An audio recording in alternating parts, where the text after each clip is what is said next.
But here we're seeing some amount of queue outside this particular activity high school in Pedder Road. This is where Milind Deora in fact cast his vote just some time back. Of course, this is an important South Mumbai constituency. If you were to talk about South Mumbai, we were at Malabar Hill. Not the best voter turnout. We did meet Piyush Goyal there, who was among the early voters. And of course, now we're seeing people coming out in large numbers. Compared to what it was like, say, an hour ago, more people coming out here in this particular constituency. Now, just close to that is where Worli constituency is, and Worli is where we're seeing high-stakes battle between Aditya Thackeray and Milind Deora. Aditya Thackeray, of course, contesting for the second time. He is the incumbent MLA. He will be facing Milind Deora this time. That is going to be a tough contest. And just a little further away is Bandra East constituency, where Zishan Siddiqui, who shifted sides, who lost his father in a tragic shooting incident, also contesting against Varun Sardesai, again UBT Sena candidate. So a lot of interesting contests as far as Mumbai is concerned. Let me try and go across to a few voters, sir. Excuse me. Hi, you've come nice and early. आप vote करने जा रहे हो. आप क्या मुद्दे हैं ये आपके constituency में जिसके बारे में आप बात कर सकते हैं? Okay, we don't. Okay, they're not speaking to us at the moment. Let me go across to one more person. Hi, what are some of the issues that you're voting for? We want a progressive government. We want a steady government. Sorry. We don't want any kind of, involvement of politics, which ensures, less of development. We want people to progress, and we want to ensure that there's no corruption. So we are hoping that the continuous development that's been happening in Mumbai, we are seeing coastal roads being developed, we are seeing the sea link being bridged up till Borivali. There's a plan, so I feel it's going to be much more, progress that's going to happen. A lot of political churns have happened. As a voter, has that affected you? I guess voters have themselves now self-aware of what's happening, what's wrong. They have corrected their paths and gone to a party where they feel the progress is happening. Okay. And now we see that the current government that is there right now, they are doing well bit. So I think, yeah, this is the right path. All right. Thank you. Thank you. All right, so there you heard it from the voter here. A lot of push as far as infrastructure and development is concerned. That is what we saw during campaigns as well. Something that is resonating with many people in Mumbai. Coastal Road is being spoken about. Metro is being spoken about. So yes, that is something that, people in large numbers are coming out. At least in metro cities, that's the trend we are seeing. But how much of it will translate into votes, be it Maha-Yuti, MV, all that remains to be seen. But sometime back, I spoke to Piyush Goyal. Let's listen to what he had to say. Cast his vote. Let me just go across to him. Sir, a couple of questions. How different is 2024 election from 2019? Well, I think the people of Maharashtra are coming out in much larger numbers. They are angry that despite having voted for a certain alliance in the past, there was a very, very unfortunate turn of events, due to which the vote which was given for a certain alliance was not truly able, we were not able to get a good government in Maharashtra. So I'm very, very confident that this time they will give a reply to all those who betrayed the trust and vote which people had given in 2019 to a particular alliance, to a particular leader. All those who betrayed that vote of the people in 2019 are coming out in large numbers. What are the issues you'd like to focus on, and generally people are focusing on this time? Our focus is only on development. We believe that Maharashtra should develop. The people of Maharashtra, the people of Mumbai should get a bright future. On behalf of all of you, I would urge every voter in Mumbai and in Maharashtra to kindly go out and cast their vote.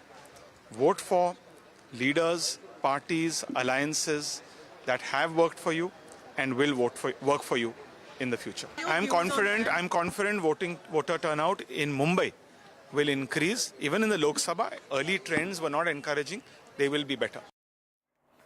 And several celebrities have also cast their votes early morning. In fact, among the early voters was Akshay Kumar. We also saw, the big... Kartik Aaryan, Sachin Tendulkar, at least good to see, Yes. you know, actors, cricketers coming out and voting. Hopefully this will inspire their fans to come out and vote as well. Our colleague Abira is with us at this moment. Abira, at least Bollywood, you know, putting out its best foot forward when it comes to voting. Yes, absolutely. But you know what? In Juhu, Andheri, where we see Akshay Kumar is an early riser. He's always the first one to go and vote. We have seen Rajkumar Rao, Kartik Aaryan. We have seen Sachin Tendulkar, of course. We have also, right now, it was Sunil Shetty who came in. We saw Priya Dutt who came in. Sunil Shetty spoke about how, you know, he is looking at issues like infrastructure and roads to be solved. But also he made a very important point that everything we can't be dependent on the government. There are things that we need to do ourselves. And also he spoke about Gen Zs coming out. He's saying that, you know, it's too early for Gen Zs. Maybe they have not woken up yet. But hopefully we'll see them in the later half of the day. And where I'm standing right now is Bandra West, Saint Anne's Church. And here it's in Pali Hill. Most of the celebrities stay here. So a lot of them are expected, while we know that Deepika Padukone was expected here. But she's not here. She's in Bangalore. And also we have Amir Khan, who is in US right now. He won't be seen here. But yes, we are hopeful. We are waiting for more celebrities to come in, because that's, like you said, it encourages fans. They see it and they would want to go and vote. The problem issues is even we have to be as responsible. बहुत सारे issue हमारे खुद के भी है. Civic sense हो, discipline हो. हम खुद मानते नहीं, हम मांगते सब कुछ है और deliver खुद कुछ नहीं करते. लेकिन यही चाहूँगा कि you know, मुंबई हमेशा एपिसेंटर रहा है बिजनेस का, हमेशा एपिसेंटर रहा है एंटरटेनमेंट का. वो ग्लोरी वापस आ जाए. और इंफ्रास्ट्रक्चर का काम हो ही रहा है. ऑफ कोर्स यू सी बहुत ही अच्छा इंफ्रास्ट्रक्चर का काम हो रहा है. वो सही वक्त पे हो, सही तरीके से हो, क्योंकि क्या है, रोड्स स्ट्रक्चर्स आएंगे ही आएंगे, लेकिन साथ साथ ग्रीन कवर हो, पार्क्स हो लोगों के लिए, वो बेसिक्स होनी ही चाहिए. सबसे बढ़िया बात है इंतजाम बहुत अच्छा किया हुआ है. बहुत अच्छा इंतजाम किया हुआ है. मैं देख रहा था कि सीनियर सिटीजन के लिए बहुत अच्छा इंतजाम किया हुआ है. बहुत सफाई रखी हुई है. एंड बस आज यही है कि सब लोग आएं, वोट करें. That is the most important thing. आइए वोट कीजिए, ये हमारी एक रिस्पॉन्सिबिलिटी है. ECI का मैं आइकन हूँ, तो बहुत समय से मैं यही कह रहा हूँ, लोगों को यही दरख्वास्त कर रहा हूँ कि आइए वोट कीजिए, हमारी रिस्पॉन्सिबिलिटी है. यहाँ फैसिलिटीज़ भी अच्छी है, और जैसे कि मैंने अभी कहा कि सारे ऑर्गेनाइजर्स ने यहाँ पे अच्छी फैसिलिटीज़ की है. सिर्फ हमारे लिए नहीं, मगर मैं ये उम्मीद करता हूँ कि सारे लोगों के लिए अच्छी फैसिलिटीज़ रहेंगी. पूरा जो पीरियड है, वोटिंग पीरियड, वो पूरे समय तक अच्छी फैसिलिटीज़ रहे, यही मैं उम्मीद करता हूँ, और किसी को तकलीफ ना हो. आइए ज़रूर वोट कीजिए. बहुत ज़्यादा इम्पोर्टेंट है. बहुत इम्पोर्टेंट डे है आज वोटिंग का, और बहुत अच्छा लगा मुझे तो कि इतने लोग ऑलरेडी आए हैं. आई होप कि और ज़्यादा भारी मात्रा में आए और वोट करें. I think it's a responsibility of every citizen to go and vote, और बहुत ज़्यादा ज़रूरी है देश के लिए. हॉलीडे मत बनाइए, just go and vote, man. All the best, Jai. Okay, thank you, sir. Thank you. Right, so celebs coming out and you know, fulfilling their duty. We are being joined at this moment by Manisha Priyam, you know, political analyst. Neerja Chaudhary, senior journalist, is also with us, and Badri Narayan, you know, academic, and also somebody who closely watches the politics of this country, is with us at this moment. And we are also being joined by Sajjan Kumar. Sajjan Kumar is also with us at this moment. Thank you so much to all of you. Very good morning. Let me start by asking you, Mr. Kumar, before we go to the ladies, this voter apathy, how much, you know, people keep talking about if the numbers go up, if the voter turnout is high, it impacts, you know, the ruling alliance. Somebody would say it helps Jury the is still out on opposition. that. Yeah, so there is no science to that. But how crucial in Maharashtra is the voter turnout? Yeah, I mean, voter turnout is crucial for two reasons. First, there is nothing called an emotive issue this time, which was very much there during the Lok Sabha election, this way or that way, but it was kind of giving a self-motivation for the, I mean, the loyalties that people had to ideology and parties, so that was a kind of catalyst. This time, since it's a hyper-localized election, so therefore, it would be very much up to the, you know, the candidate in localities and the organizational factor of the parties to fetch their core votes out and that is why I think in Maharashtra, because the election compared to Jharkhand is very much localized. So you see, I mean, it will take some effort. The parties must be getting the feedback of the low turnout in the first hour. So I expect that it is going to be there. But another factor that I mean, whether the more voting means change and less voting means incumbent, these all theories have been done and dusted. Now there is nothing called a pattern. We have seen that these are the old assumptions, doesn't cut the ice now. But this time, if we see, even if the voter turnout is less, but women are also participating at par or slightly more than that, then there would be a reasonable kind of expectation that this is likely to go towards the incumbent Mahayuti because of the Latki Behin scheme, because the opposition doesn't have any tangible outreach. So this is one factor.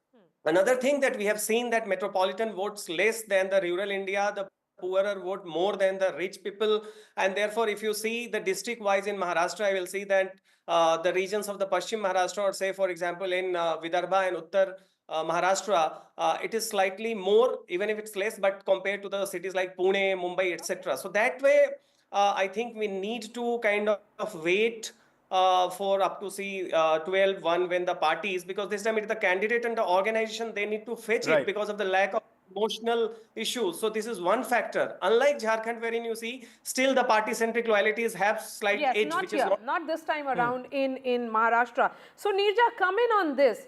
By the end of this day, what will you be watching out for? In fact, now we can see Chief Minister Eknath Shinde and the entire family there in Thane present to cast his vote. He's likely to speak to the media only after exercising his voting right.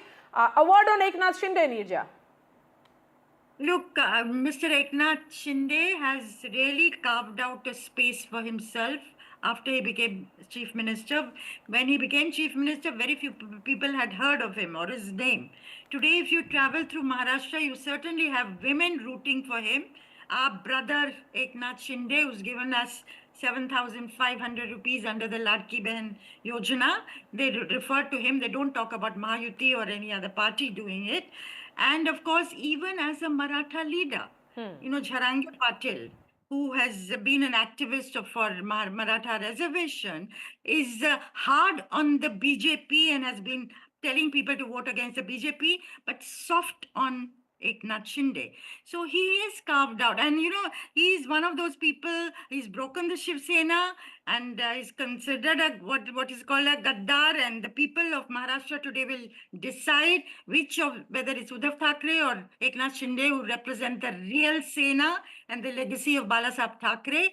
But he is a man who's come through the ranks with a fire in his belly, you know, to make it. You know, he's cast in the model of another Narendra Modi in that sense, coming through, you know, from humble beginnings, making it to the top, and you know, virtually clawing their way and to retain power and to do something. Yes. They're not like the families from which people have come, and therefore have a initial advantage. That's and right. There are many political families in Maharashtra who call the shots in all the different parties. It's a very interesting state. But today's election, I would say, Maria, is a very important election. It's not like any other state election. Therefore, one will watch for the, you know, the voter turnout by the end of the day. Because it will show whether there's cynicism or people still think their vote is going to make a difference. Yes, that's right. We are looking at Eknath Shinde. He's accompanied by his son Shrikant Shinde. He has been cautious in sending that message that he doesn't want his son to be part of the union government, because that would have been about, you know, dynast getting a place. But Eknath Shinde, the man who is seen as leading this entire elections in many ways, he has been cautious in not putting too much of spotlight on him, trying to be part of the Mahayuti. But when it comes to Ladki Behin, Manisha, he's seen as the one who fronts that scheme. He's seen as the one who's responsible for that scheme, because he understands the emotions or you know, what does it mean? Okay, so what the ultimate irony playing out on television now, you can see the Uddhav Thackeray family arrive at the polling booth, Uddhav Thackeray with his wife Rashmi at the polling booth to cast his vote. So the real Sena battle will be settled. Aditya Thackeray there as well. So Manisha, come in on this. You know, these are the visuals playing out, Uddhav Thackeray versus Eknath Shinde, both of them at the polling booth to cast their votes. So, as you rightly said, look, you have had to change tune from talking about development politics, from talking about women in development and how women identify with a leader, and you quickly change to a visual which has got Uddhav Thackeray and his wife Rashmi Thackeray by his side. So clearly the most important battle that is being fought out amongst all other battles is the battle for the real Shiv Sena, whether it's Uddhav Thackeray who will be able to carry the day or whether Eknath Shinde is able to emerge as his own. Remember, if today the BJP is given space to Shinde, to call him, to him being called the, the brother of the sisters and Ladki, etc., it's also for the BJP, it's put a bet on Mr. Shinde. They earlier put a bet on the alliance with Mr. Uddhav Thackeray. That hasn't worked out for them. BJP's tried this number 2 strategy, which is now to build up Mr. Shinde into that leader who can eat away and eat off the Sena. For the BJP, it's a battle where they have to win on their own. They have to defeat the Congress, particularly in strongholds like the Vidarbha, where there's a one-off battle, and they have to simultaneously ensure that the Shiv Sena, up until Balasaheb Thackeray, is really neatly and squarely split into 2. So it pays for the BJP to have a strong Mr. Shinde. By himself, I don't think it's Mr. Shinde's field work or hard work or his genuine love for the underdeveloped women, which is at play, but very clear and thought out electioneering by the BJP. And this, as you see, many subplots to this mega election. It's the Maha election, as I would call it. Okay. But the most important one of them is what is playing out now on your screens. And let's see now, the voters will seal. You had a discussion on the voter turnouts. May I add one last line on the voter turnouts? This time around, if I see it correctly, I would say that the urban upper class will not vote as much because they must be really scared of showing their alignment with this side or that side. Because remember, all of these political parties have a very strong foothold. Ma'am, I'm sorry, but Uddhav Thackeray is speaking at this moment. मला वाटतं आज जास्त मी बोलणं आता योग्य नाही, कारण मतदान सुरू आहे.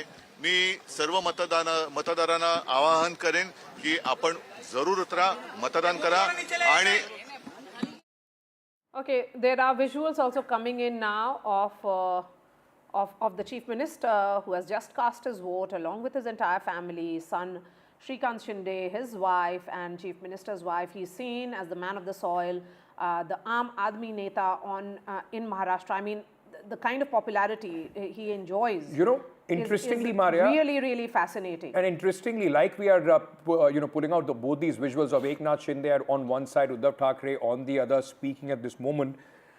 Not only does it, in fact, decide which is the real Sena, it's also Uddhav Thackeray was the chief minister for almost 2.5 years, and then Eknath Shinde, both of them also fighting it out to, in fact, Be the chief minister. Who is the better chief minister, yes. whose work was better, their report card also on the line as administrators, as the head of their parties as well. So a lot riding on both these gentlemen also when, on 23rd, the elections result do come out. But interesting what is happening, at this moment with the Eknath Shinde and Uddhav Thackeray on one side. There is another factor. The real NCP possibly is also going to be decided. Remember, it is Ajit Pawar who is able to, at this moment, use the symbol of the NCP, but with a disclaimer, as the Supreme Court had told him. So it's not as easy for Ajit Pawar as it has been for Mr. Eknath Shinde, who is able to use the symbol of the Shiv Sena without any restrictions. Neerja, if I may very quickly come to you on the battle in the Pawars. It's not only the battle for Baramati, for NCP, for the Pawars. Possibly this election is going to cast it in a die who is the real, Maratha strongman. And for Sharad Pawar, whether he can still win this round as well against his nephew. Yes, well, that of course is the second thing that this election is, important for. Who represents the NCP? As far as Sharad Pawar's standing goes, I don't think there is any doubt in the minds of the followers of NCP that Pawar is way ahead of his nephew. But as far as the organization goes, post-Pawar era, what is going to happen? And much will depend on what actually plays out in Baramati. When I traveled during the Lok Sabha elections there, at that time, 7 out of 10 people would say, we have to vote for Pawar Saab because of all that he's done for Maharashtra and all that he represents for us. And I mean, they couldn't think of not giving the vote to his daughter. But they would say, many would say, Ajit Pawar ne bhi kaam kiya hai, isliye assembly mein hum Ajit Pawar ko denge. Now, will that actually happen? Because Mr. Pawar is very clearly made it known that his legatee is Yogendra Pawar, the son of Ajit Pawar's brother Srinivas Pawar. So I think in Baramati he's laid that out. And can Ajit Pawar, who is now standing for the 8th time, has been contesting elections in Baramati from 1991, actually make it? That question mark would have been unthinkable even a few months ago. And this election has not only divided parties, it has divided families right down the middle. And the Pawar family, I know the whole family, the clan spread out all over the world, would get together over Diwali every year. And Mr. Sharad is now giving a sound bite. Just hold on to your thoughts, ma'am. I'm going to come back to you in just a bit. या उत्सवामध्ये सर्व मतदारांनी सहभागी व्हायला पाहिजे आणि जास्तीत जास्त लोकांनी मतदान केलं पाहिजे कारण मतदान हे आपलं पवित्र कर्तव्य आहे ही आपली जबाबदारी आहे आणि म्हणून ती प्रत्येक नागरिकांनी पार पाडली पाहिजे आणि या लोकशाहीच्या उत्सवामध्ये सामील झालं पाहिजे असं माझी सगळ्यांना नम्र विनंती आहे। या राज्यातला मतदानाचा टक्का जास्तीत जास्त वाढवण्यासाठी प्रत्येकाने मतदान करावं आणि लोकशाही समृद्ध आणि प्रगल्भ करावी अशा प्रकारची विनंती मी करतो। खरं म्हणजे गेल्या 5 वर्षाचा कारभार या महाराष्ट्रातल्या जनतेने पाहिला आहे।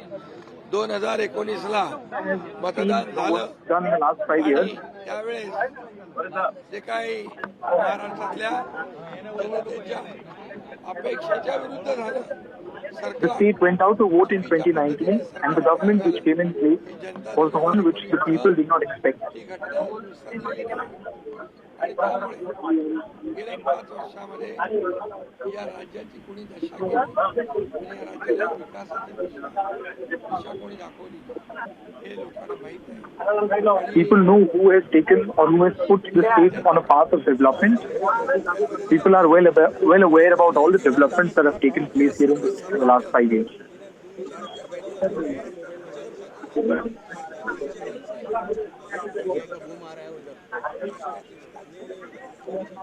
आणि नक्कीच आम्हाला समाधान गेल्या 5 वर्षांमध्ये या राज्याला पुढे नेण्यासाठी या राज्याला विकासाकडे Maybe I'm translating. म्हणजे या राज्याचा सर्वांगीण विकास आणि या राज्यातल्या सर्वसामान्य लोकांच्या जीवनामध्ये बदल घडवण्यासाठी या महाराष्ट्राला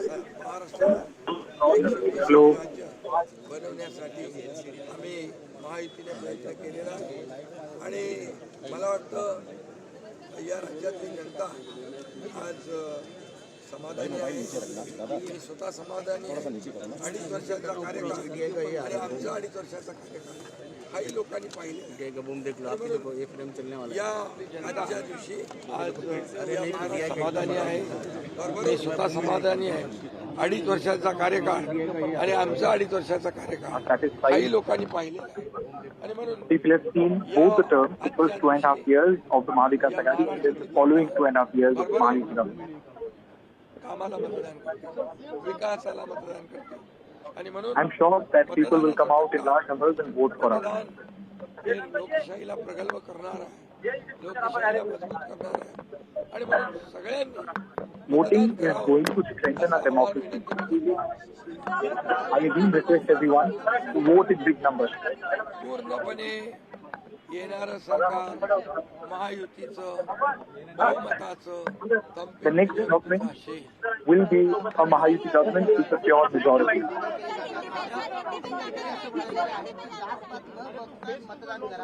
म्हणून आम्ही विकासाला प्राधान्य दिलं.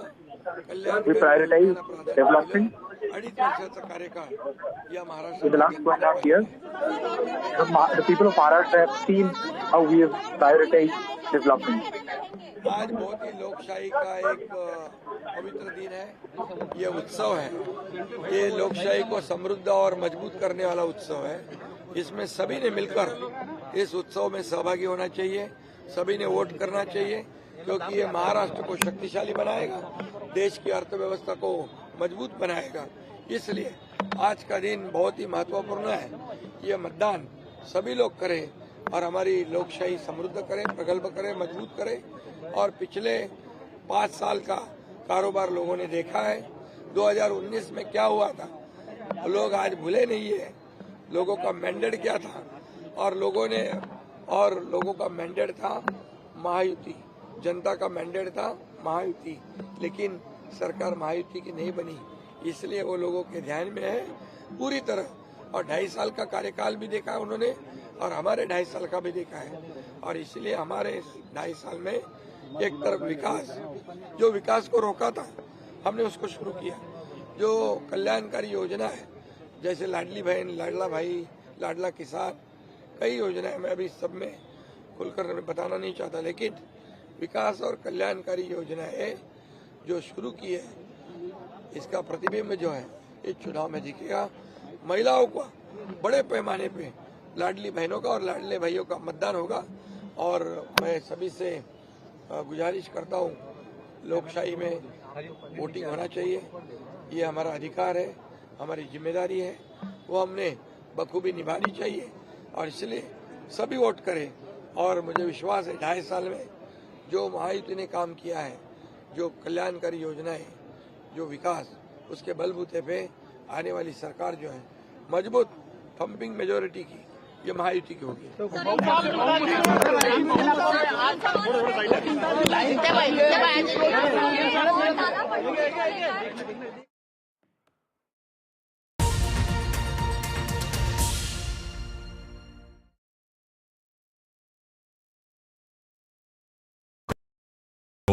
In today's interconnected world, India's voice is more crucial than ever.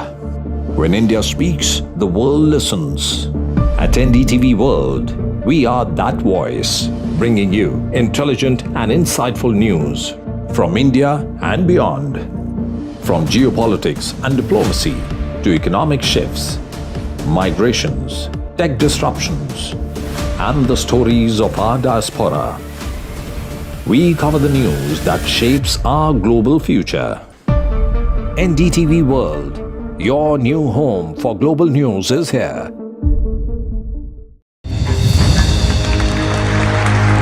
I now request the Honorable Prime Minister to launch NDTV World and address the summit. It was the grand launch of NDTV World by Prime Minister Narendra Modi. NDTV World, as he laid out his vision for the India century at the NDTV World Summit. कैसी सदी जिसमें भारत के प्रयासों से दुनिया में स्थिरता आए। In the presence of those who are shaping our future. मेरी तरफ से आपको ढेर सारी शुभकामनाएं हैं। NDTV World, your new home for global news is here. Stay informed and entertained with the new and updated NDTV News app. You can watch all our channels live, listen to podcasts, read breaking and exclusive news from around the world and more. Download the NDTV app today and get access to the best journalism and storytelling on your smartphone or tablet. The NDTV app, news that matters to you.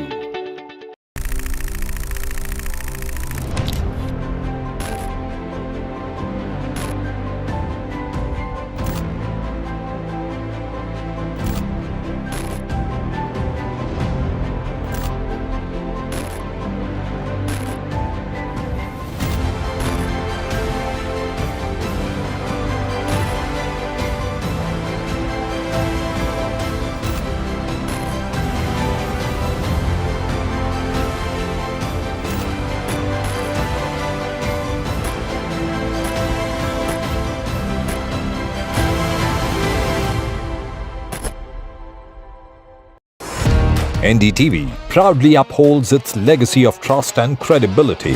According to the prestigious Reuters Institute's Digital News Report 2024, NDTV is the top-most news platform in the country.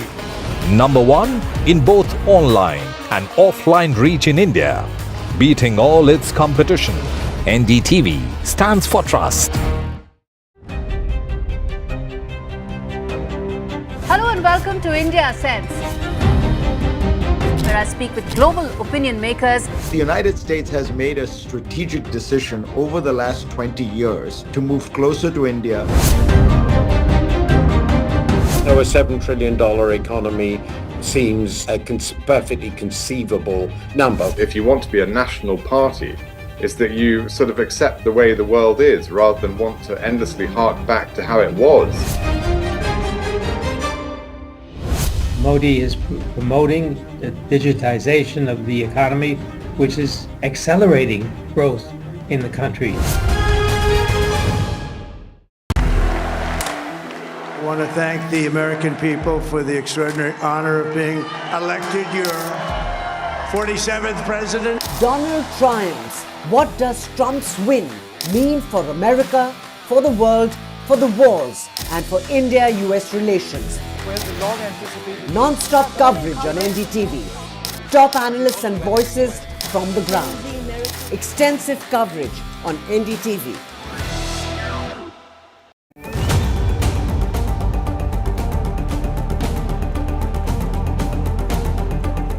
This week on India Ascends. All eyes on upcoming Rio G20. India poised to mend emerging economies, G7 divisions. Trump 2.0. Is it time up Trudeau? Ottawa stares at fresh turmoil. Chinese security personnel in Pakistan. Is it Beijing's bid to colonize Islamabad? And in Bangladesh, why does Attorney General want secular removed from the constitution?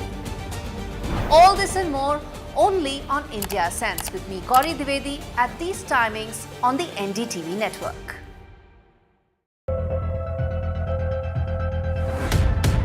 We reached an agreement on patrolling.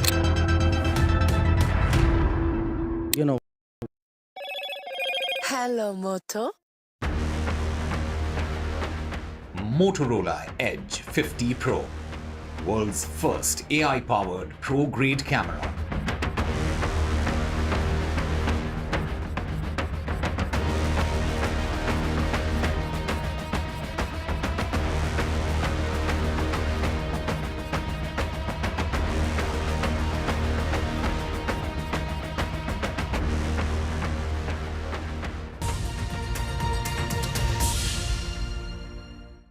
It's been 4 hours since the polling began, and the latest voter turnout till 11 a.m. has been put out by the Election Commission. What we can tell our viewers is that in Jharkhand, it is 18.14% till 11 a.m. In Maharashtra, and in Jharkhand for phase 2, it is 31.37%. So Maharashtra continues to be not much of a surprise, and in Mumbai in particular, this voter turnout, which is 18.14% across Maharashtra, is far less. So the voter apathy is a trend which is continuing in Mumbai. So Mumbaikars, when it is about failed infrastructure or concerns that you have during monsoon or otherwise, you can't really complain if you don't go out and cast your vote. Overall, it looks like, Sajjan, let me bring you and Neerja Chaudhary back on air now. That Maharashtra disappointment, 18.14, is not something that you would expect from a highly urbanized state such as Maharashtra. Yeah, precisely. I mean, one should not be surprised. One, because of the more urban areas, and Maharashtra has many cities and others, so that also contributes to the lesser turnout. And compared to that, as we said, that this time you lack the old loyalties to the party, to the ideology. You have two Shiv Senas, so both represents a Hindutva version. You have two secular NCP versus NCP, and then there are many rebellions. So ultimately, it would be up to the candidate and the respective party and organization to fetch the voters. I think by kind of noon, we would expect that respective organizations will be appealing and will be sending the people to appeal to them to come to the polling booth and cast their votes. So this also shows that this a larger trend when you see within Maharashtra, the Palghar, the Nandurbar, which are primarily the tribal areas, therein also you see the voting percentage is more than the average of 18%. The moment you go to the Pune, Mumbai, or even in Nagpur, suddenly you'll find that the average is less. So that also shows a wider pattern that how the middle class has some sort of a kind of a passive attitude. While they are more articulated, they are more vocal, but when it comes to take the voting seriously, also Right. because maybe the schemes and everything that is more appealing to the, you know, the rural, the poorer, those voters. But we do expect that by noon, I think the political parties here, it is up to them that they have to go and convince the voters to come out and just cast their votes. But you know, that is Nija, as I beg your pardon, Sajjan is telling us that the urban areas, the cities are dragging the voting percentage down in Maharashtra. Does this somewhere also tell you that you know, that possibly the kind of anger that people had in 2024 Lok Sabha election, A, that has come down, and B, it also is a statement about the ability of various political parties to bring their voters out actually to the booths and ensure that they come out and vote? You know, it's a very interesting phenomenon, particularly in the cities, if you look at it. You know, Maharashtra is the largest tax revenues come from there. Yes. The contribution to the national economy, the GDP, even though it's come down, but still it is very large still. And the center of industry, the financial hub, and it's, if you go to Mumbai and wherever there's a crisis, this is a pulsating, city which gets back to normal work. Whether, some violent incidents take place, within hours they are back at work. They're very professional in taking their work and getting ahead in life, aspiration. People come from all over the country to Mumbai to make good. And for a city like that to disregard the importance of voting your leaders into power, does it show a very deep level of skepticism that whatever, this is not going to affect my life? And I think somewhere this has to be, of course, it has to do with organizations, EC, political parties activating themselves, getting people out to vote, and icons like cricketers and Bollywood stars coming out so the fans will follow. But I think it needs to be addressed at a deeper level. Why is it that we are not giving importance to voting, which is going to make such a difference? And for Mumbai now, the issues that are being flagged off, social welfare schemes, which are going to be, how financially viable are they going to be for the next government? And will they affect the ongoing development projects like the coastal road? I mean, there are many things at stake for the people of Mumbai today, for them to come out and actually vote. Either come out and vote or lose your right to complain in your drawing room. Yes, absolutely. I mean, we have seen too much of complaining that happens whenever there is some kind of, when we have seen those hoardings dropping in, some time back. And Manisha, that is the problem with most urban centers, and Mumbai is not surprising us. It's continuing with the same attitude towards their voting right. No, I think the issues are more nuanced in Mumbai. The urban rich in Mumbai especially, a lot of them will have personal connections with most of these political formations. It's very difficult for them to be seen as partisan. Remember, this fight has gone down to a level that we could not have imagined. The chosen nephews turned up against the uncle. The party Satrap was revolted against the son of Balasab himself. So families are bitter in their relationships. People in urban areas tend to have long-term relationships with such political formations. To be seen with Ajit and to not be seen with Supriya Tai, ask people of social relationships. And it's not just that. The fact that, after an election in an urban center, in a rural areas, you go your ways. There's too much geography, vast geographies. You're living in the same building. You're living in the same area. The underclass, after the elections, the groups will come by. And so really there are I think it's not just the issue of drawing room and apathy and all that. Yeah. One has to address the fact that we now have to approach voting in a very civil way. People have different political preferences. People would like to go and vote this way or that way. I think the drawing rooms have to stop talking politics, but still go out and vote. Absolutely. As far as the celebrities are concerned, I think the celebrities in Bombay matter one hell of a lot. They need to not just go out. Now, I think the responsibility on the celebrity is you go out and vote. Can you get like 500 from the underclass near you to come out and vote so that there is a civic sense in which those who vote are being protected by the society itself? Remember, today the state is protecting our vote. The state is nowhere to be. Before I let you go, Manisha, a screen. word also You on know, Jharkhand. People are voting with How freedom. are you looking at the high voter turnout in Jharkhand, which is almost double of Maharashtra at the moment, 31.4%? Rural areas, that matters so much, and I think the issue that politics is an act of prestige making. The stakes are much higher. I'm not saying it goes this way or that. Remember, today I'm not going to speak of political parties. The time for that is the 23rd, when I'll be back on the screens and talk about it. But it just tells you how much politics as an activity has a lot of prestige attached to it.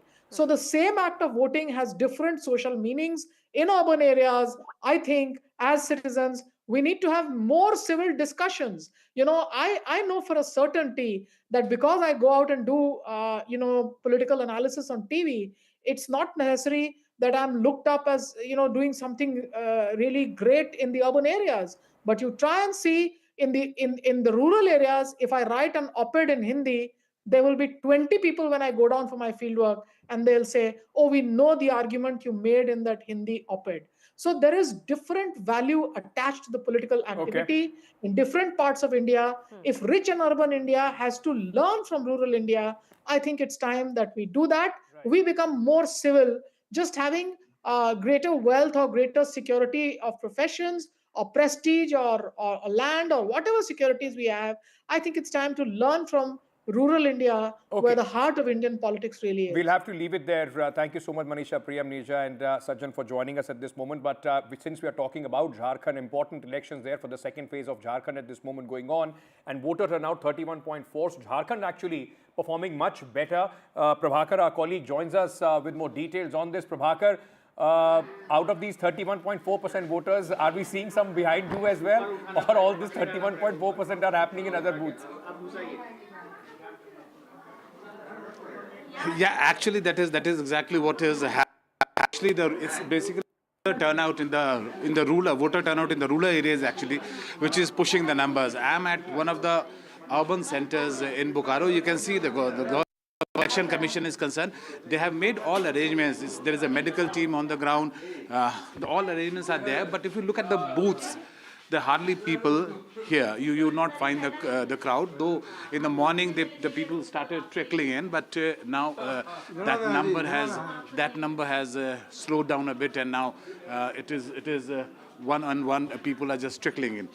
Talking about the political importance of it, certainly it is a very important phase happening. 38 constituencies, especially in the Santhal Pargana area, which is the Adivasi, the tribal hotbed of Jharkhand, and that is the stronghold of JMM as well. So it will be a very interesting testing ground for JMM actually, whether they are able to hold that tribal heartland to themselves.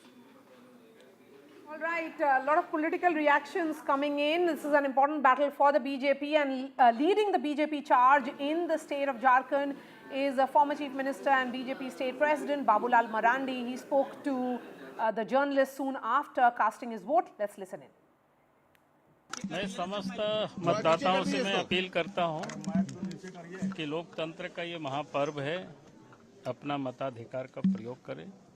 हमें 5 वर्षों में एक बार अवसर मिलता है अपने हाथों से अपने प्रदेश को संवारने का, और इसलिए समस्त मतदाता भाई और बहनों से मैं अपील करता हूं, इस अवसर को गंवाना नहीं। प्राप्त संकेत जो मिल रहा है, झारखंड की जनता अब परिवर्तन का मन बना चुकी है। हेमंत सोरेन की सरकार जा रही है और झारखंड में बीजेपी के नेतृत्व में एनडीए की सरकार आ रही है।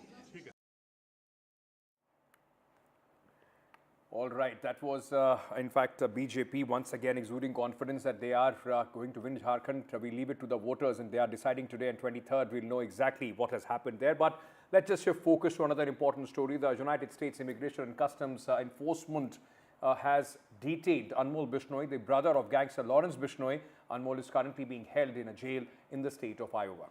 In fact, according to reports, Anmol's detention has prompted Indian law enforcement agencies to engage with their US counterparts in order to help secure his deportation or extradition to face charges in India. Sources have said that he has been detained because of some discrepancies with regards to his travel documents.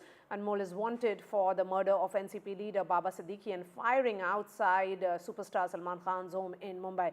He was caught in California's Sacramento last Thursday. Right, so NDTV will continue to bring you a 360-degree view of the important elections. The by-elections are also taking place today. We'll get you all the latest with our colleagues, those who are spread across the ground. At this moment, it's goodbye from me and Maria. Thank you so much for being with us.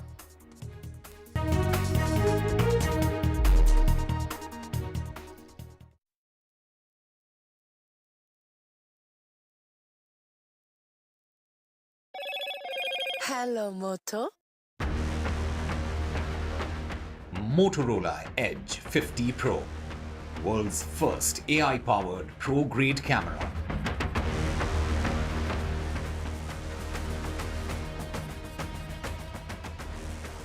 Battle for Maharashtra. Mumbai votes in a trickle, less than 7% voting in the financial capital till 9 a.m.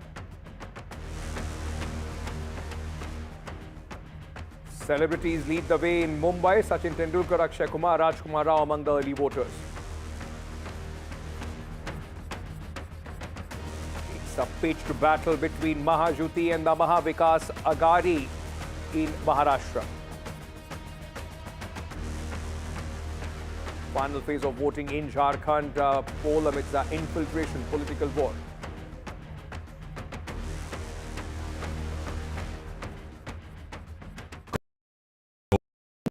NDTV proudly presents NDTV World Summit 2024, the India Century. I now request the Honorable Prime Minister to launch NDTV World and address the summit. Prime Minister Narendra Modi's inaugural session at the NDTV Summit outlined his vision for the India Century, driven by aspirational India. हमारा प्रयास होगा भारत की century सिर्फ भारत की नहीं बल्कि पूरी मानवता की जीत की सेंचुरी बने. The summit brought together prominent global leaders, highlighting India's pivotal role on the world stage. Not just Indians trusting India's leadership, but the global South especially trusting India's leadership. Permanent seat on the UN Security Council is something that should be India's right. Canada is concerned, I think there are some very specific issues. I think a lot of people know that.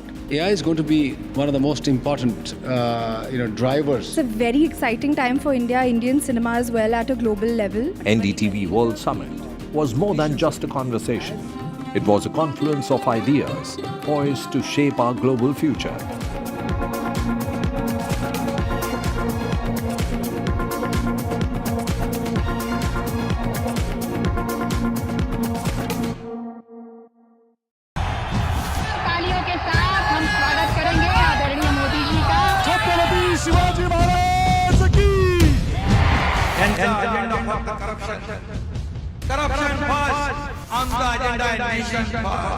घोषणा आणि जनतेचे पैसे लुटणं. Cut commission आणि करप्शनला आमच्याकडे थारा नाही. त्यांचा परिवारवाद आमचा महाराष्ट्रामध्ये 1,75,000 जागा रिक्त पण का भरत नाही. राज्याची जनतेच्या घमाच्या पैशाची तिजोरी लुटण्यासाठी हे सरकार आहे. पूर्वीच्या सरकारच्या काळामध्ये निधी देताना त्यांना असं वाटायचं की त्यांच्याच खिशातले पैसे चालले. शेतकऱ्यांना मोफत वीज देण्याचं काम आपल्या सरकारने सुरू केलं.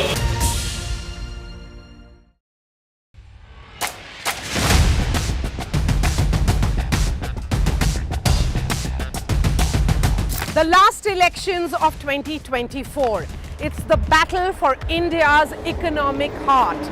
An election that will decide Maharashtra's future.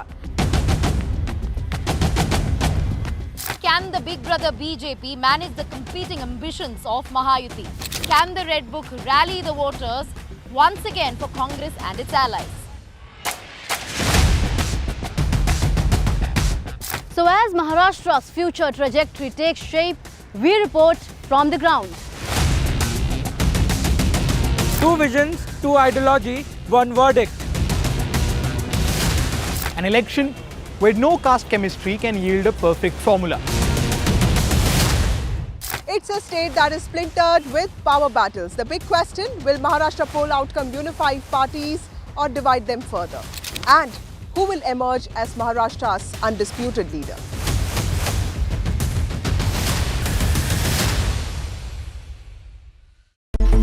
It's a web of frauds, calls, luring emails, threatening messages.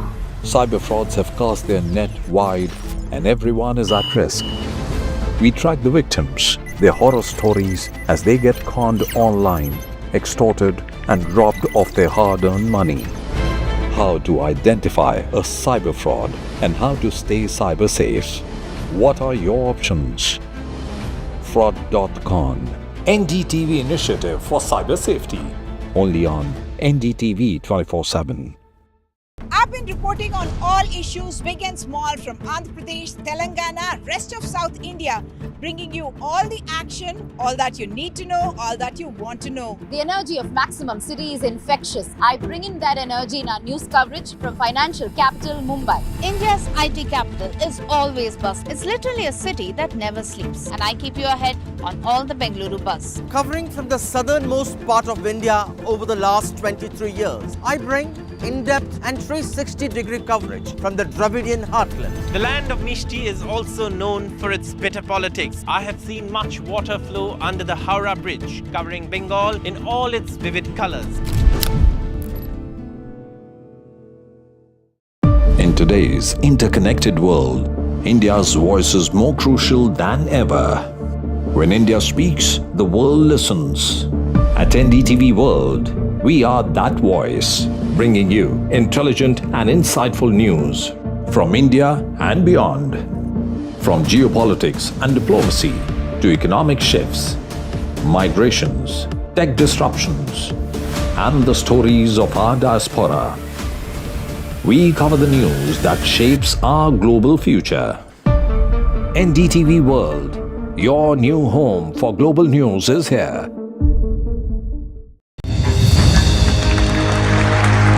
I now request the Honorable Prime Minister to launch NDTV World and address the summit. It was the grand launch of NDTV World by Prime Minister Narendra Modi. NDTV World, as he laid out his vision for the India century at the NDTV World Summit.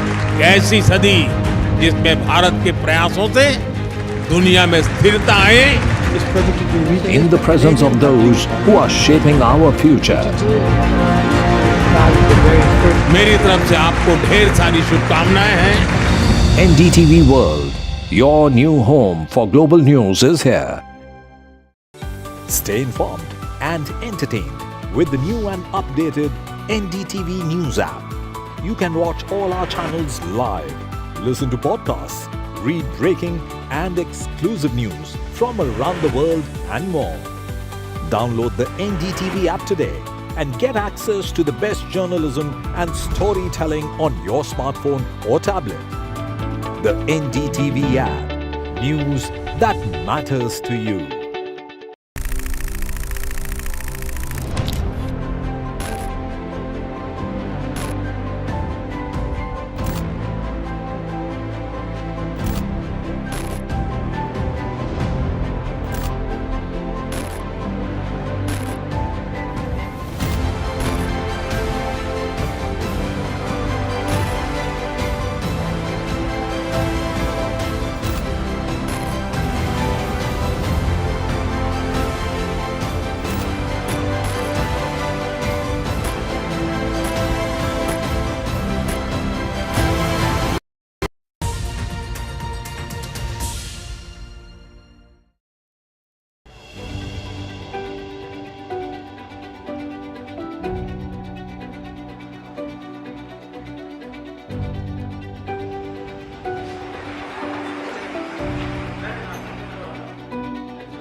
State elections of national importance voting in Maharashtra and Jharkhand. Voting for also bypolls in Kerala, Uttarakhand, Punjab. High-stakes election battle across states.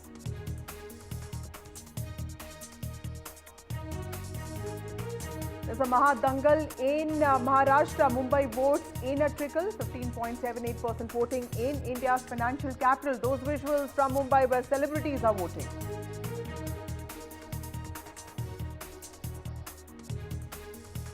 Big battle for Maharashtra. It's Maha-Yuti versus Maha-Vikas Aghadi. Maharashtra records 18.1% voter turnout till 11 a.m.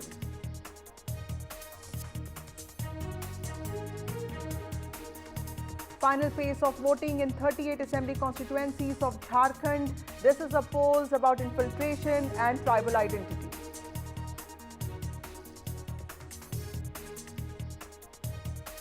In other news, thick smog engulfs national capital as pollution continues to soar. Delhi government employees to work from home now.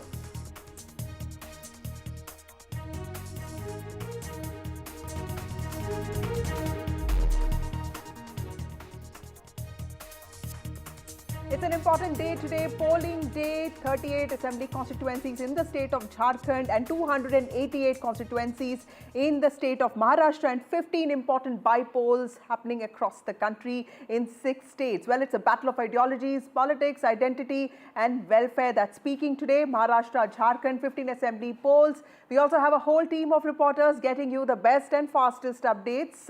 Let me go across.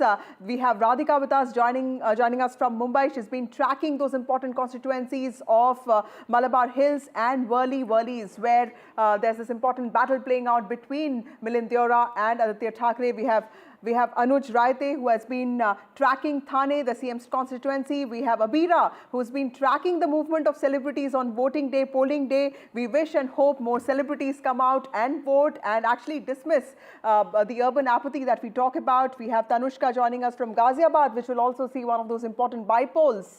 We have Gurpreet joining us from Gidarbaha, where Manpreet Badal is pitted against Amrita Waring in a high decibel campaign. In fact, we also have Prabhakar, where we have Prabhakar from Bokaro, and he is where he is in Jharkhand, where Santal Parganas will be voting today, the tribal heartland. So we're getting you all the best updates. We first have Radhika with us. Radhika, to you first. You've been tracking Maharashtra elections very closely. Tell us about Mumbai first, because 38 assembly constituencies in the city of Mumbai, MMR, very critical for India's infrastructure and also for the future of the Senas. What are you witnessing around you?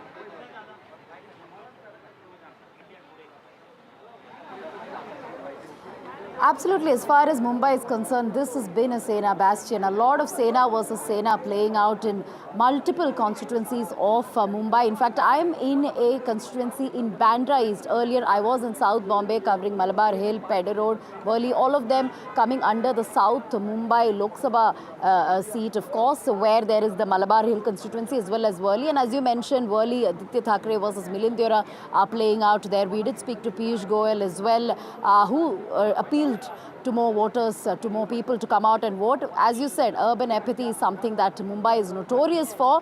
As of now, 16% voting till 11 a.m. Will this change? We saw 50% last time in 2019. Will it increase from that, 50% to perhaps 55 to 60%? That remains to be seen. I'm in Bandra East, and it's a very interesting constituency.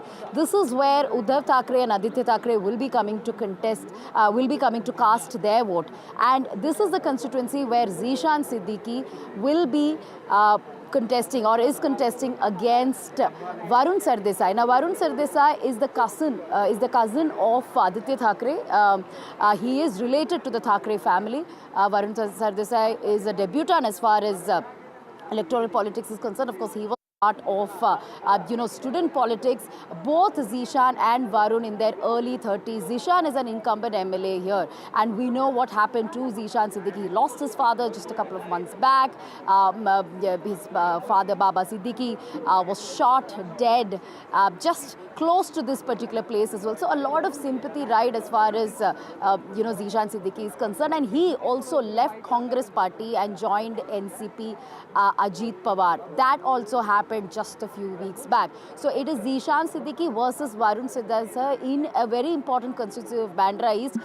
In fact, close to this is where Matushri is, where Uddhav and Aditya live. We're just waiting for a father-son duo to cast their vote in just a bit. So that's as far as this constituency is concerned. Yes, as far as turnout goes, we are seeing a better turnout from what it was, say, at 7 a.m. or 8 a.m. More people are coming in large numbers to vote. And also because of the strategic way that the elections are being held, the fact that it's being held on a Wednesday, the day being chosen is perhaps working well for the city of Mumbai. But we'll have to wait and watch out till 6 o'clock. Post 6 is when things will become clear as to what the voter turnout is. But a lot of celebrities coming out in large numbers and politicians as well. Yes, high-stakes battle as far as Maharashtra is concerned, and more than 30 seats in Mumbai going to polls. Milindyora Aditya, Thackeray, Varun Siddhasar, Zishan Siddiqui are some of the top contestants as far as city of Mumbai is concerned. Of course, Pawar's Fadnavis and Eknath Shinde just casting his vote some time back. I spoke to Piyush Goyal a while ago. Let's listen into that conversation. Piyush Goyal has just cast his vote. Let me just go across to him. Sir, a couple of questions. How different is 2024 election from 2019? Well, I think the people of Maharashtra are coming out in much larger numbers. They are angry that despite having voted for a certain alliance in the past, there was a very, very unfortunate turn of events, due to which the vote which was given for a certain alliance was not truly able, we were not able to get a good government in Maharashtra. So I'm very, very confident that this time they will give a reply to all those who betrayed the trust and vote which people had given in 2019 to a particular alliance, to a particular leader. All those who betrayed that vote of the people in 2019 are coming out in large numbers. What are the issues you'd like to focus on, and generally people are focusing on this time? Our focus is only on development. We believe that Maharashtra should develop. The people of Maharashtra, the people of Mumbai should get a bright future. On behalf of all of you, I would urge every voter in Mumbai and in Maharashtra to kindly go out and cast their vote. Vote for leaders, parties, alliances that have worked for you and will work for you in the future. I'm confident voter turnout in Mumbai will increase. Even in the Lok Sabha, early trends were not encouraging. They will be better.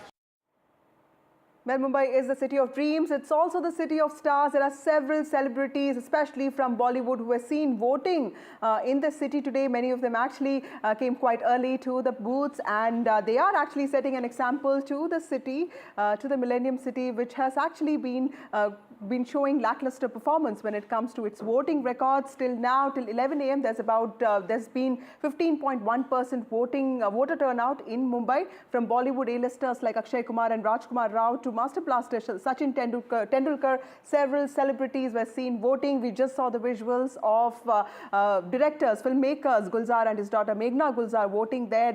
You can see visuals of Sunil Shetty, of course, Ritesh Deshmukh and Genelia, his wife. Several visuals there. Let me go across to my colleague Abira, who tracks the film industry very closely. Abira, tell us, how are celebrities looking at this? Because we know that except a few celebrities like Akshay Kumar, many of them actually are used to waking up a little later in the day. So how many of them did you see actually being spotted in the early hours of the morning?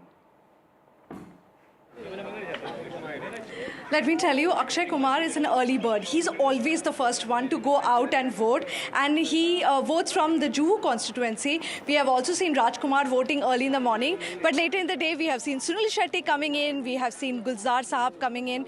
Gulzar Sahab came to Bandra, where I am right now at St. Anne's Church here in Pali Hill.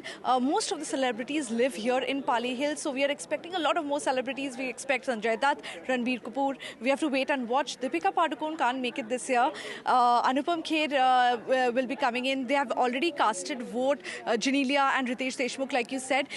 We have Gulzar Sahab, who came in and told us how important it is for him and for youngsters to come and vote, because otherwise you can't complain if you don't vote. So that is something, a duty that you should have. And about issues, he said that, you know, it's, all the issues that we see, normal people know their issues. So they know what they are voting for. And Meghna Gulzar made it very clear. She said, I'm really sad to see the turnout, because in the morning here at Pali Hill, there was hardly any crowd. Right now, what you see is finally a lot of people coming in. There's a queue. This queue started right now. Otherwise, it was absolutely empty since morning. We have seen a lot of senior citizens coming in, but hardly any Gen Z or, you know, youngsters coming in. And we asked him, and he said, you know, you guys are media people, and you guys have to tell these youngsters to come out and vote. While at the same time Sunil Shetty supported them and said that, you know, they will come in the second half, I'm sure. They are youngsters. They may have had a late night. So I'm sure they will come out and vote, and that's what we are hoping for. Let's go and watch what Gulzar Sahab and Meghna Gulzar, his daughter, had to say. Right, Abira. Let's also look at some reactions coming in from the celebrities who have actually set an example in the Millennium City, asking people, inspiring people to come out and vote. Problem issues is even we have to be as responsible. बहुत सारे issue हमारे खुद के भी है. Civic sense हो, discipline हो. हम खुद मानते नहीं, हम मांगते सब कुछ है और deliver खुद कुछ नहीं करते. लेकिन यही चाहूँगा कि you know मुंबई हमेशा epicenter रहा है business का, हमेशा epicenter रहा है entertainment का. वो glory वापस आ जाए. और इंफ्रास्ट्रक्चर का काम हो ही रहा है. Of course you see बहुत ही अच्छा इंफ्रास्ट्रक्चर का काम हो रहा है. वो सही वक्त पे हो, सही तरीके से हो, क्योंकि क्या है रोड्स स्ट्रक्चर्स आएंगे ही आएंगे, लेकिन साथ साथ ग्रीन कवर हो, पार्क्स हो लोगों के लिए, वो बेसिक्स होनी ही चाहिए. This is supposed to be one of the most prime areas of the city, the country, and I think roads and infrastructure is of key importance, and I hope whoever comes to power takes care of that. आइए vote कीजिए, ये हमारी एक responsibility है. ECI का मैं icon हूँ, तो बहुत समय से मैं यही कह रहा हूँ, लोगों को यही दरख्वास्त कर रहा हूँ कि आइए वोट कीजिए, हमारी रिस्पॉन्सिबिलिटी है. यहाँ फैसिलिटीज़ भी अच्छी है, और जैसे कि मैंने अभी कहा कि सारे ऑर्गेनाइजर्स ने यहाँ पे अच्छी फैसिलिटीज़ की है. सिर्फ हमारे लिए नहीं, मगर मैं ये उम्मीद करता हूँ कि सारे लोगों के लिए अच्छी फैसिलिटीज़ रहेंगी. पूरा जो पीरियड है, वोटिंग पीरियड, वो पूरे समय तक अच्छी फैसिलिटीज़ रहे, यही मैं उम्मीद करता हूँ, और किसी को तकलीफ ना होए. आइए ज़रूर वोट कीजिए. सबसे बढ़िया बात है, इंतज़ाम बहुत अच्छा किया हुआ है, बहुत अच्छा इंतज़ाम किया हुआ है. मैं देख रहा था कि सीनियर सिटीजन के लिए बहुत अच्छा इंतज़ाम किया हुआ है, बहुत सफाई रखी हुई है. एंड बस आज यही है कि सब लोग आएँ, वोट करें. That is the most important thing. बहुत ज़्यादा इम्पोर्टेंट है. बहुत इम्पोर्टेंट डे है आज वोटिंग का, और बहुत अच्छा लगा मुझे तो देखने को ऑलरेडी आए हैं. आई होप कि और ज़्यादा भारी मात्रा में आए और Well, important day today for Maharashtra and for 15 Bypoll controversy across the country, and also for Jharkhand. We have Sanjay Singh, consulting editor at NDTV. We also have Badri Narayan, author and senior writer, joining us to discuss today's possible outcomes and also analyze the campaigns. Thank you both of you for joining me on this broadcast. Mr. Singh, to you first. How do you, I mean, we are talking about Mumbai, sir, 15.1%. This is a city where people are known to be very practical. This is known for its spirit, but also at the end of the day, there's business as usual. Is there a sense of apathy? Is there a sense of skepticism with politics that whoever comes to power, our lives are not going to change? And how does one address a sentiment like that in Mumbai? That thing is disappointing. The voting share percentage as of now is 15.78, which is disappointing. If you go to rural areas, this number I think is would be much different from what we see for Mumbai. Mumbai as it is, the whole region has 36 seats. We talk a lot about urban apathy, the division between urban and rural areas, the way they vote. We talk a lot about politics. We talk a lot about governance, particularly in cities, in middle class in particular. The new middle class also is there, upper crust also there. But when it comes to voting, that is a sad part. And then you crib about this government is not doing that. I think Sunil Sethi said a very nice thing. We also have certain duties and the way we should go about it. This election, I think Mumbai, Maharashtra is particularly important in the sense that is going to shape narrative for coming months at least. Maharashtra, Mumbai being our financial capital. More so, this election is also about, in Mumbai particularly, who holds legacy of Bal Thackeray. There is undivided Shiv Sena. The BJP-Sena alliance swept the polls in this area. In parliamentary election, of course, the scenario was different. Is it going to be any different from the parliamentary election? Or who is going to have that kind of legacy? Because the way people are talking, I think from the initial projection that people were talking about, now things have changed a bit. Okay. That thing has changed a bit. At this moment, I'll not say in whose favor, but you can sense that sense the way campaigning has proceeded, certain issues have cropped up, certain things have been placed. But yes, these people coming out, the celebrities, the so-called celebrities, as we say, and Sachin Tendulkar being brand ambassador also, Bharat Ratna, master blaster cricketer, the people like them going to vote. I think common people should also go and vote to have your government in place, the government that you want. And please don't crib later. Absolutely, that's very well said. Also, Badri Narayan, I wanted to ask you, what is the importance of ideology in this election, sir? Because this is Maharashtra is a state that has seen a lot of multiple political formations in the last few years, multiple defections, and also confused loyalties, defections. In a state like that, like Sanjay Singh was also saying, there is a strong legacy of Bal Thackeray. The RSS comes from there. B.R. Ambedkar comes from there. How does ideology figure in the psyche of a Maharashtra voter in today's time? Vasudha, I think you have raised a very pertinent question. I used to say that Maharashtra election is like Mahabharata, reminding us Mahabharata. At least in certain region, family is fighting against family, brother is fighting against Bhatija, the ideology is fighting against ideology. So it's a very mixed, very hybrid kind of election. And it's very difficult to tell who is what in this election.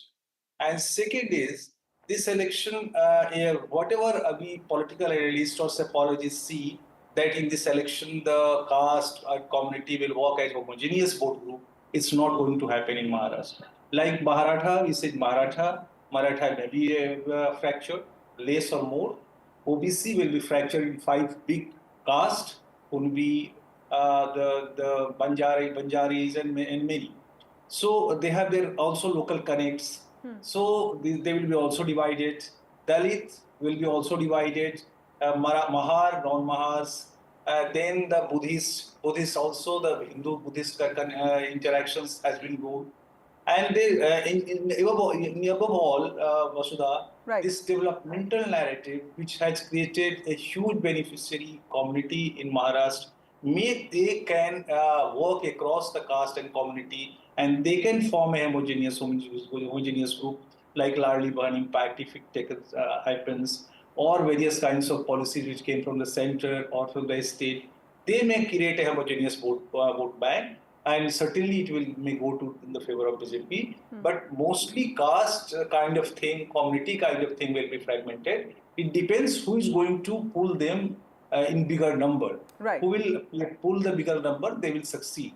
So there could be a social group that can rise above caste, is what you're saying. That's very important. Also, Sanjay Singh, do you see a difference between East and West in Maharashtra? Because a lot of people talk about the kind of infrastructure that has really come up in Konkan region, Mumbai, Pune. But the rural parts of Vidarbha, Marathwada think very differently. Do you see that there could be a divide on those lines? Or do you agree with something that Badri Narayan is also pointing out, that there is a social group that can rise above this, especially because of welfare push? Yeah, but that divide was there, but also lately we have seen that particular part has been bridged to a certain extent. Like Vidarbha, the way people used to talk about it, or if you had visited both these areas, you could see the difference. But things are changing. Nagpur, for instance, is now a very vibrant city, and areas around Nagpur.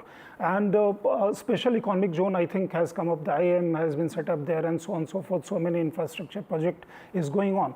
That is beauty, I think, of the NDA, and also Nitin Gadkari, as it is, belongs to that region. Devendra Fadnavis belongs to that region. Move slightly away from there, and then you land to Baramati, where again there is a very high-paced battle, power versus power. It's family battle, ideology, development, and what people actually think. Who is real inheritor in terms of ideology has become very fluid thing in politics. The way you perceive it. Shiv Sena from where it began and Shiv Sena from where it is, particularly under Uddhav Thackeray.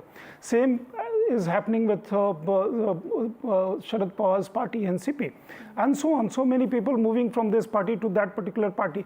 It is ultimately voters also, that gives a bit of confusion to the voters as to who should I vote. Ultimately, I think they are also going to be guided by the big picture. Right. If Prime Minister Narendra Modi can deliver, who is going to be Chief Minister of Maha-Yuti, not much of an issue, because we can speculate about that later as and when results come in, or if we get the trends. But people, I think, also apart from their local leaders, some areas like where Aditya Thackeray and Milind Deora are contesting, of course, that's a very personality-centric constituency.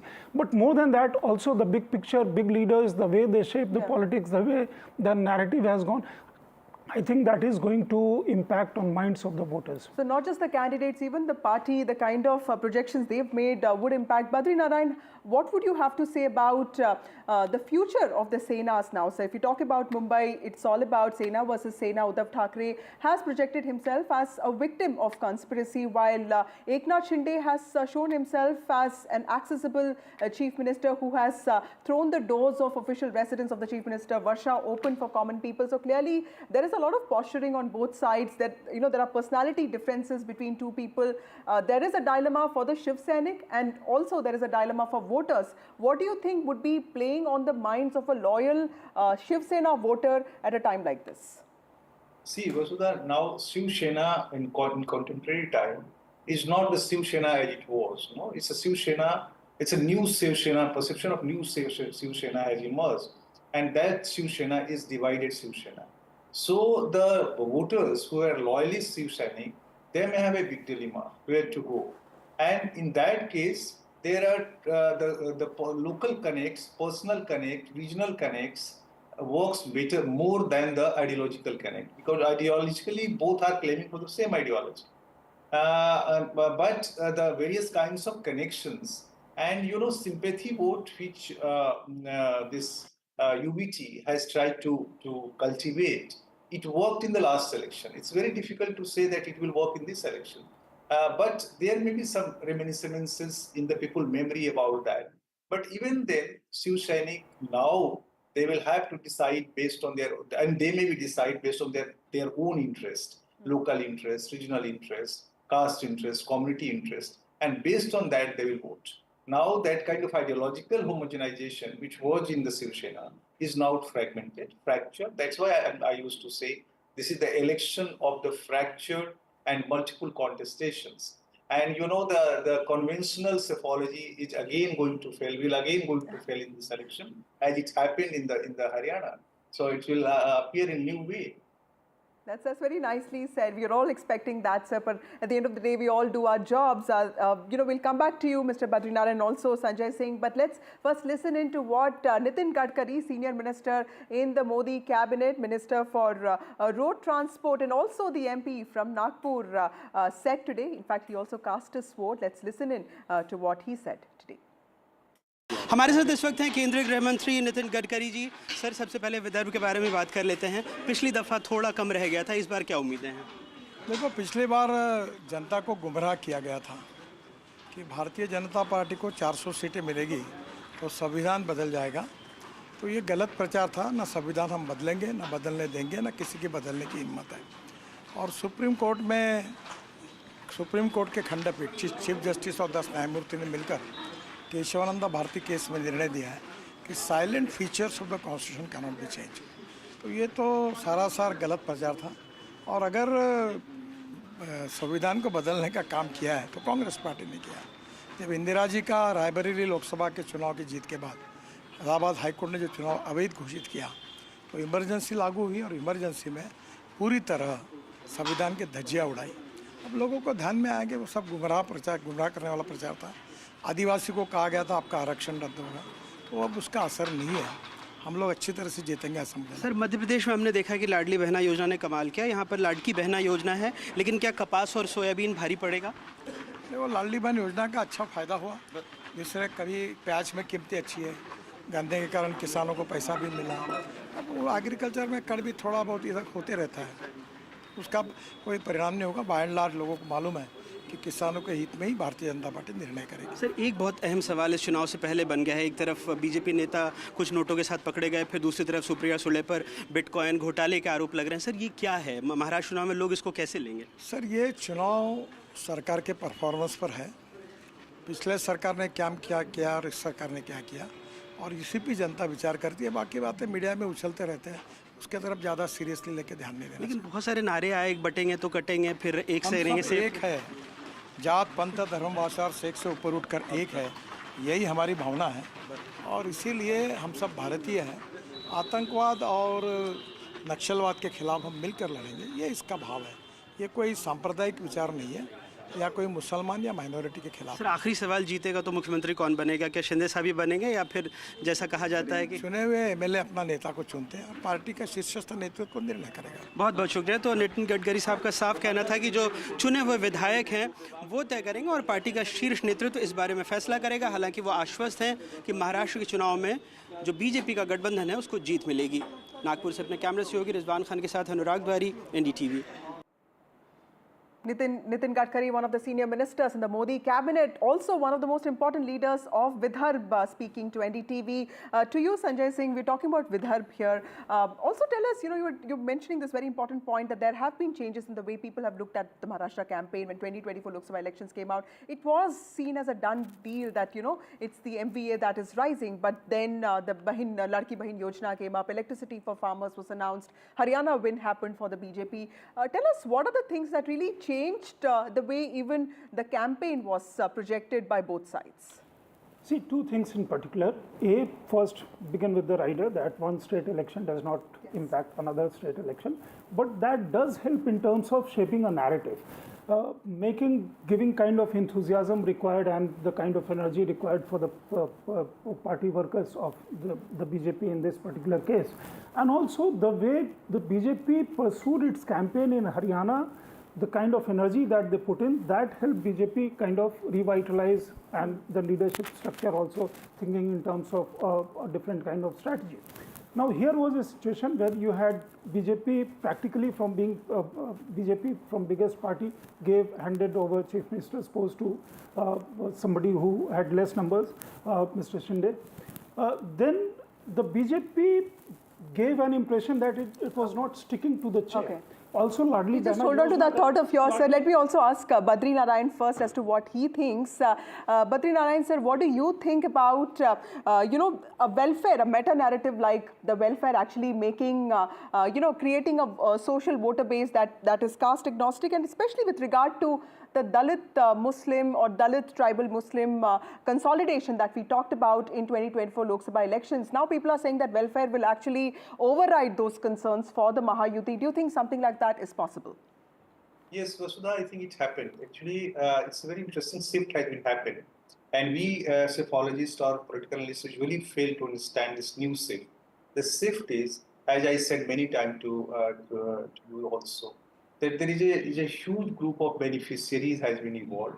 And not only group, it's a kind of a beneficiary consciousness has emerged. And that consciousness formed a kind of community. And that always wants something. If you are going to give them, and then they will respond to you. So, as you see, BJP government since 10 years is trying to give many things to as a social supporter schemes, and that is working well among them. And you know, they are voiceless, they don't speak. So whenever our psychologists goes to understand them, election, they mostly listen those who speak. And so they emerge as a silent voter. Mostly they work across the caste, they work across the community, they work across the religion, and they have just turned as a silent voter. हमें कोई कांग्रेस जीत रही जीत जाए, वो जीत रही है वो जीत जाए. But they will go and decide, they will go and vote on the booth because they know who is giving to them what. Right, so democracy in a turn in a new way, and that is a kind of one can say it's a giftocracy. Sometime I used to call, but giftocracy. But we can positively we can say social support schemes, which has a pertinent meaning in empowering the community and especially the most marginals, and that is going to work in elections. Right. So just saying, you mentioned a very important point, saying that people will look for candidates, but they'll also look for political stability, sir. How confident are you that people will actually, you know, these factors will play on people's minds when they go out to vote in Maharashtra today? Maharashtra is a business-oriented state, and people, of course, will give a thought about it while casting their vote. Also, we were talking about welfare schemes, Ladli Behna Yojana. That's a huge hit. When we talk about women in particular as a social constituency, and we have seen many a times recently women vote according as per their own conscience or not necessarily dictated by the family elders or their husband or their father or uncle. They think about their vote.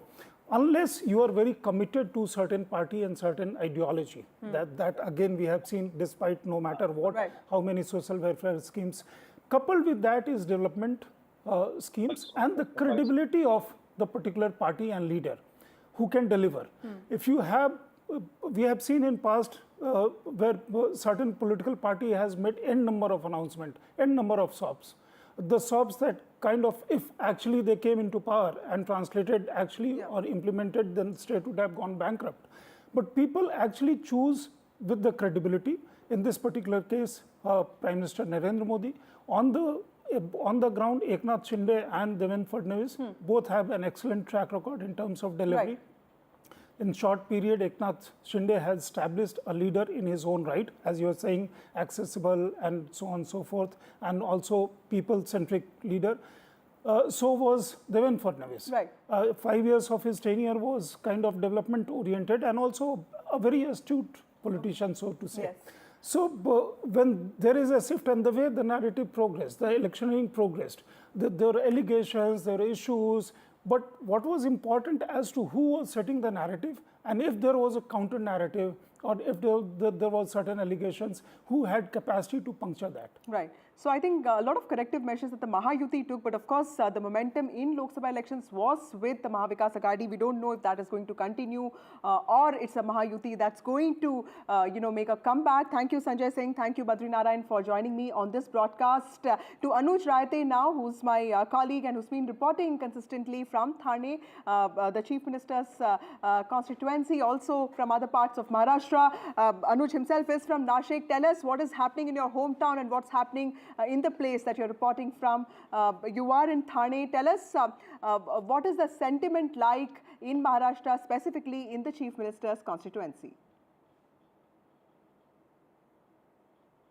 In Eknath Shinde's constituency, we talked to a lot of people out there, and even though we didn't really ask whom they voted for, but everyone is very happy to talk about Eknath Shinde and how proud they are of him being, of how their MLA is the Chief Minister. And they also talked about several development works undertaken by Eknath Shinde in that particular region.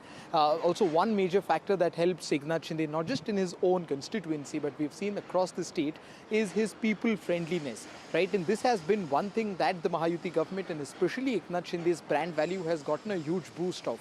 It is him being one with the people. Wherever he goes, we see him talking to people, interacting with them very freely. And even here we saw that he didn't come to vote alone. He was there with the entire family, and until he left, he made sure that his parents, his son, his daughter-in-law, all of them left the polling booth at the same time. And that really speaks a lot about why is he so popular, especially in this part of the state.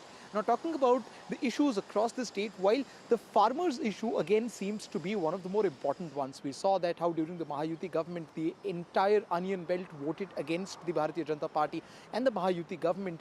But then this time around, that has been replaced with other more localized problems, be it cotton, be it soybean, be it sugarcane, be it grapes. So different parts of the state have their own different issues, but at the same time, even while interacting with the farmers, we found out that there are these corrective measures that you were talking about, which have made the farmers think that the government is doing good for them. And the more important one of that is the waiving off of electricity bill. You know, while covering farmers' issues, when we were talking to the farmers, they talked about how they've been gifted 1 to 2 lakh rupees because their electricity bill, which was close to 1 lakh, 2 lakh, even 3 lakh for many people, has been waived off completely, and that will make them think a lot before going to the polls. Another important thing, especially in the hinterlands, is the difference between the candidate at the local level and the kind of government they want at the state level, right? They may want a particular alliance to be in the state level, but people we are seeing are, more determined and are more categorical about who is the candidate, because it's the hyper-local problems that they're focusing on more. Right. Thank you, Anuj, for joining us with those details. We'll keep coming back to you. But today is also the day top leaders of Maharashtra, their fate is on the line. In fact, they are also contestants this time. Eknath Shinde, the Chief Minister of Maharashtra, Deputy Chief Minister of Maharashtra, Devendra Fadnavis contesting from Nagpur Southwest, and also Nana Patole, who's also a candidate this time. Let's listen into what they said today morning. आज बहुत ही लोकशाही का एक पवित्र दिन है। ये उत्सव है, ये लोकशाही को समृद्ध और मजबूत करने वाला उत्सव है। इसमें सभी ने मिलकर इस उत्सव में सहभागी होना चाहिए, सभी ने वोट करना चाहिए। 2019 में क्या हुआ था लोग आज भूले नहीं है। लोगों का मैंडेट क्या था, और लोगों का मैंडेट था महायुति, जनता का मैंडेट था महायुति, लेकिन सरकार महायुति की नहीं बनी, इसलिए वो लोगों के ध्यान में है पूरी तरह।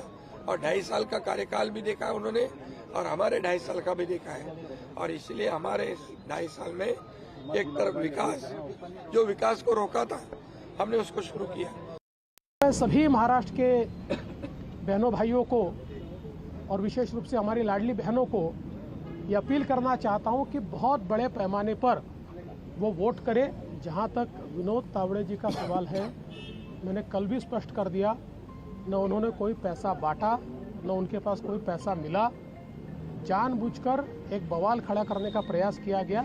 जहाँ तक सुप्रिया सुळे जी पर और नाना पटोले जी पर जो आरोप लगे हैं, जिस प्रकार से एक पूर्व आईपीएस अधिकारी ने कुछ आरोप लगाए हैं, कुछ क्लिप्स उन्होंने जारी की है, मुझे ऐसा लगता है कि ये बहुत गंभीर इस प्रकार का प्रकरण है। और मैं आज इतना ही कहूँगा, इस प्रकरण की सिरे से जांच होनी चाहिए। देखो, महाराष्ट्र में कांग्रेस की लीडरशिप में ही सरकार महाविकास आघाड़ी की बनेगी। उस तरह से जो मतदान का जो रुझान आ रहा है, कॉल आ रहा है, जो लोग मतदान के लिए जा रहे हैं, तो उसके आधार पर राज्य में कांग्रेस की सबसे ज़्यादा कैंडिडेट चुन के आएंगे और महाविकास आघाड़ी की सरकार आएंगी, इसमें कोई दो मत नहीं है। आपने देखा होगा कि कल भारतीय जनता पार्टी के राष्ट्रीय महासचिव विनोद तावड़े ये पैसे बांटते हुए पकड़े गए। बीजेपी आज पैसे बांटकर और दारू बांटकर चुनाव जीतना चाहते हैं, तो ये क्या नोट जिहाद है या दारू जिहाद है? आपका मुख्यमंत्री हो रहा है क्या महाराष्ट्र में? बिल्कुल महाविकास आघाड़ी का मुख्यमंत्री होगा। So very critical Maharashtra elections underway there. Maha-Yuti trying to regain vote and of course retain its supremacy, while Maha-Vikas Aghadi trying to make a comeback. But what happened yesterday is also important. Scam versus scam has hit the state of Maharashtra. This was hours before polling began. Maha-Yuti and Maha-Vikas Aghadi were trading charges against each other. In fact, Maha-Yuti has alleged that a Bitcoin scam took place and that involved senior MPA leaders, including Supriya Sule and Congress President of Maharashtra Nana Patole. Supriya Sule, of course, has dismissed charges, saying that the voice in the clip that was shown by the BJP in a press conference that the party called last night was not hers. Meanwhile, BJP leaders have been booked in a cash for vote scam. BJP General Secretary in the state, Vinod Tavde, is at the center of this storm, but he has rejected these allegations and he has said that none of that really happened as what was suggested by the MPA leaders. BJP के राष्ट्रीय महासचिव विनोद तावड़े जी इस वक्त हमारे साथ हैं। Vinod ji, voting से कुछ घंटे पहले आप पे वोट से पहले नोट बांटने का आरोप लगा है। उन तस्वीरों को भी एक्सप्लेन करिए जहां पर लिफाफे से नोट निकल रहे हैं, डायरी लहराई जा रही है, आप बेबस बैठे हुए नजर आ रहे हैं, पानी पी रहे हैं। इन तमाम तस्वीरों से वोटर्स में कैसा संदेश गया कि वो आरोप सही है? आप क्या कहेंगे? नहीं, पानी पीना से क्या आदमी गिल्टी होता है? बेबस दिख रहे हैं आप। कोई ऐसा है कि जब जैसे महाविकास आघाड़ी के लोग आ गए, बहुजन विकास आघाड़ी, तो वहाँ के डीसीपी मुझे कह रहे कि आप सीनियर है, आप यहाँ से निकल जाओ। मैंने कहा मैं अगर निकल जाऊँगा तो यहाँ हंगामा हो जाएगा। If I am there I will control it. Number 1, मेरा मानना है कि सुप्रिया ताई राहुल गांधी ने 5 करोड़ का आरोप किया, तो वहाँ मिले भी नहीं इलेक्शन कमीशन को। तो वो 5 करोड़ अगर मेरे पास थे, ये इन्होंने कंफर्म किया होगा, तो इन्होंने मुझे लौटाने चाहिए। नंबर 1। नंबर 2, वहाँ पर जो लोग नोट दिखा रहे थे या डायरी दिखा रहे थे, वो कोई मेरी डायरी थी नहीं। मेरी डायरी तो इतनी छोटी सी है, इसमें चिल्लर रहती है, बड़े नोट रहते भी नहीं है।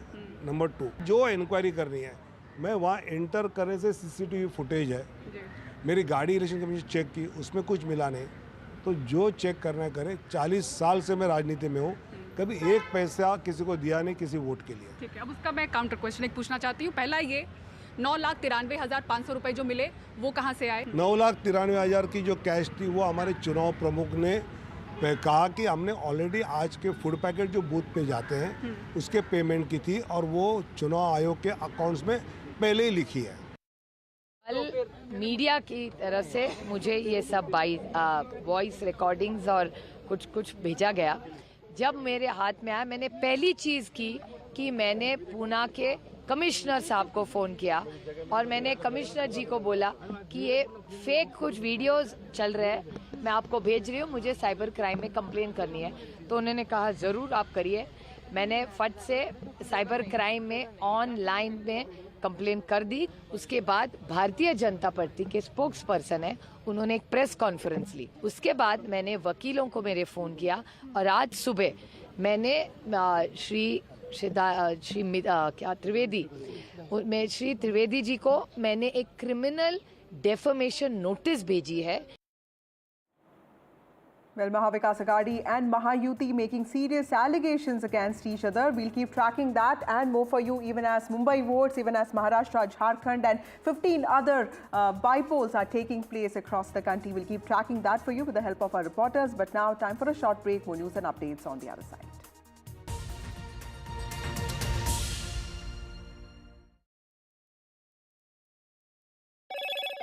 Hello, Moto. Motorola Edge 50 Pro, world's first AI-powered pro-grade camera. Mumbai votes in a trickle, less than 7% voting in India's financial capital till 9 a.m.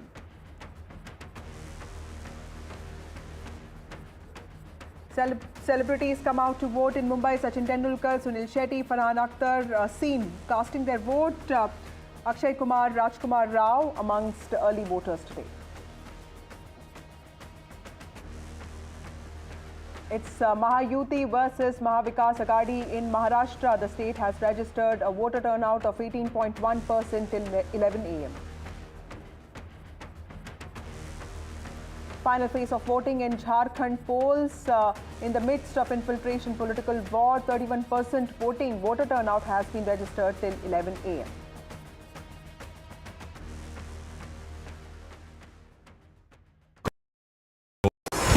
NDTV proudly upholds its legacy of trust and credibility. According to the prestigious Reuters Institute's Digital News Report 2024, NDTV is the top-most news platform in the country.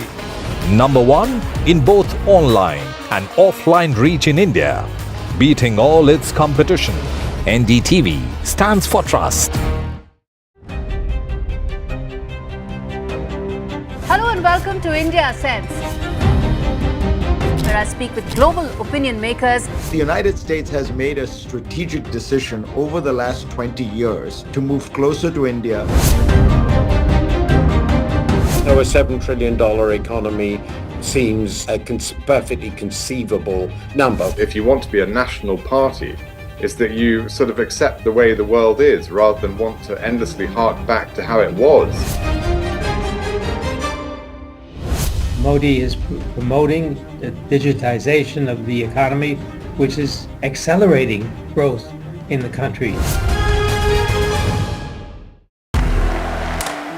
I want to thank the American people for the extraordinary honor of being elected your 47th president. Donald triumphs. What does Trump's win mean for America, for the world, for the wars, and for India-US relations? Non-stop coverage on NDTV. Top analysts and voices from the ground. Extensive coverage on NDTV.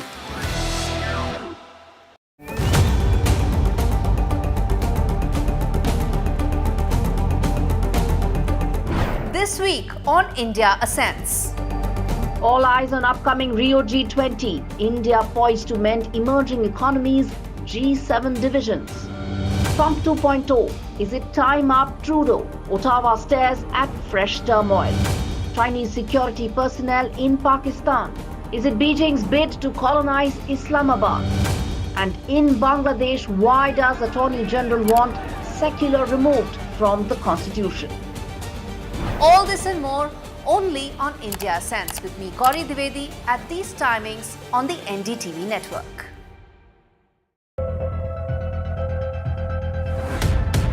We reached an agreement on patrolling.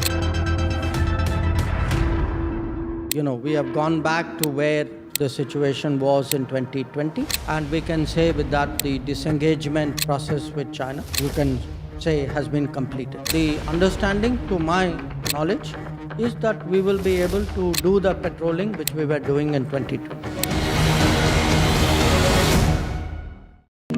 NDTV proudly presents NDTV World Summit 2024, the India Century. I now request. Hello, Moto. Motorola Edge 50 Pro, world's first AI-powered pro-grade camera.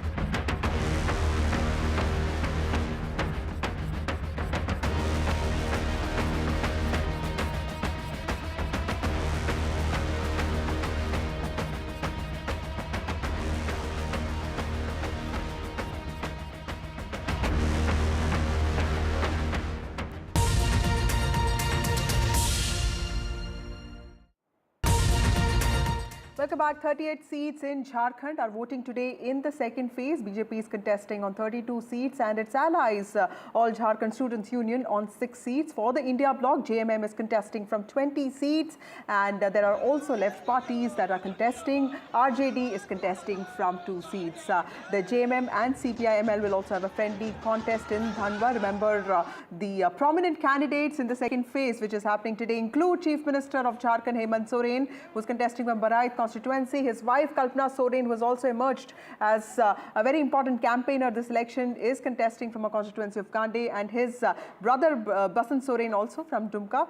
BJP State President Babulal Morandi, also former Chief Minister of Jharkhand, is also a candidate now, and Shibu Soren's daughter-in-law, Sita Soren, who joined the BJP before the Lok Sabha elections of 2024, is also a candidate from Jamtara. So, important candidates there. Let's look at some reactions to this story before we go across to my colleague for more details. मैं समस्त मतदाताओं से मैं appeal करता हूं कि लोकतंत्र का ये महापर्व है, अपना मताधिकार का प्रयोग करें। हमें 5 वर्षों में एक बार अवसर मिलता है अपने हाथों से अपने प्रदेश को संवारने का, और इसलिए समस्त मतदाता भाई और बहनों से मैं अपील करता हूं, इस अवसर को गंवाना नहीं। प्राप्त संकेत जो मिल रहा है, झारखंड की जनता अब परिवर्तन का मन बना चुकी है। हेमंत सोरेन की सरकार जा रही है और झारखंड में बीजेपी के नेतृत्व में एनडीए की सरकार आ रही है। मैं ये समझती हूँ कि उतने कम वक्त में मैंने पूरी अपनी मेहनत लगा के पूरा जी तोड़ मेहनत किया है और लोगों को वो सुविधाएं दी हैं जो उनका हक है। और कहीं ना कहीं अगर इतने कम कार्यकाल में मैंने इतना काम किया है तो आप समझ सकते हैं कि 5 साल तो मेरे लिए बहुत लंबा रहेगा और उस समय मेरे पास बहुत समय भी रहेगा और बहुत काम करने के लिए वक्त भी रहेगा। और आपकी अबुआ सरकार के लिए आपके हेमंत दादा, हेमंत बेटा ने जी तोड़ मेहनत की है इस उतार चढ़ाव के कार्यकाल में, जहां हेमंत सोरेन जी को जेल भी जाना पड़ा, लेकिन उन्होंने हिम्मत नहीं हारी और झारखंड के मान सम्मान हक के लिए लड़ाई को बुलंद किया है। मैं चाहती हूं कि आप अपना प्यार, अपना आशीर्वाद हेमंत सोरेन जी और हमारी महागठबंधन को दें।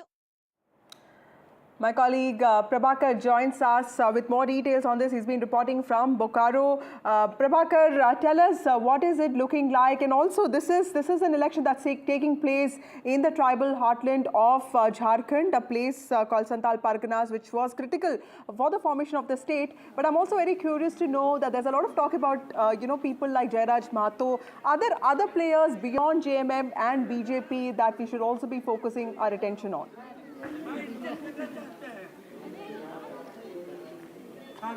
Exactly, but before I actually answer your question, let me show you something very interesting. I have moved on from Bokaro, and I'm now in Chari Assembly. This is a rural constituency. What we saw in Bokaro, because being an urban constituency, there was a voters' apathy. Most of the polling stations were lying empty. Now here in the constituency, that is Chandan Kyari, the visuals you are getting from here is very encouraging, very soothing. You can see a long queue of women voters, long queue of women voters actually, and even the men are there. But the women voters, they're large. They are in big numbers. So this is very encouraging actually. Now talking about the second phase of polling which is happening in Jharkhand and the political importance of it, certainly it is happening in the tribal heartland, that is the Santhal Pargana, that happens to be the political stronghold of JMM. That is where the JMM as a political party has emerged from. It was initially started by Shibu Soren, the tribal movement from there, and then baton was handed over to Hemant Soren then. So that is, today's polling would be actually a testing ground of how BJP, whether BJP has been able to dent into the tribal vote bank. This will be tested today. They had actually floated the narrative of those illegal immigrants, the Bangladeshi migrants, and the idea was to dent into the tribal vote bank. Whether that model succeeded or not, today in this phase it will be tested, especially in the Santhal Pargana. Santhal Pargana, as I told you, happens to be a tribal stronghold and a very and obviously the JMM stronghold. So it would be decided today whether BJP has been able to make an inroad into the tribal heartland or not. Right, Prabhakar. Prabhakar, also tell us a little bit about the key players, the key contestants here in the second phase of elections, because there are several members of the Soren family who are also contesting. There's also Babulal Marandi, former Chief Minister of Jharkhand, and also the state chief of the BJP, who's a candidate there. Tell us the key faces who are in the fray today. Yeah, the power couple of Jharkhand, certainly they are in fray, Hemant Soren and the emerging star, the rising star of JMM, Kalpana Soren, they are in fray. Also, Babulal Marandi is contesting. You have Sudesh Mehto, who's the ADSU chief, who is contesting from Silli. And then you have 5 sitting ministers. You also have the BJP leader of opposition. He's also in fray. 5 sitting ministers, 11 former ministers. So the long list of important candidates in fray whose political fate would be decided today. Yeah. Right. Thank you, Prabhakar, for joining us with those details. Important election in Jharkhand today, 38 assembly seats contesting there, and this is happening in, of course, this is happening in the Santal Parganas, which is seen as the tribal heartland of Jharkhand. But more importantly, this will also be, this will also decide as to whose narrative when it came to tribal identity, when it came to meta narratives on welfare actually clicked, with the BJP focusing on infiltrators from Bangladesh as primarily responsible for reduction in tribal numbers, and JMM-led Hemant Soren government saying that it's basically welfare that matters and it's protection of Sadhana code and tribal identity that will matter the most. Moving on, the U.S. Immigration and Customs Enforcement has detained Anmol Bishnoi, who's the brother of gangster Lawrence Bishnoi. Anmol is currently being held in jail in the state of Iowa. According to reports, Anmol's detention has prompted Indian law enforcement agencies to engage with their U.S. counterparts in order to help secure his deportation or extradition to face charges in India. Now, sources have also said that he has been detained because of discrepancies found in his travel documents. Anmol is wanted for murder of NCP leader Baba Siddiqui and firing outside Bollywood actor Salman Khan's house. He was caught in California last Thursday. Well, time for a short break. We keep tracking those important elections happening in Jharkhand, Maharashtra and 15 constituencies across the country. Time for a short break. More news and updates on the other side.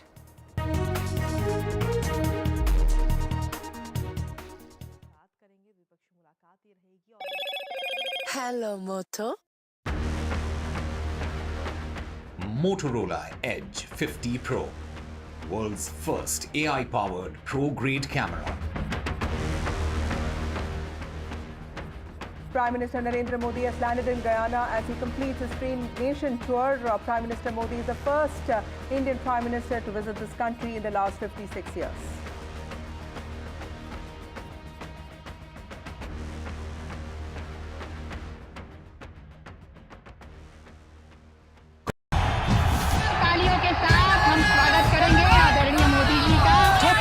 Shivaji Maharaj की त्यांचा agenda फक्त corruption first आमचा agenda आहे nation first घोषणा आणि जनतेचे पैसे लुटणं cut commission आणि करप्शनला आमच्याकडे थारा नाही त्यांचा परिवारवाद आमचा महाराष्ट्रवाद महाराष्ट्रामध्ये 1,75,000 जागा रिक्त पण का भरत नाही राज्याची जनतेच्या घमाच्या पैशाची तिजोरी लुटण्यासाठी हे सरकार आहे पूर्वीच्या सरकारच्या काळामध्ये निधी देताना त्यांना असं वाटायचं की त्यांच्याच खिशातले पैसे चालले शेतकऱ्यांना मोफत वीज देण्याचं काम आपल्या सरकारने सुरू केलं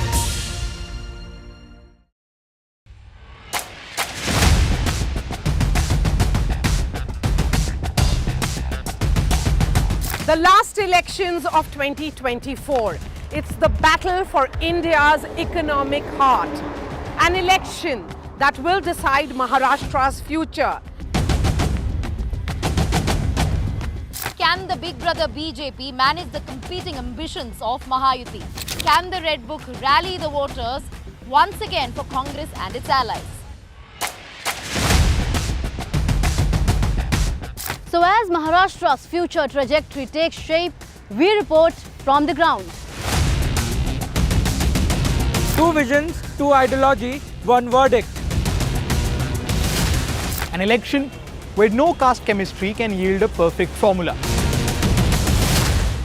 It's a state that is splintered with power battles. The big question, will Maharashtra poll outcome unify parties or divide them further? And who will emerge as Maharashtra's undisputed leader?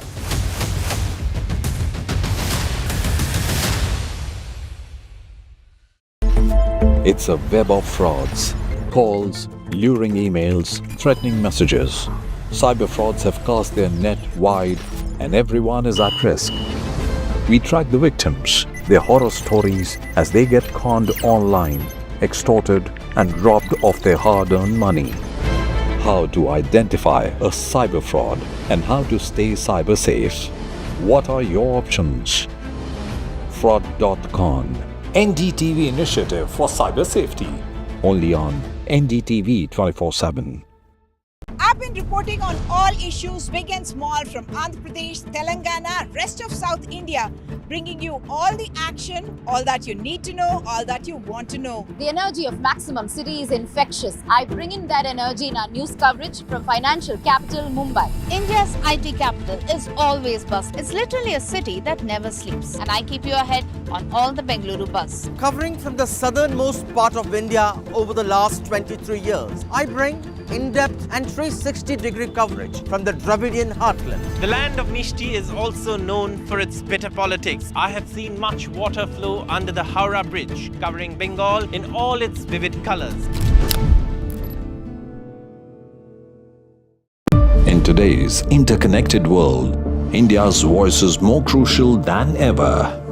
When India speaks, the world listens. At NDTV World, we are that voice, bringing you intelligent and insightful news from India and beyond. From geopolitics and diplomacy to economic shifts, migrations, tech disruptions, and the stories of our diaspora. We cover the news that shapes our global future.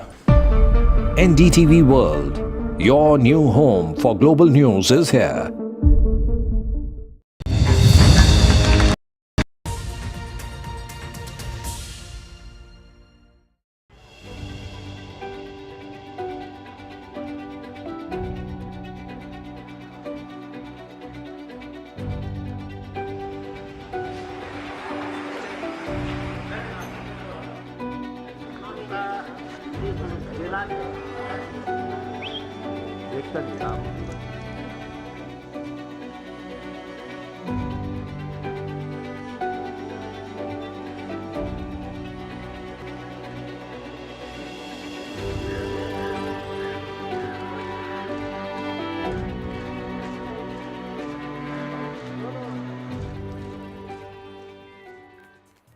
Well, it's an important day today, polling day in Maharashtra, Jharkhand and 15 other constituencies in the country where bypolls are taking place. Maharashtra has registered 18% voter turnout till 11 a.m. and Jharkhand has seen about 31% voter turnout. We've seen, we are hoping that these numbers, especially in Maharashtra, go up. We're tracking those elections very closely for you. We're going to tell you what voters want and who are the voters who actually turned up in polling booths. We are tracking that very closely for you. But first, the headlines. State elections of national importance, voting in Maharashtra and Jharkhand, voting for bypolls in Kerala, Uttarakhand, Punjab, high-stakes battle across states.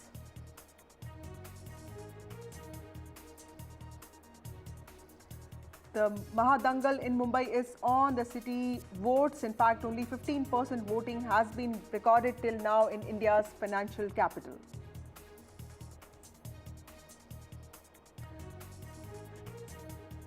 Thick smoke engulfs national capital. In fact, Delhi government employees have now been asked to work from home, 50% of them.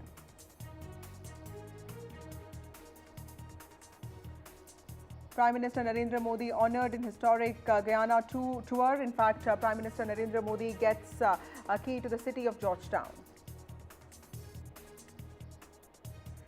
Gangster Anmol Bishnoi has been detained in the United States of America. US has said that it's closely working with Indian officials.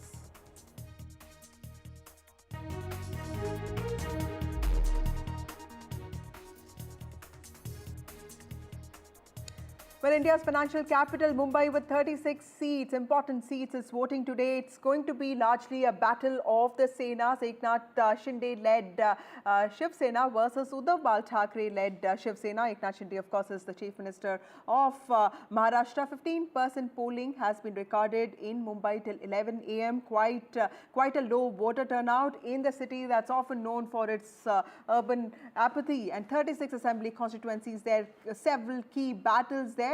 BJP's Mumbai dominance is also being challenged by the realignments that have taken place in the last 5 years. Joining me now is my colleague Radhika, who's been tracking Mumbai very closely for us.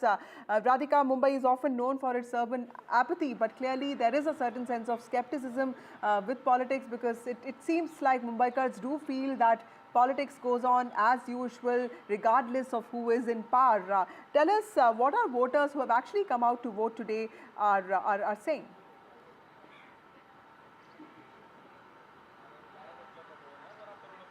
I wish I could tell you what the voters have to say, because we are seeing nearly empty queues here in this constituency in Bandra East. But I will try and go across to a few voters. As you can see, no long queues. Of course, this is lunch hour. Perhaps it will pick up pace in some time.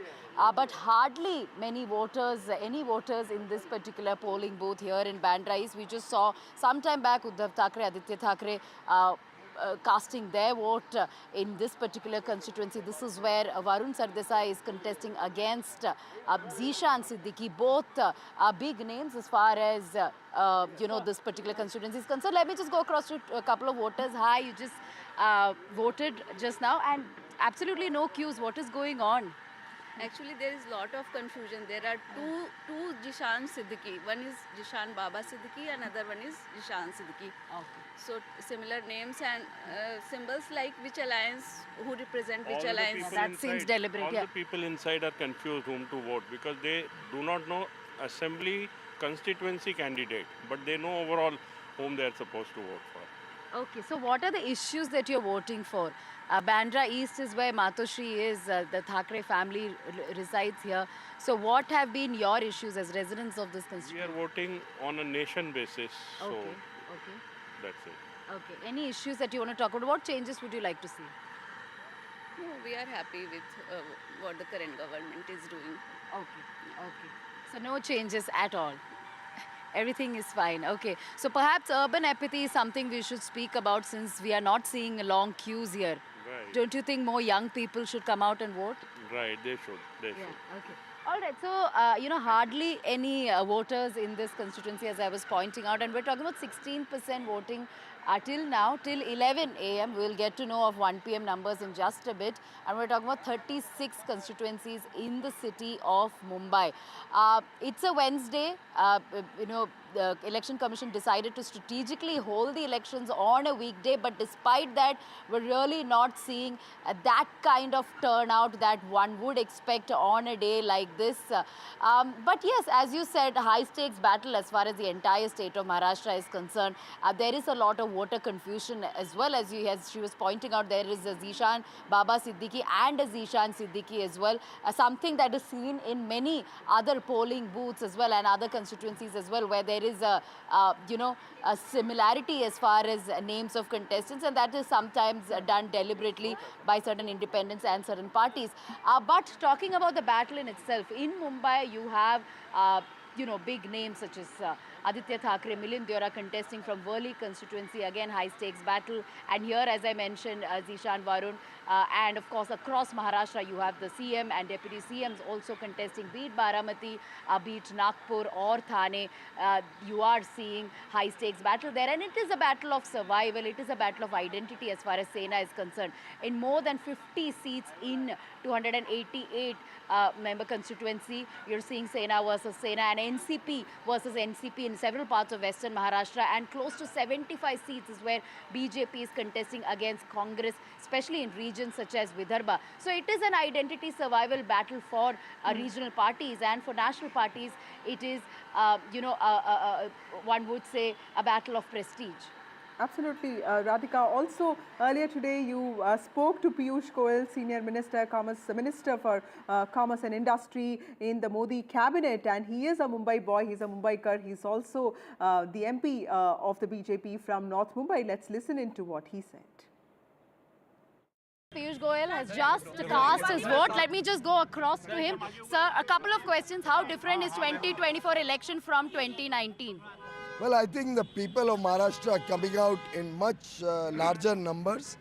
They are angry that despite having voted for a certain alliance in the past, there was a very, very, very unfortunate turn of events, due to which the vote which was given for a certain alliance was not truly able, we were not able to get a good government in Maharashtra.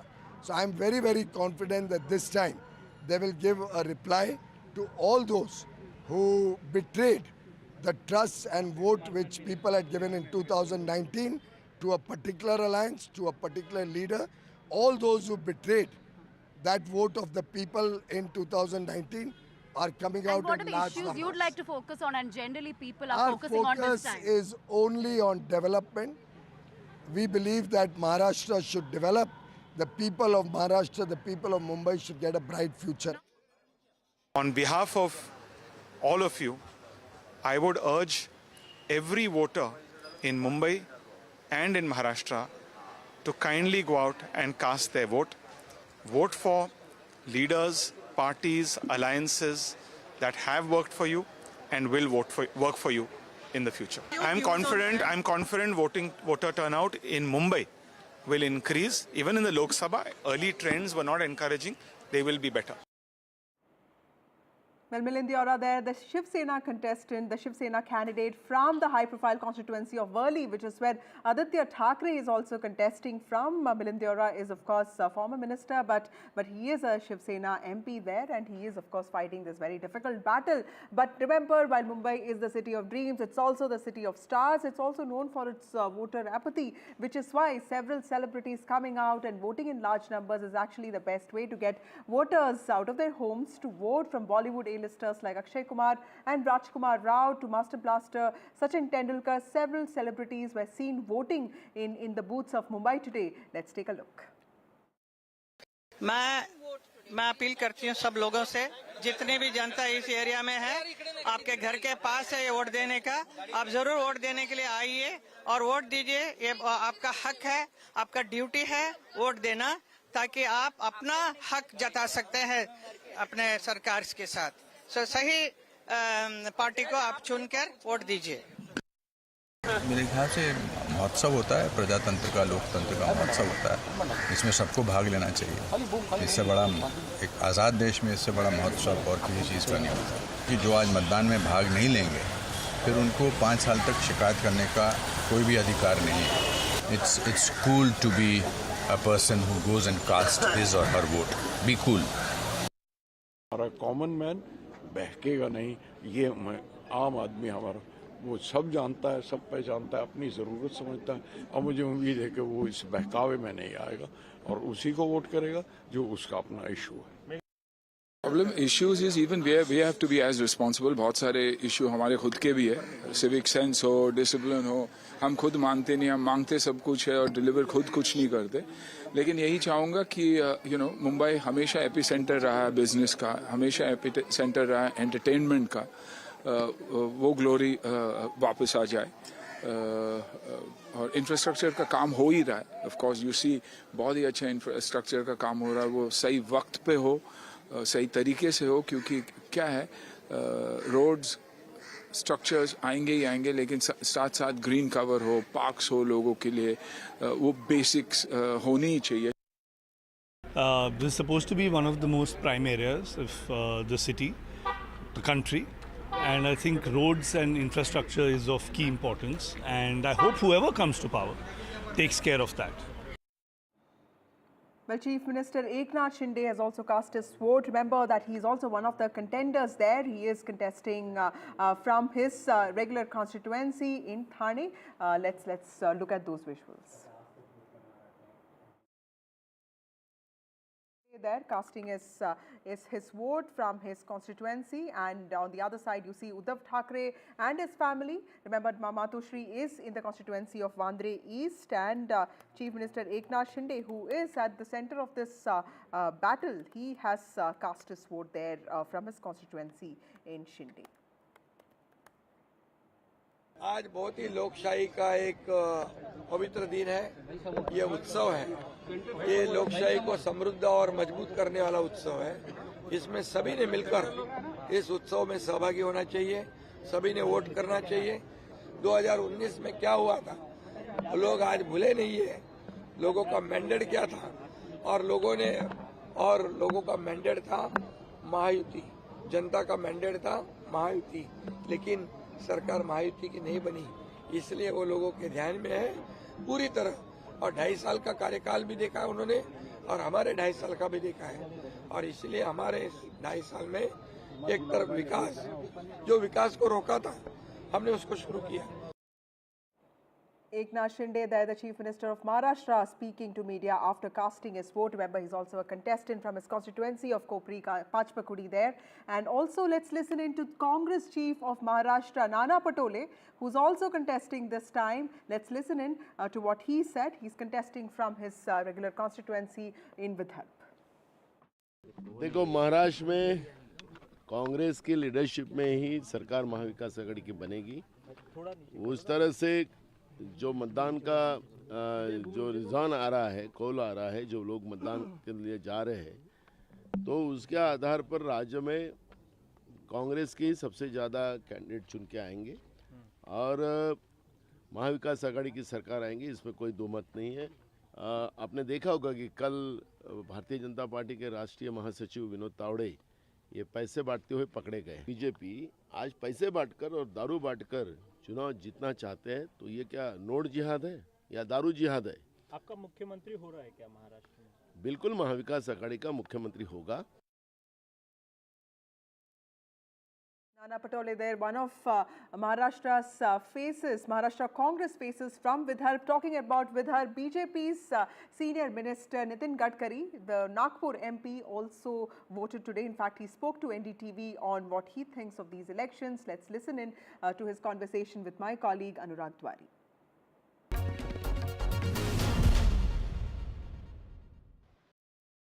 We have with us Union Minister Nitin Gadkari ji. Sir, how confident are you about the prospects of BJP in Maharashtra and especially in Vidarbha? I am 100% confident at any cost. 100% it is favor to BJP, and with the positivity and for the development, the people of Vidarbha will vote for BJP and Maha-Yuti. That I am very much confident about it. But during the last elections, we have seen, the performance of the BJP was not at, what used to be. So what was the reason during the last election? At that time, the voter was confused by Congress party, and they creating confusion in the mind of the people about the constitution. And their argument was that if the BJP will get 400 seats, they will change the constitution of Baba Sahib. And that was the argument. We don't want to change the constitution. We are very much committed for that. But at the time, particularly in Raebareli, when Indiraji got elected, after that the High Court, Allahabad, had taken the decision against them. That time it's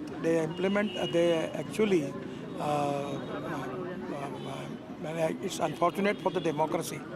The emergency started in the country, and at that time, Congress party has taken a lot of decisions where they make a lot of amendment in the constitution. And after Janata Party in 1977, they actually all rectify that. So that is the reason the party who actually damaged the constitution, they are trying to convince the people about they have to save the constitution. That is to be a big controversy. So now people understand the truth.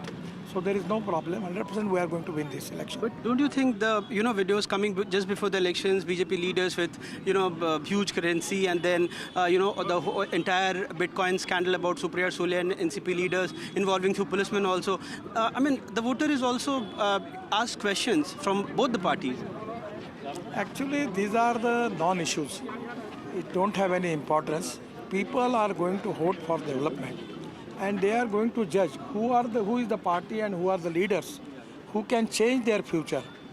As far as the development is concerned, that is to be the biggest criteria of the people, and for that reason people will vote for BJP and alliance, a Maha-Yuti alliance. So my last question, who will be the CM, sir? It is to be elected, representative going to decide about it. Nagpur MP and one of BJP's critical faces from Vidarbha, Nitin Gadkari, senior minister in the Modi cabinet, speaking to NDTV exclusively. We'll also tell you what really happened in the run-up to the polling day. In fact, scam versus scam hit the state of Maharashtra, where Maha-Yuti and Maha-Vikas Aghadi also traded charges against each other. Maha-Yuti, in fact, alleged a Bitcoin scam involving senior Maha-Vikas Aghadi leaders, including Supriya Sule and Congress chief of the state, Nana Patole. Supriya Sule has dismissed the charges, saying that the voice in the clip shown by the BJP was not hers. Meanwhile, BJP leaders have been booked in a cash for vote scam. BJP General Secretary in the state, Vinod Tavde, who is at the center of the storm, has completely rejected these allegations, calling them baseless. Let's listen into what Mr. Tavde said and also what Ms. Supriya Sule said after the controversy broke out.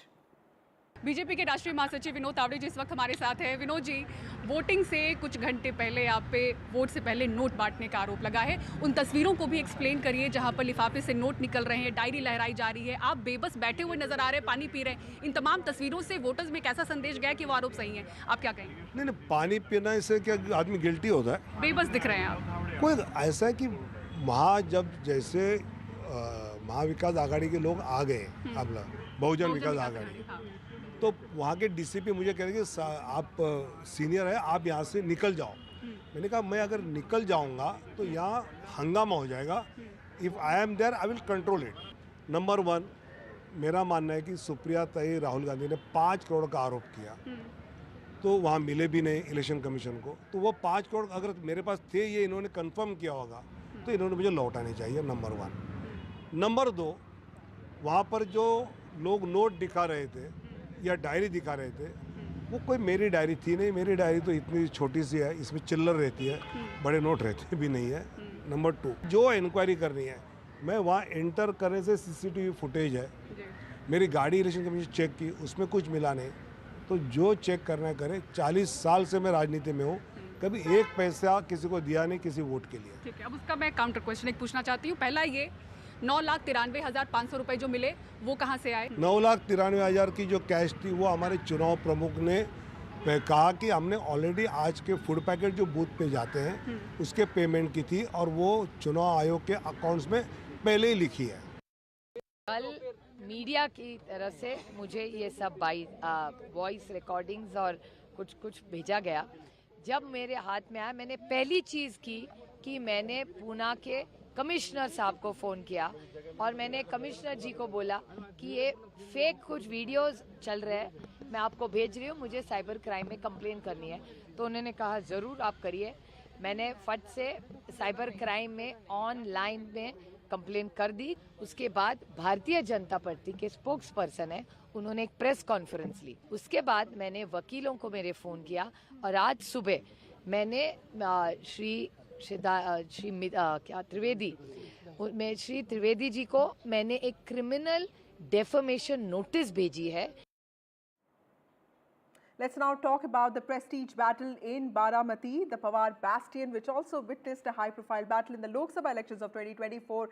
Supriya Sule versus Sunetra Pawar. Of course, Supriya Sule became the MP from Baramati, and this time it's Deputy Chief Minister Ajit Pawar versus his nephew and the grandnephew of Sharad Pawar, Yugendra Pawar, that is at stakes here. In fact, it's a high-stakes Pawar family showdown that is happening. The focus, of course, is on Baramati. Will Ajit Pawar secure 8th term by defeating his nephew? NDTV exclusive with Ajit Pawar, and also we spoke to his nephew Yugendra Pawar, who's also his contesting against him. Both Pawar family factions and factions of the party are confident of victory for them respectively. पूरे बारामती में सब लोगों को मिलने की कोशिश की और मुझे विश्वास है बारामती के लोग इस दफा मुझे अच्छे वोटों से जीत के दे देंगे. के सामने कुल 23 उम्मीदवार हैं इस कॉन्स्टिट्यूएंसी में, लेकिन सबसे कड़े उम्मीदवार जो है वो हमें लगता है कि अजीत पवार जी, जो कि 7 बार यहाँ से विधायक चुने जा चुके हैं. 1991 से लगातार वो यहाँ के एमएलए रहे हैं. कितना चुनौतीपूर्ण आप इसे मानते हैं? ठीक है, पर वो 7वीं इलेक्शन में पवार साहब की साथ थी, उनको पवार साहब का आशीर्वाद था, सपोर्ट था, इसलिए वो वहाँ अब तक जीत कर आए. आपका कहना है कि अब तक शरद पवार जी का आशीर्वाद था उनको, इसीलिए अब तक वो जीतते रहे. मतलब इसलिए उनको लोगों का भी आशीर्वाद मिलता था, पर अभी पवार साहब उनके साथ नहीं है, मतलब वही छोड़ के गए.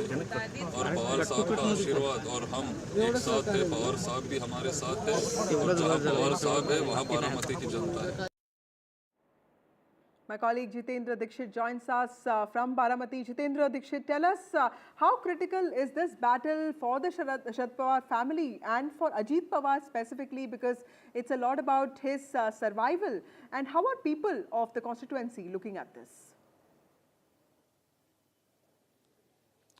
Right, Vasudha, as far as people are concerned, people of Baramati are experiencing a feeling of deja vu. Just 5 months ago during Lok Sabha elections, there was a contest between 2 family members of Pawar, and once again in this Vidhan Sabha election, again 2 family members of the same family are contesting against each other. Ajit Pawar, who is sitting MLA from the Baramati constituency, is being challenged by his own nephew, Yugendra Pawar, and there is a fair contest between uncle and nephew at this level and also at a broader level where Sharad Pawar's party is being challenged by Ajit Pawar's NCP, and at different constituencies there is a fair contest between the candidates of two parties. As far as this Baramati constituency is concerned, there are total 24 number of candidates on this seat, and but the most fierce contest, the most bitter contest is between Ajit Pawar, who has been MLA from this seat for 7 times. Since 1991, he has remained undefeated on this seat. But this time, Yugendra Pawar is challenging him, and Yugendra is banking upon the goodwill of his grand uncle Sharad Pawar, and believes that so far Ajit Pawar has been capitalizing over Sharad Pawar's influence in the constituency. But this time, Sharad Pawar is with Yugendra, and he will be able to win the seat. I have a local voter here, Swaraj Doshi. He is also a political enthusiast. Let's talk to him and let's ask him, what do you think? Who is having an edge over this particular seat? Okay, talking about Baramati constituency, dilemma is quite prevalent today also. As we see, Ajit Dada Pawar has a quite very well edge on this seat, considering the development policies and infrastructure which he has brought in. Also, the voters have a quite sentimental wave regarding Pawar Sahab. The narrative that went in was Lok Sabhila Tai and Vidhan Sabhila Dada. Let's see how this works out, but overall edge stands with Ajit Dada as of now. Okay, so as he has explained that people of Baramati have decided that in Lok Sabha they will be favoring Supriya Sule, and in Vidhan Sabha Ajit Pawar. But this is just a hypothetical statement. Let us see what happens on 23rd of November when EVM machines are opened and what they throw up as results. But if I talk about the voters turnout, in the morning we had witnessed long queues outside various polling booths.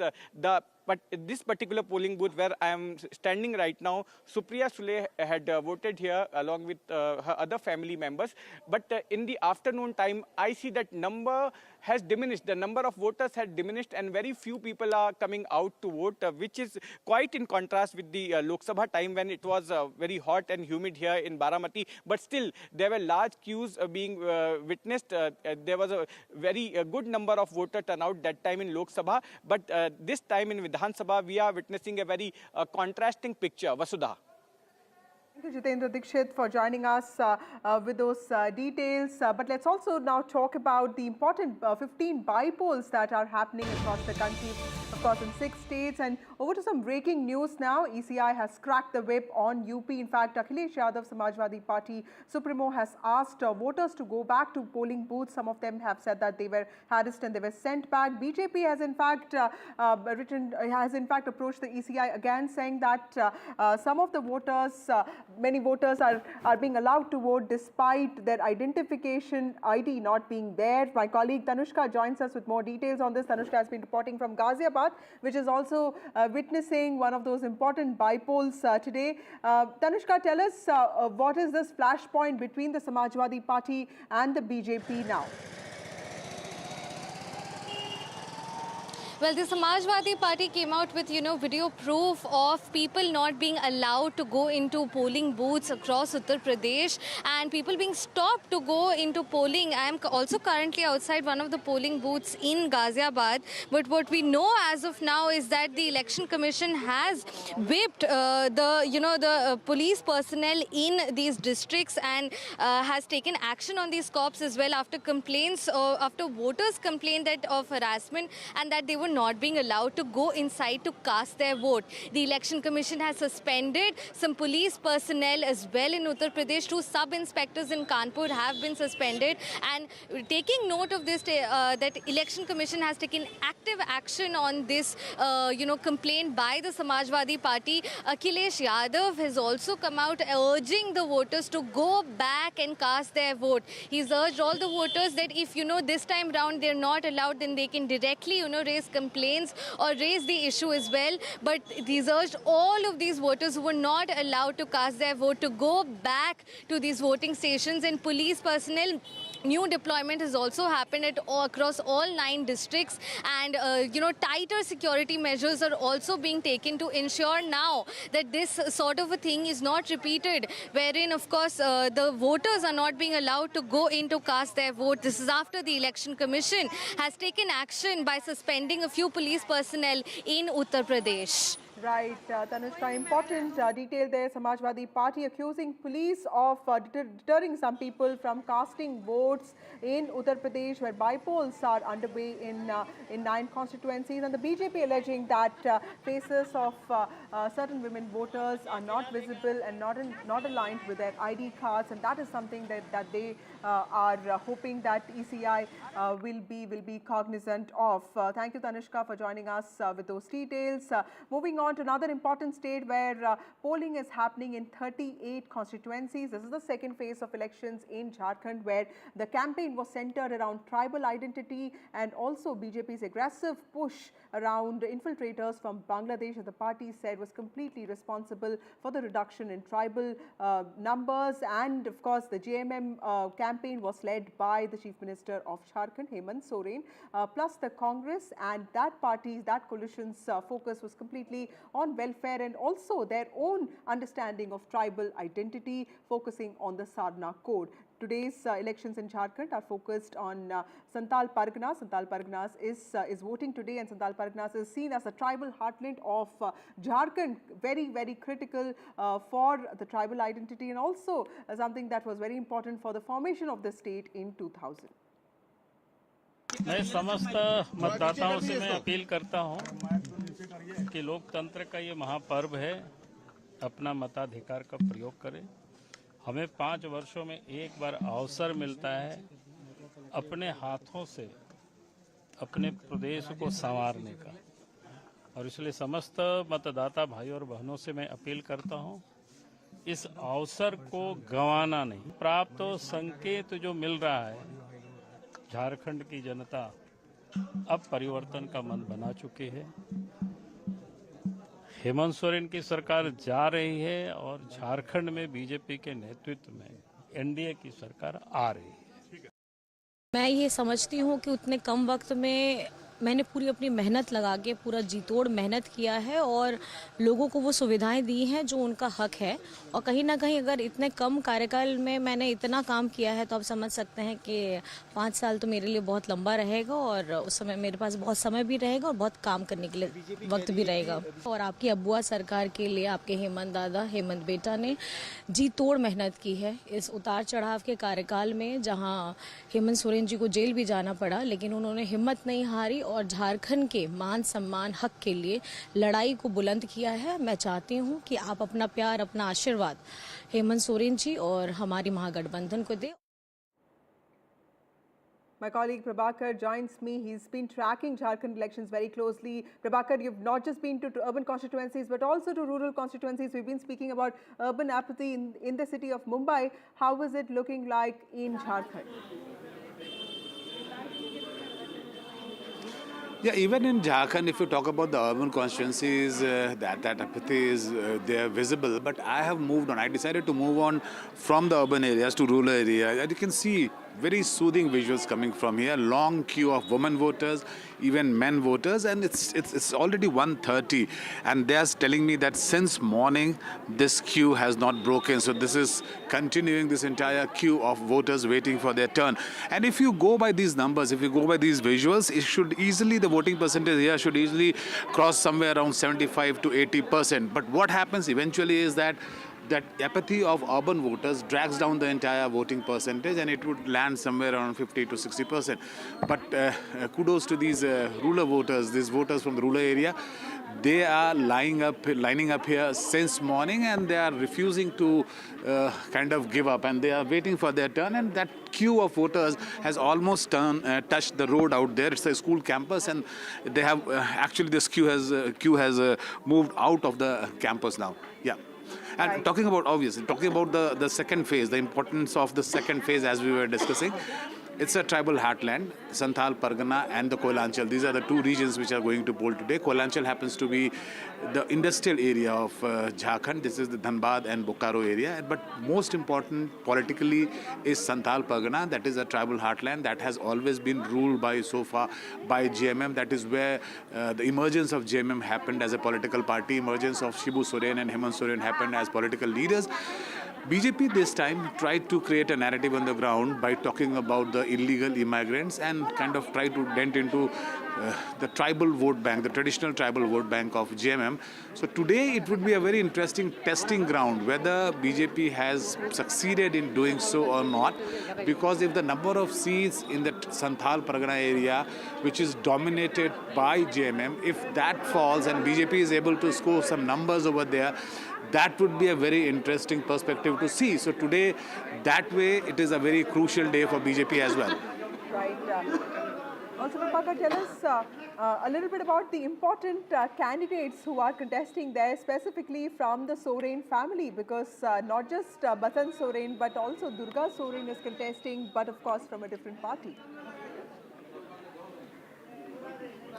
Yeah, 4 Sorens are in fray actually, 3 of them from JMM. You talk about Hemant Soren himself, then his wife Kalpana Soren, who is the, I always tell her she is the rising star of JMM, the way she has been campaigning all single-handedly without the support of any of those leaders, and she has been like the crowd puller, the real big crowd puller over there.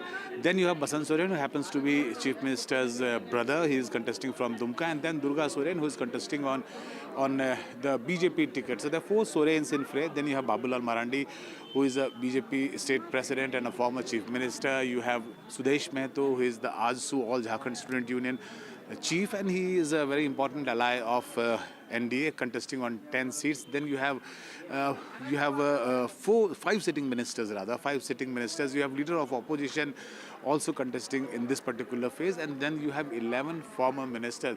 So as far as the big names in the fray are concerned, there are quite a them, and especially the Soren family, their fate, or all the 4 Soren family members, their fate would be decided today itself.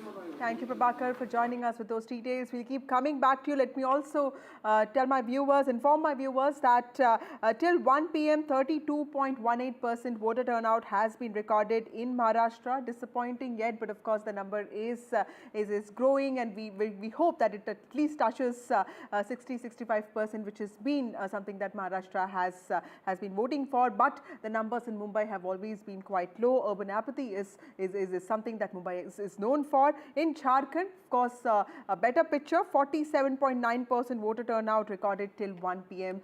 This is what we know from the ECI numbers. Time for a short break. More news and updates on the other side.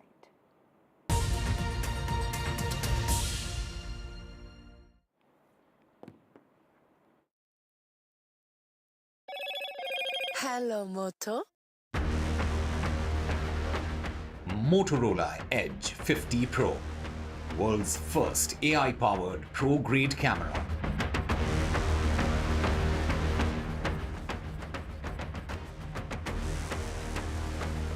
Mahadangal, Mumbai votes in key prestige battle has recorded around 30% voting till now.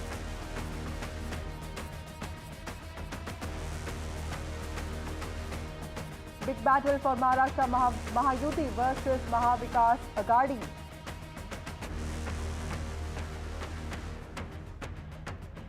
In other news, thick smog engulfs national capital. Employees, Delhi government employees, 50% of them could be working from home from now. Meanwhile, Prime Minister Narendra Modi has been honoured in historic Guyana tour of his. Prime Minister Modi also gets key to the city of Georgetown.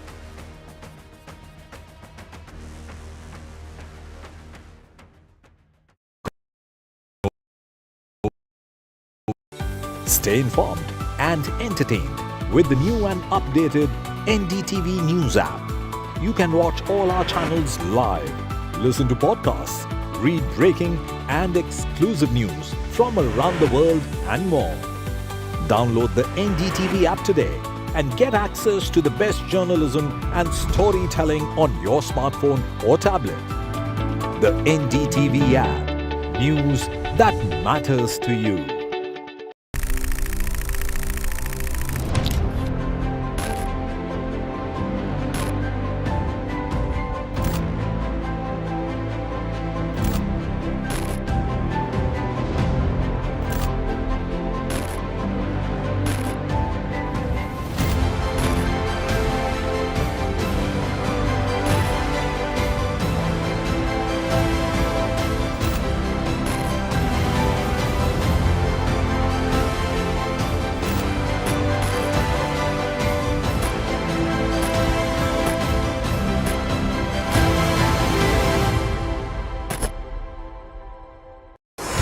NDTV proudly upholds its legacy of trust and credibility.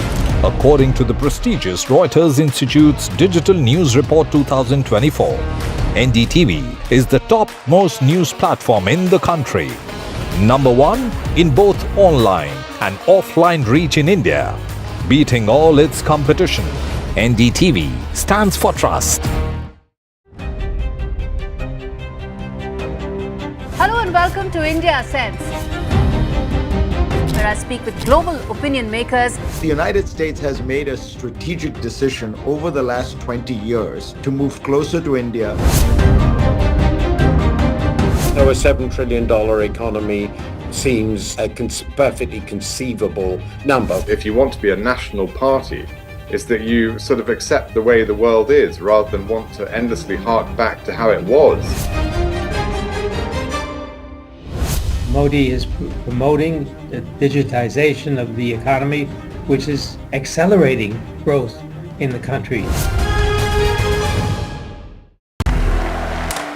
I want to thank the American people for the extraordinary honor of being elected your 47th president. Donald triumphs. What does Trump's win mean for America, for the world, for the wars, and for India-US relations? Non-stop coverage on NDTV. Top analysts and voices from the ground. Extensive coverage on NDTV.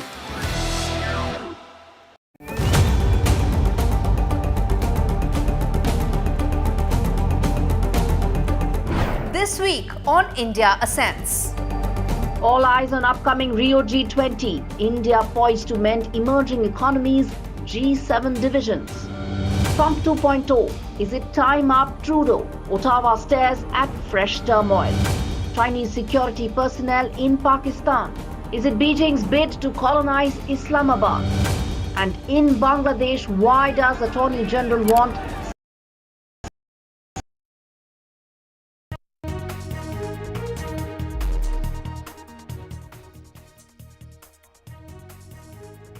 Welcome back. In the midst of soaring pollution levels in the national capital, the Aam Aadmi Party government in New Delhi has directed 50% of its employees to work from home. To reduce pollution, Delhi government has decided to implement work from home in government offices.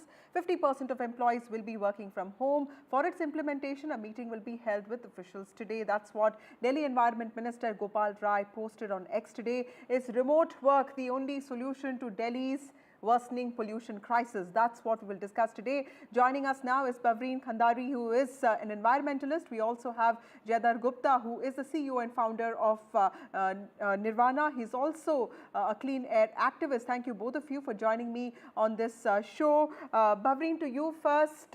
Is this, I mean, the first thing that came to my mind is this an acceptance of defeat, that none of the techniques, none of the strategies that the governments have been coming up with, be it, cloud seeding, artificial rain for that matter, efforts to reduce vehicular transmission, reducing construction, are none of this working? And is work from home going to be the new normal for not just students, but also for working professionals? Yeah, so quite obviously, because everything that's being done is, as pure, and it's mostly techno fixes, which are, mostly for optic purposes. And that is why nothing is working. What needs to be done is to work on the sources of emissions, to work on systemic changes that we've been repeating again and again. Now, speaking on, working from home, it may address the immediate concerns of air pollution, which is fine. But let's go back and think what happened in the last few years. So let's consider the redevelopment of, say, 7 GPRA. GPRA, I'll just, for the viewers, I'll elaborate. It's a general pool residential accommodation that's made for the government employees. So you are encouraging the government employees to actually stay now within, the central Delhi, and, about hundreds and thousands of homes and massive office complexes that were built. Now, it's not about one government. See, that is the point, that citizens should not fall in this trap, because every one of them, this had started in 2012. It was a government which is in opposition now. Then it was, brought in by the ruling government, implemented by them. the state government gave tree cutting permissions, massive tree cutting permissions for that. So you can realize that, I mean, here you can just see that how short-sighted this planning is. How the state government's willingness to allow these large-scale deforestation projects. We're cutting 5 trees an hour in Delhi. How a government who's not cared about our children. I mean, I live near where the first project happened, the East Kidwai Nagar. Probably my children live with that, all the cement in their lungs. So every level of the decision that the governments take in the long run, in the systemic way, in structural ways, is going to matter. That is what is going to show and reflect. Right now, what is showing is all the poor decision making that is reflecting. So short-sighted is right what now. you're saying. That's a very valid point, Mr. Gupta. The other thing that came to my mind is Delhi is where the government is, and governments are supposed to be responsive. If 52% of government employees are working from home, how can we expect the government to be responsive? The first thing that came to my mind is also where would people go to file their grievances or complaints? Would they find any people to reassure them or solve their problems? Is that going to be a problem with 50% of government employees working from home? Look, actually, if I give you the example of Beijing, so China has moved their central government out of Beijing. They're about 32 kilometers outside the city, and I think we need to follow similar models of reverse urbanization. If we move central government out of Delhi, because actually central government has no role, and this is what we were doing with, Central Park, or what is the project, Bavreen, that the government... Central Vista, I'm sorry. We were opposing Central Vista. The central government has no role in the heart of the city. This is a city where we have too many people, we're above capacity, our sewerage is going untreated into the Yamuna, our air is not fit for human habitation, and we are just putting more and more people because there's a lack of rural, opportunity in rural India. But it is a problem. The problem with our government in Delhi is that there is no scientific approach to the problem. They keep releasing these winter action plans that have no teeth. Actually, the report card is out. They have failed. Look at what the air is outside. There needs to be a scientific approach. At a level of 180, a Paris or even a Tehran, which is not a developed nation, capital of Iran, there's data that they banned all private vehicles and made public transportation free. At 180, at 500, 600, we have no mask mandate. People have not been given any health advisories.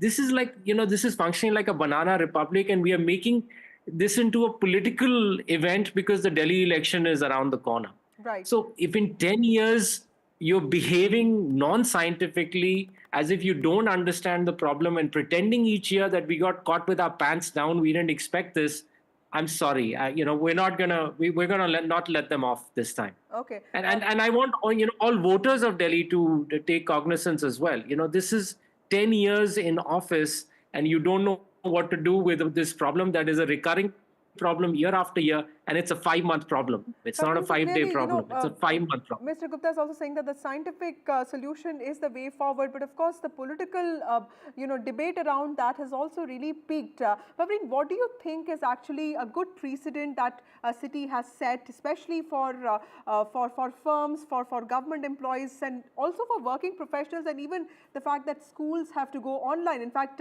yesterday, my son was saying that pollution is actually a season. A lot of little kids actually feel that pollution comes after summer. So that's really worrying. How do you see a scientific solution actually taking shape if there is political will? Absolutely, you said it all in your question. Political will, intent, and doing the right things, because I think everybody needs to put their children's picture right there. And like you said, the little ones, we never knew what pollution is as we were growing, or even my children, they didn't come to this pollution season situation until they grew up. They were teens. So it's so important that the government works on the systemic changes, the problems that are there right now. It's extremely important to understand all our pollution boards are short-staffed. Our authorities are all short-staffed, the police or the fire department, the MCD. Right now, it's easy for Grab to just impose Grab and say that okay, stop the trucks. I mean, has anybody gone there? The police personnel are actually standing there for 48 hours. They don't have training for an emergency procedures. The SOPs are not in place. There is no equipment for whether the forest department, for the pollution boards. How is that going to work? They have to strengthen these departments. They have to empower the regulatory bodies. Only then the change will come in. By just giving these visuals of a small gun, how can water help PM 2.5? These are wrong narratives. And now you see these RWAs and some people actually sprinkling water over their buildings and thinking that they've worked on pollution. It's so wrong when the leaders will lead wrong narratives. Absolutely. This is very, So very sustainable dangerous. scientific solutions are the way forward. Thank you, Bhabreen. Thank you, Mr. Gupta, for joining us and for making those points and making it clear that while scientific solutions are the way forward, it's also political will that can drive this. Moving on to other stories, Guyana and Barbados are all set to confer their top awards to Prime Minister Narendra Modi in the midst of his ongoing historic visit to Guyana, also known as South America's land of giants. Upon his arrival in capital Georgetown, Prime Minister Narendra Modi in fact received key to the city of Georgetown by the city's mayor. This was also extended to symbolize trust and growing friendship between the nations. This apart receiving a resounding welcome from the Indian diaspora in this country.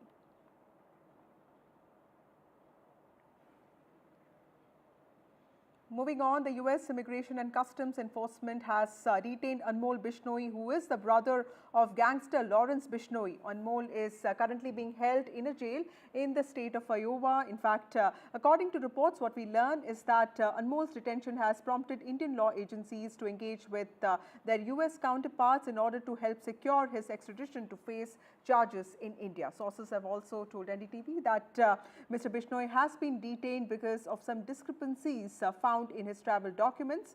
Anmol, remember, is wanted for his murder of NCP leader Baba Siddiqui and firing outside actor Salman Khan's residence in Mumbai. He was caught in California last Thursday. My colleague Ghazali joins us with more details on this. Ghazali, tell us what is going to be the process now that Anmol Bishnoi has been detained there. How difficult is it for India to get him back? See, Anmol Bishnoi has been detained for forging his documents because if you remember in 2023 when 2022 when Sidhu Moosewala was killed, just a couple of months ago before he was killed, Anmol Bishnoi has left India and he had moved to Canada.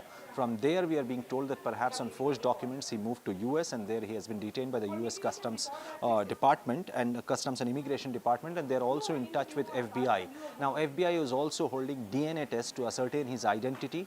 The US Embassy here in Delhi has confirmed that they're in touch with the Indian law enforcement authorities because besides red corner notices, Anmol Bishnoi has been named in multiple high-profile cases, recent being the Baba Siddiq murder case in Mumbai, firing incident outside Salman Khan's house, and also is named in Sidhu Moosewala's killing back in Punjab. Now, how this extradition will work, the Indian authorities are already in touch with the US counterparts, and after his identity will be ascertained, and then a formal treaty, as per the formal treaty, if the US agrees, then he will be sent back, because this is not a high-profile crime for which he has been detained.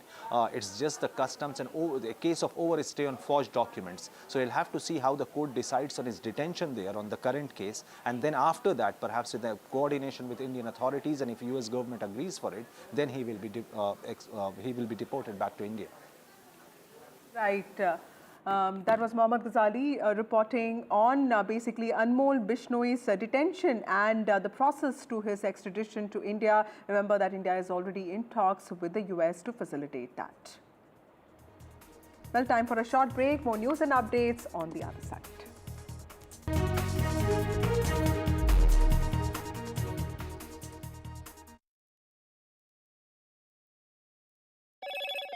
Hello, Moto.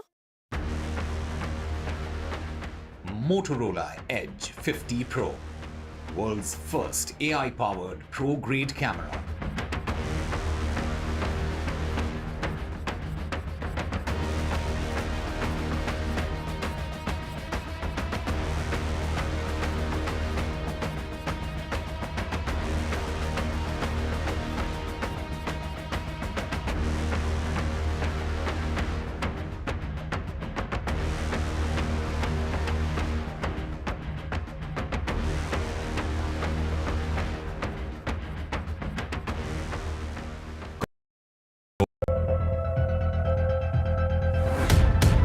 we reached an agreement on patrolling. We have gone back to where the situation was in 2020, and we can say with that the disengagement process with China, you can say, has been completed. The understanding, to my knowledge, is that we will be able to do the patrolling which we were doing in 2020. NDTV proudly presents NDTV World Summit 2024, the India Century. I now request the Honorable Prime Minister to launch NDTV World and address the summit. Prime Minister Narendra Modi's inaugural session at the NDTV Summit outlined his vision for the India Century, driven by aspirational India. हमारा प्रयास होगा भारत की century सिर्फ भारत की नहीं बल्कि पूरी मानवता की जीत की सेंचुरी बने. The summit brought together prominent global leaders, highlighting India's pivotal role on the world stage. Not just Indians trusting India's leadership, but the global South especially trusting India's leadership. Permanent seat on the UN Security Council is something that should be India's right. Canada is concerned, I think there are some very specific issues. I think a lot of people know that. AI is going to be one of the most important, drivers. It's a very exciting time for India, Indian cinema as well at a global level. NDTV World Summit was more than just a conversation. It was a confluence of ideas poised to shape our global future.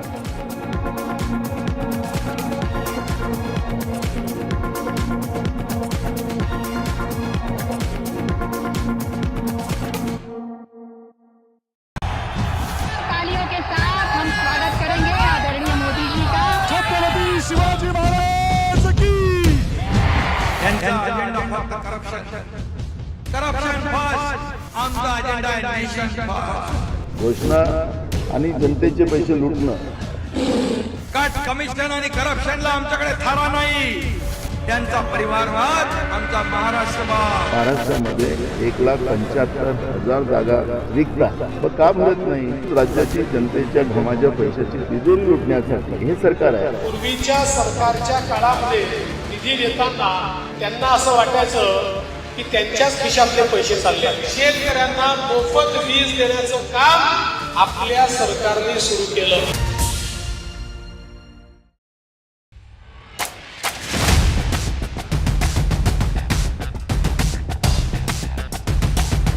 The last elections of 2024.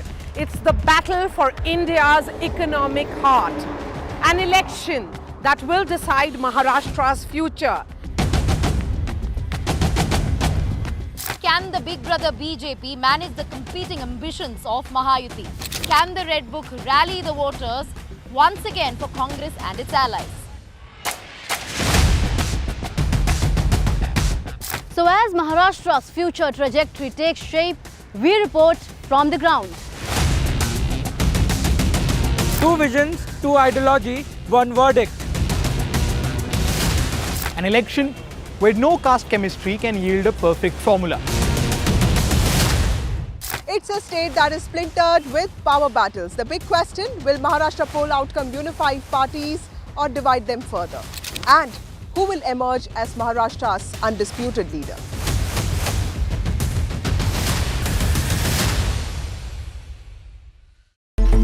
It's a web of frauds, calls, luring emails, threatening messages. Cyber frauds have cast their net wide and everyone is at risk. We track the victims, their horror stories as they get conned online, extorted and robbed of their hard-earned money. How to identify a cyber fraud and how to stay cyber safe. What are your options? Fraud.con, NDTV initiative for cyber safety. Only on NDTV 24/7. I've been reporting on all issues big and small from Andhra Pradesh, Telangana, rest of South India, bringing you all the action, all that you need to know, all that you want to know. The energy of Maximum City is infectious. I bring in that energy in our news coverage from financial capital Mumbai.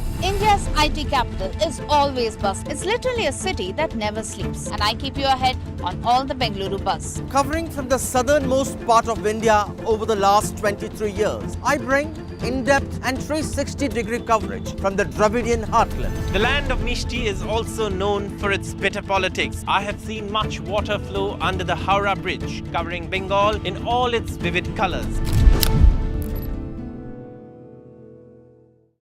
In today's interconnected world, India's voice is more crucial than ever. When India speaks, the world listens. At NDTV World, we are that voice, bringing you intelligent and insightful news from India and beyond. From geopolitics and diplomacy to economic shifts.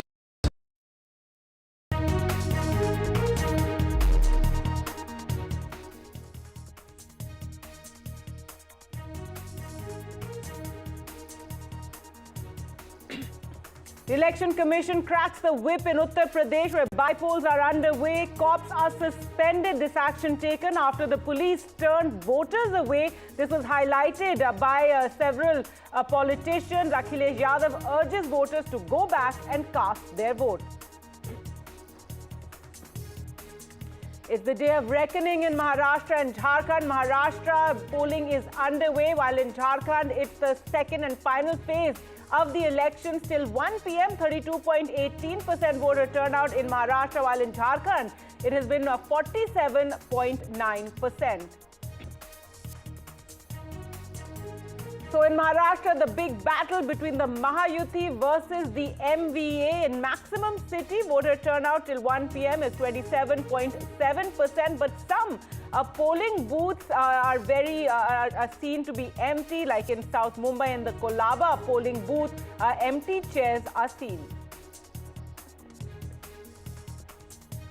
And it's the third day of severe air pollution in the national capital region. Now the Delhi government decides that 50% Delhi government employees will work from home in a measure to counter traffic and bring down the pollution as well as for the health of the employees. And the Prime Minister is on the last leg of his foreign tour in Guyana, and the Prime Minister gets a key to the city of Georgetown in honor for the Indian Prime Minister.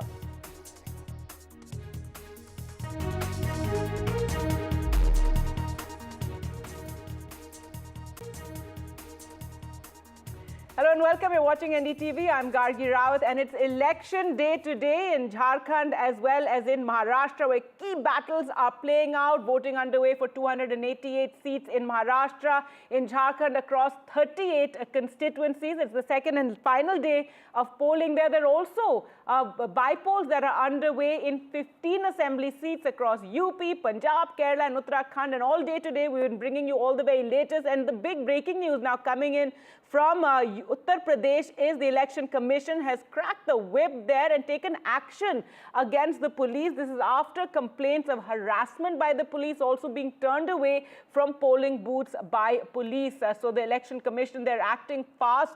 One has to say, after these complaints were made and cops have now been suspended. Remember, this has been a big complaint by opposition leaders that very often in particular areas in certain pockets that they see that the cops are very hostile, and Akhilesh Yadav now has urged voters that go back and cast your vote. He said those who have been turned away, go back and cast your vote. Samajwadi Party very optimistic about these by-elections in Uttar Pradesh. Let's just listen into what the Samajwadi Party chief had to say. जब से vote पड़ना शुरू हुआ है तब से शिकायत आना शुरू हो गई हैं। ये तमाम शिकायतें हम लोग कर चुके हैं। लगता ये है कि चुनाव आयोग की इंद्रियां काम नहीं कर रही हैं, न उसे दिखाई दे रहा है न सुनाई दे रहा है। बीजेपी ये चुनाव वोट से नहीं खोट से जीतना चाह रही है। भारतीय जनता पार्टी ये उपचुनाव वोट से नहीं खोट से जीतना चाहती है। भाजपा हार के डर से प्रशासन पर बेईमानी करने का दबाव बना रही है। All right, let's go across to Tanushka now, who joins us from Uttar Pradesh, from Ghaziabad there. And Tanushka, tell us more about what has happened. What were the complaints exactly? We're seeing some of those visuals, the Election Commission really, stepping in and taking action against the cops. Akhilesh Yadav saying the BJP wants to win not through votes, through court. But give us the very latest. Right, Gargi. So video proof of, this scuffle, or rather this sort of an altercation between the police personnel as well as UP candidates and the people who have come to these booths to vote has also come out, which has been posted on the social media platform X of the Samajwadi Party. And in these videos, what we can understand is that the police is checking the voter ID cards and other identity cards of these voters, which is not allowed. So thereafter, the Samajwadi Party raised a complaint with the Election Commission that, the police personnel in Uttar Pradesh is creating problems and is not allowing voters from going inside the voting booths to cast their vote, which is, of course, constitutionally not right to do. And after this, the Election Commission has taken very prompt action and suspended a few police personnel across a few districts in Uttar Pradesh. In Kanpur, 2 sub-inspectors have been suspended, and in Muzaffarnagar now as well, which is where this scuffle broke out between the police personnel and Uttar Pradesh candidate from the AIMIM party.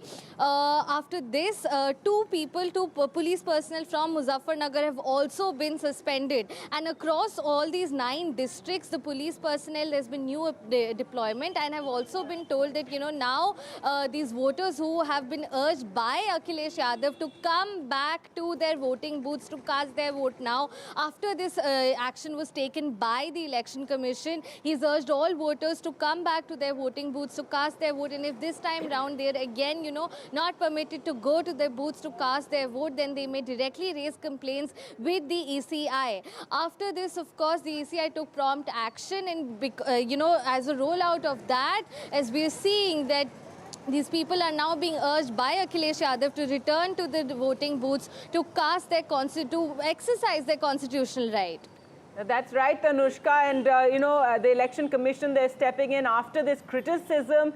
This has been a common complaint by leaders in UP that during elections, particular communities are harassed, that women in burqas are sometimes asked for, the check by the cops. So all this is very, hostile behavior towards them, and the Election Commission suspending cops. Let's now focus, Tanushka, on the other issue we were speaking about the scuffle that took place. Remember, there are 9 bypolls seats that have gone to the bypolls in Uttar Pradesh, and that's a video really of this scuffle that has taken place. This is the Muzaffarnagar Mirapur by-election, where, as Tanushka said, there was a confrontation between the MIM candidate and the police. Candidate Arshad Rana and the police engaged in this scuffle, and the candidate's son was taken into custody. So here as well, some action has been taken. Give us the details. What we know is exactly this, Gargi, that, this UP Mirapur candidate, Arshad's son, has been taken into custody after a scuffle broke out between him and the police personnel out there at the, polling booth, after there was some sort of a misunderstanding, as well as, again, the same thing that we're seeing in Muzaffarnagar as well, wherein the police personnel are checking the identity cards of these voters who are going in, which is not allowed to do as per the rules and regulations of the elections which are held. So as per this, and as a fallout of this, again the Election Commission has suspended 2 sub-inspectors in Muzaffarnagar, taking action, taking stock of the situation that broke out in Muzaffarnagar as well.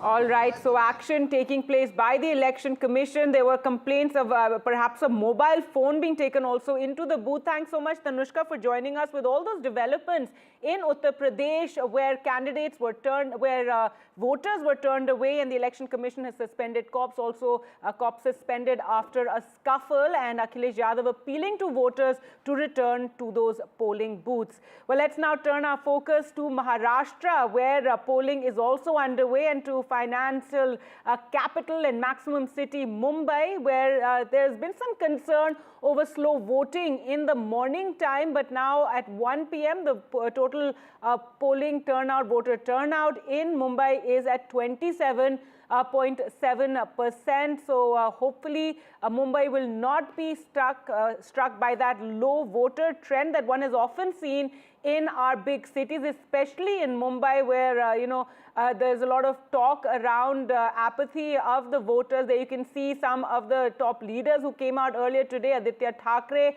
and Uddhav Thackeray come to cast their vote. Aditya Thackeray is contesting from Worli, and where Milind Deora is the candidate that he is up against. So there in Mumbai, there are 36 assembly constituencies in the Mumbai region, and the BJP's dominance really challenged by the realignments that we've seen in this particular election over the last 2 years that we have seen in Maharashtra. Let's just listen into what a member of parliament from Mumbai, Piyush Goyal, had to say, where he, and Union Minister, where he made an appeal for voters to really come out and cast their votes, and said that our focus is on development. We want to help the state develop. Piyush Goyal has just cast his vote. Let me just go across to him. Sir, a couple of questions. How different is 2024 election from 2019? Well, I think the people of Maharashtra are coming out in much larger numbers.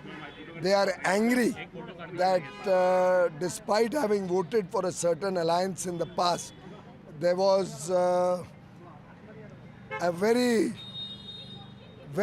unfortunate turn of events, due to which the vote which was given for a certain alliance was not truly able, we were not able to get a good government in Maharashtra.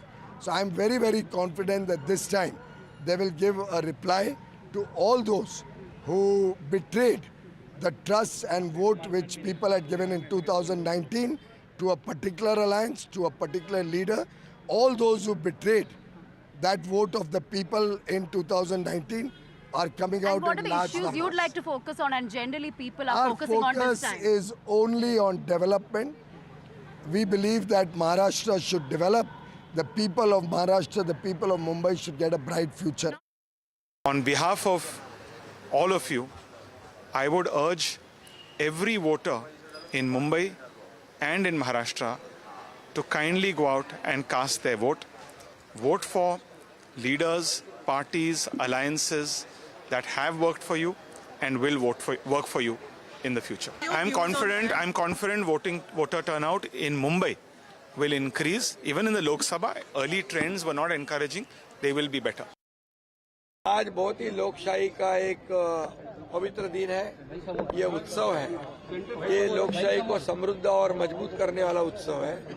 इसमें सभी ने मिलकर इस उत्सव में सहभागी होना चाहिए, सभी ने वोट करना चाहिए। 2019 में क्या हुआ था लोग आज भूले नहीं है। लोगों का मैंडेट क्या था, और लोगों का मैंडेट था महायुति, जनता का मैंडेट था महायुति, लेकिन सरकार महायुति की नहीं बनी, इसलिए वो लोगों के ध्यान में है पूरी तरह। और 2.5 साल का कार्यकाल भी देखा है उन्होंने, और हमारे 2.5 साल का भी देखा है, और इसलिए हमारे 2.5 साल में एक तरफ विकास, जो विकास को रोका था, हमने उसको शुरू किया। देखो, महाराष्ट्र में कांग्रेस की लीडरशिप में ही सरकार महाविकास आघाड़ी की बनेगी। उस तरह से जो मतदान का जो रुझान आ रहा है, कॉल आ रहा है, जो लोग मतदान के लिए जा रहे हैं, तो उसके आधार पर राज्य में कांग्रेस की सबसे ज़्यादा कैंडिडेट चुन के आएंगे और महाविकास आघाड़ी की सरकार आएंगी, इसमें कोई दो मत नहीं है। आपने देखा होगा कि कल भारतीय जनता पार्टी के राष्ट्रीय महासचिव विनोद तावड़े ये पैसे बांटते हुए पकड़े गए। बीजेपी आज पैसे बांटकर और दारू बांटकर चुनाव जीतना चाहते हैं, तो ये क्या नोट जिहाद है या दारू जिहाद है? आपका मुख्यमंत्री हो रहा है क्या महाराष्ट्र में? बिल्कुल महाविकास आघाड़ी का मुख्यमंत्री होगा।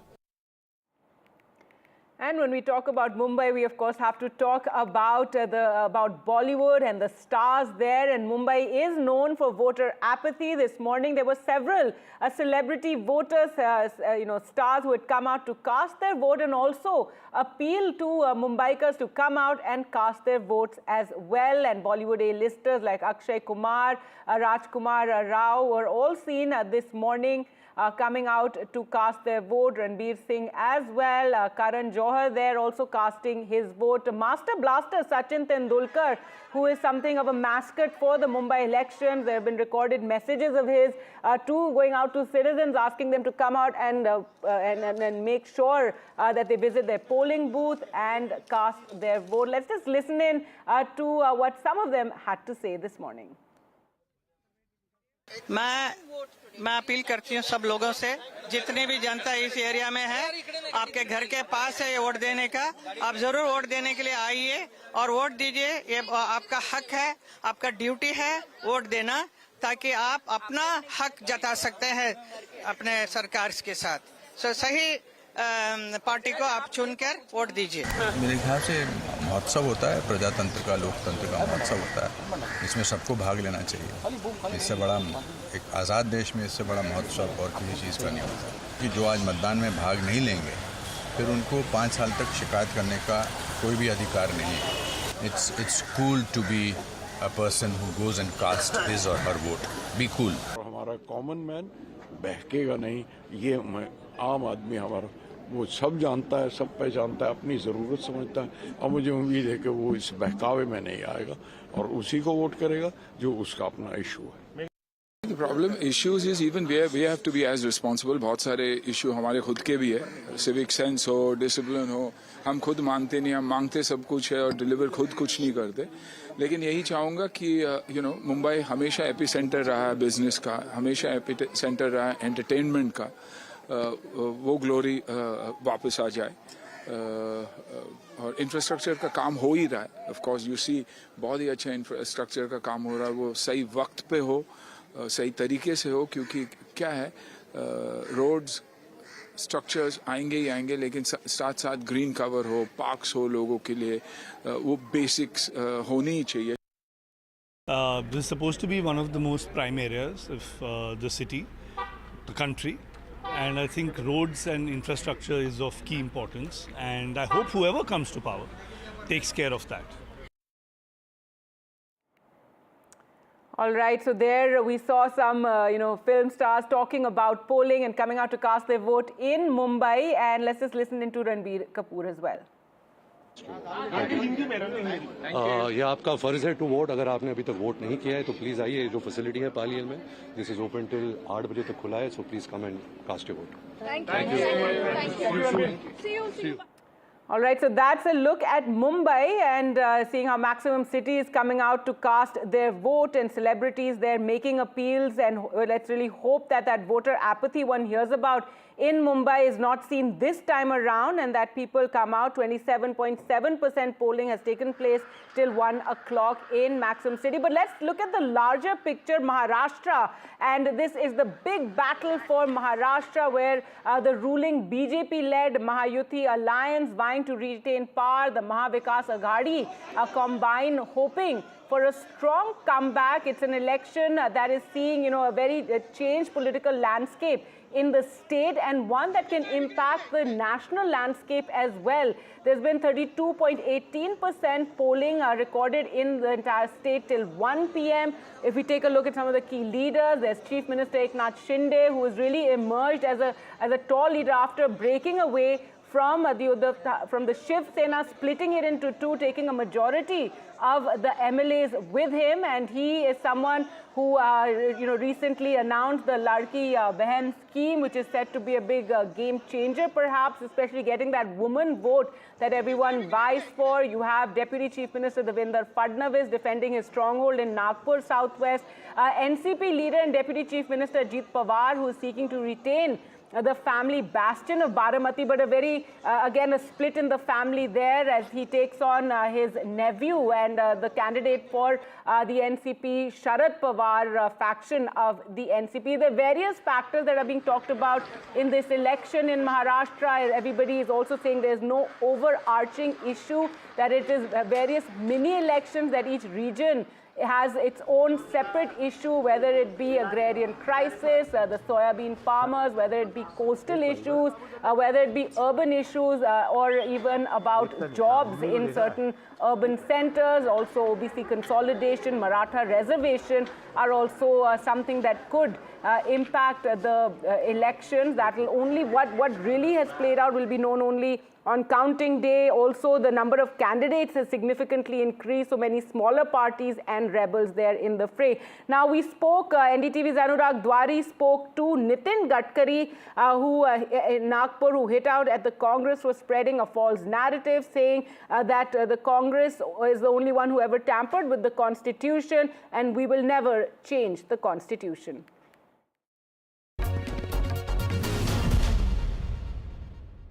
We have with us Union Minister Nitin Gadkari ji. Sir, how confident are you about the prospects of BJP in Maharashtra and especially in Vidarbha? I am 100% confident at any cost.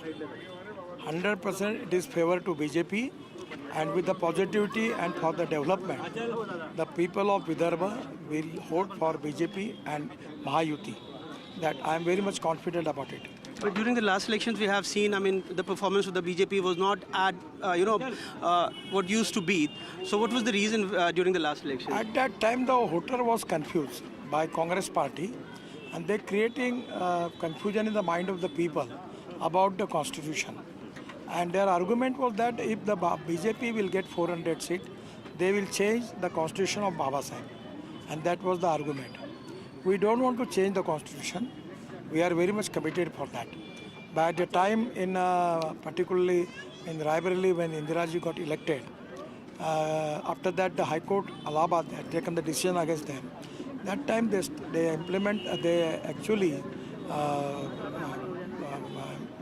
it's unfortunate for the democracy. The emergency started in the country, and at that time Congress party has taken a lot of decisions where they make a lot of amendment in the Constitution. And after Janata Party in 1977, they actually all rectified that. So that is the reason the party who actually damaged the Constitution, they are trying to convince the people about they have to save the Constitution. That is to be a big controversy. So now people understand the truth. So there is no problem. 100% we are going to win this election. But don't you think the videos coming just before the elections, BJP leaders with huge currency, and then the whole entire Bitcoin scandal about Supriya Sule and NCP leaders involving few policemen also. The voter is also asked questions from both the parties. Actually, these are the non-issues. It don't have any importance. People are going to vote for development, and they are going to judge who is the party and who are the leaders who can change their future. As far as the development is concerned, that is to be the biggest criteria of the people, and for that reason people will vote for BJP and alliance, a Maha-Yuti alliance. So my last question, who will be the CM, sir? It is to be elected, representative going to decide about it. All right, so Nitin Gadkari, they're not answering the question of who will be the chief minister should the Maha-Yuti return to power. But let's talk about those scams that Anurag was trying to question him about. It's been scam versus scam on polling day in Maharashtra. In Mumbai's Virar Bahujan Vikas Aghadi, workers yesterday we saw confronting BJP General Secretary Vinod Tavade over accusations of attempting to bribe voters, which both he and the BJP firmly rejected. The BVA claimed that he had cash with him, that he had a bag in which he was carrying 5 crore. He has challenged this and said check the CCTV and do a thorough investigation. But later yesterday evening, the BJP held a press conference where they alleged that Supriya Sule and Nana Patole were involved in a cryptocurrency scam. So if the BJP is being accused of cash for votes, Supriya Sule being accused of bitcoins for votes, so cryptocurrency for votes. And Supriya Sule, however, refuted the allegations. Speaking to NDTV, she also said that she had filed a criminal complaint with the Election Commission and the Cyber Crime Department as well. Congress leader Patole too said he doesn't even understand what Bitcoin is. The BJP's allegations came after former IPS officer Ravindranath Patil claimed that Sule and Patole misappropriated Bitcoins from a 2018 cryptocurrency fraud case to fund the ongoing assembly election. So let's just take a look at what the leaders had to say first. Vinod Thavre, a senior BJP leader who's been accused in the cash for votes scam. BJP के राष्ट्रीय महासचिव विनोद तावड़े जी इस वक्त हमारे साथ हैं। Vinod ji, voting से कुछ घंटे पहले आप पे वोट से पहले नोट बांटने का आरोप लगा है। उन तस्वीरों को भी एक्सप्लेन करिए जहां पर लिफाफे से नोट निकल रहे हैं, डायरी लहराई जा रही है, आप बेबस बैठे हुए नजर आ रहे हैं, पानी पी रहे हैं। इन तमाम तस्वीरों से वोटर्स में कैसा संदेश गया कि वो आरोप सही है? आप क्या कहेंगे? नहीं, पानी पीना से क्या आदमी गिल्टी होता है? बेबस दिख रहे हैं आप। कोई ऐसा है कि जैसे महाविकास आघाड़ी के लोग आ गए, अपना बहुजन विकास आघाड़ी, तो वहाँ के डीसीपी मुझे कह रहे कि आप सीनियर है, आप यहाँ से निकल जाओ। मैंने कहा मैं अगर निकल जाऊँगा तो यहाँ हंगामा हो जाएगा। If I am there I will control it. Number 1, मेरा मानना है कि सुप्रिया ताई राहुल गांधी ने 5 करोड़ का आरोप किया, तो वहाँ मिले भी नहीं इलेक्शन कमीशन को। तो वो 5 करोड़ अगर मेरे पास थे, ये इन्होंने कंफर्म किया होगा, तो इन्होंने मुझे लौटाने चाहिए। नंबर 1। नंबर 2, वहाँ पर जो लोग नोट दिखा रहे थे या डायरी दिखा रहे थे, वो कोई मेरी डायरी थी नहीं। मेरी डायरी तो इतनी छोटी सी है, इसमें चिल्लर रहती है, बड़े नोट रहते भी नहीं है। नंबर 2, जो इंक्वायरी करनी है, मैं वहाँ एंटर करने से सीसीटीवी फुटेज है, मेरी गाड़ी इलेक्शन कमीशन चेक की, उसमें कुछ मिला नहीं। तो जो चेक करना है करे। 40 साल से मैं राजनीति में हूँ, कभी एक पैसा किसी को दिया नहीं किसी वोट के लिए। ठीक है, अब उसका मैं काउंटर क्वेश्चन एक पूछना चाहती हूँ। पहला ये 9,93,500 रुपए जो मिले वो कहाँ से आए? 9,93,000 की जो कैश थी वो हमारे चुनाव प्रमुख ने कहा कि हमने ऑलरेडी आज के फूड पैकेट जो बूथ पे जाते हैं उसके पेमेंट की थी, और वो चुनाव आयोग के अकाउंट्स में पहले ही लिखी है। कल मीडिया की तरफ से मुझे ये सब वॉइस रिकॉर्डिंग्स और कुछ भेजा गया। जब मेरे हाथ में आया, मैंने पहली चीज़ की कि मैंने पूना के कमिश्नर साहब को फ़ोन किया और मैंने कमिश्नर जी को बोला कि ये फेक कुछ वीडियोस चल रहे हैं, मैं आपको भेज रही हूँ, मुझे साइबर क्राइम में कंप्लेन करनी है। तो उन्होंने कहा ज़रूर आप करिए। मैंने फट से साइबर क्राइम में ऑनलाइन में कंप्लेन कर दी। उसके बाद भारतीय जनता पार्टी के स्पोक्स पर्सन है, उन्होंने एक प्रेस कॉन्फ्रेंस ली। उसके बाद मैंने वकीलों को मेरे फ़ोन किया और आज सुबह मैंने श्री त्रिवेदी जी को मैंने एक क्रिमिनल डेफमेशन नोटिस भेजी है। All right, so those 2 alleged scams that have hit the Maharashtra elections, how much it impacts on the ground, however, is not known. But let's shift focus to Baramati, which is the family bastion of the Pawar family. Now, it's been known as the bastion of Sharad Pawar. However, as we've been, reporting about, there's been that split, and this time it is Ajit Pawar, the Deputy Chief Minister of Maharashtra, who is fighting this election, and from the other NCP Sharad Pawar, you have his nephew, Yogendra Pawar, who is fighting this election. So a fierce battle. Remember, in the Lok Sabha elections, it was Supriya Sule, and it was Ajit Pawar's wife who was her challenger. She, of course, won the election, but Ajit Pawar is known to be a strongman from Baramati. He has managed this constituency for his uncle. So now a big battle within the family with Ajit Pawar and Yogendra Pawar, and Sharad Pawar, of course, making that emotional appeal for his grandnephew.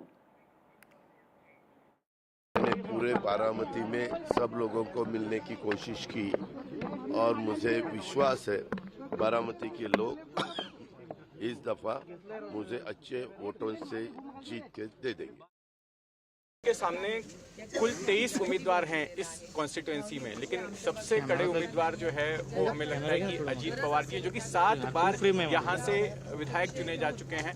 1991 से लगातार वो यहाँ के MLA रहे हैं। कितना चुनौतीपूर्ण आप इसे मानते हैं? नहीं, ठीक है, पर वो 7वीं इलेक्शन में पवार साहब की साथ थी, उनको पवार साहब का आशीर्वाद था, सपोर्ट था। इसलिए वो वहाँ अब तक जीत कर आए। आपका कहना है कि अब तक शरद पवार जी का आशीर्वाद था उनको, इसीलिए अब तक वो जीतते रहे। मतलब इसलिए उनको लोगों का भी आशीर्वाद मिलता था, पर अभी पवार साहब उनके साथ नहीं है, मतलब वही छोड़ के गए। और पवार साहब का आशीर्वाद और हम एक साथ है, पवार साहब भी हमारे साथ है, और जहाँ पवार साहब है वहाँ बारामती की जनता है। As far as people are concerned, people of Baramati are experiencing a feeling of deja vu. Just 5 months ago, during Lok Sabha elections, there was a contest between two family members of Pawar, and once again in this Vidhan Sabha election, again two family members of the same family are contesting against each other.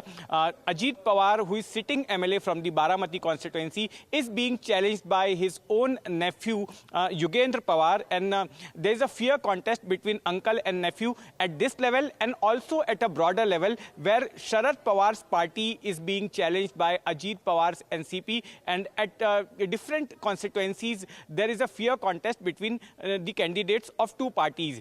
As far as this Baramati constituency is concerned, there are total 24 number of candidates on this seat, and but the most fierce contest, the most bitter contest is between Ajit Pawar, who has been MLA from this seat for 7 times. Since 1991, he has remained undefeated on this seat. But this time, Yugendra Pawar is challenging him, and Yugendra is banking upon the goodwill of his grand uncle Sharad Pawar, and believes that so far Ajit Pawar has been capitalizing over Sharad Pawar's influence in the constituency. But this time, Sharad Pawar is with Yugendra, and he will be able to win the seat. I have a local voter here, Swaraj Doshi. He is also a political enthusiast. Let's talk to him and let's ask him, what do you think, who is having an edge over this particular seat?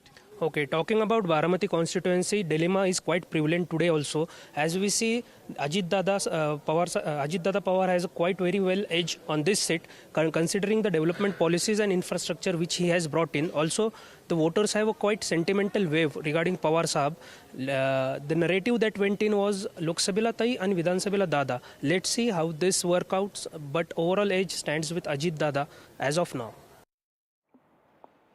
All right, so the big family battle there in Baramati. Let's shift focus away from Maharashtra now to Jharkhand, where it is the second and final phase of elections today, where 38 seats are going to the polls. BJP contesting on 32 of those seats. Its ally, the AJSU, on 6 seats.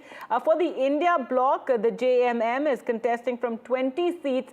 Congress from 13. The Communist Party of India from 4. RJD from 2. And in this phase of elections, you see predominantly tribal areas going to the polls. Remember, there's been a big effort by the BJP to create this narrative of how land is being snatched away from the tribals, and they've been talking about the illegal immigrants who are coming in and marrying into tribal families and taking away land. So that has been a big narrative. Whether it translates into votes, one will only know on the 23rd. Let's just listen in to what BJP chief and former chief minister of Jharkhand, Babulal Marandi, had to say. And another big leader in this election is Kalpana Soren, who wife of Hemant Soren, who really emerged into her own after he was sent to jail. मैं समस्त मतदाताओं से मैं appeal करता हूं कि लोकतंत्र का ये महापर्व है, अपना मताधिकार का प्रयोग करें। हमें 5 वर्षों में एक बार अवसर मिलता है अपने हाथों से अपने प्रदेश को संवारने का, और इसलिए समस्त मतदाता भाई और बहनों से मैं अपील करता हूं, इस अवसर को गंवाना नहीं। प्राप्त संकेत जो मिल रहा है, झारखंड की जनता अब परिवर्तन का मन बना चुकी है। हेमंत सोरेन की सरकार जा रही है और झारखंड में बीजेपी के नेतृत्व में एनडीए की सरकार आ रही है। मैं ये समझती हूँ कि उतने कम वक्त में मैंने पूरी अपनी मेहनत लगा के पूरा जी तोड़ मेहनत किया है और लोगों को वो सुविधाएं दी हैं जो उनका हक है। और कहीं ना कहीं अगर इतने कम कार्यकाल में मैंने इतना काम किया है तो आप समझ सकते हैं कि 5 साल तो मेरे लिए बहुत लंबा रहेगा और उस समय मेरे पास बहुत समय भी रहेगा और बहुत काम करने के लिए वक्त भी रहेगा। और आपकी अबुआ सरकार के लिए आपके हेमंत दादा, हेमंत बेटा ने जी तोड़ मेहनत की है इस उतार चढ़ाव के कार्यकाल में, जहां हेमंत सोरेन जी को जेल भी जाना पड़ा, लेकिन उन्होंने हिम्मत नहीं हारी और झारखंड के मान सम्मान हक के लिए लड़ाई को बुलंद किया है। मैं चाहती हूं कि आप अपना प्यार, अपना आशीर्वाद हेमंत सोरेन जी और हमारी महागठबंधन को दें। Let's go across to Prabhakar now, who joins us from Jharkhand, from Bokaro there. And Prabhakar, in the last phase of the elections, there was a record voter turnout. Till 1 p.m. it's been 47.9% in Jharkhand. Give us all the latest.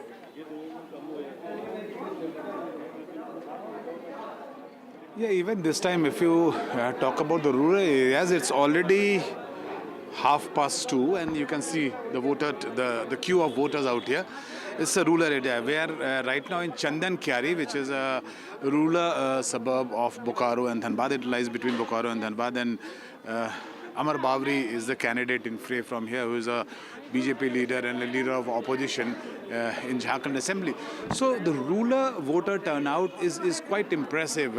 I'm told this particular area would witness around 80% turnout, which is unprecedented. But when you talk about the entire state, what happens is that the apathy of the urban voters basically drags down the average percentage, and then it would land somewhere around 50-55%. So the problem lies with the urban voters, not with the rural voters. This queue has not ended since morning. So and almost 80 to 85% is the percentage what we are expecting, and these booths, especially in the rural areas.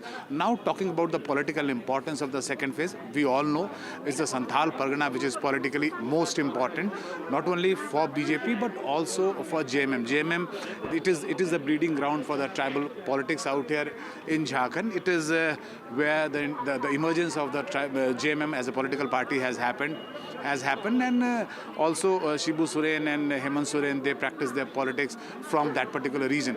BJP has tried hard to dent into the tribal vote bank over there by floating various narratives, especially the infiltrators narrative.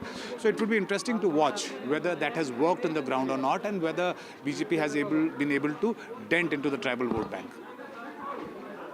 All right, Prabhakar, since you have so many people there waiting in line, why don't you speak to some of them? Let's listen into, what are their concerns today as they, lined up there to cast their vote. Yes, certainly. We would definitely do that. ये बताइए कि आप line में रहिए, कोई बात नहीं. आप जब यहाँ वोट देते हैं तो मुद्दा क्या होता है? आप ऐसे ये ग्रामीण इलाका है लेकिन शहर के करीब भी है. क्या बोले, हम लोग विकास को देखते हुए वोट देंगे. अपना जो इसको हमारा चॉइस है, हमारे नज़र से जो यहाँ काम किया है या जो करेगा उसको देखते हुए हम लोग वोट देंगे. ये तो बोलने के लिए, एक्चुअल में तो जो लोग वोट देते हैं वो कास्ट को देख के देते हैं. इस जगह की रियलिटी तो नहीं, ऐसे कोई यहाँ कास्ट का नहीं. यहाँ तो जैसे हम लोग जनरल है, यहाँ तो आपका STA का ही है, तो ऐसे नहीं. हम लोग जो यहाँ काम करता है, जो काम किया है, उसको हम लोग वोट देंगे. अच्छा, जो अलग अलग पार्टी अलग अलग बात कर रही है, बटोगे तो कटोगे टाइप की बात हो रही है, इसके बारे में पता है आपको कुछ? हाँ, इसके बारे में तो ये बात तो सही बात है कि बटेगा तो कटेगा, क्योंकि आज आपका कश्मीर कटा. आपको पता है इसके बारे में? हाँ, पता है. Which actually means that these kind of narratives, when they actually float on the ground, it reaches these people. It's the social media actually which brings these narratives on the ground. So when the political leaders do so, they know very well that whether they're making a statement there in Delhi, it would reaches a place like Chandan Kyari in Jharkhand. So that's the power of social media, you can see, and they're fully updated about the various narratives which are being floated by the political leaders and the parties of both factions. All right. Thanks so much, Prabhakar, for joining us with that, and refreshing to see the voter talking about how it's, development that is on top of his mind as he stands in that long line to cast his vote. Well, that was a look at what voters are saying in Jharkhand. We'll continue to bring you all the very latest from Maharashtra, from Jharkhand, and of course the by-elections coming up after a short break. A controversy in Maharashtra where Shiv Sena, Shinde Sena leader Sanjay Nirupam has alleged that Muslim women voters are being blocked. We'll get you the details.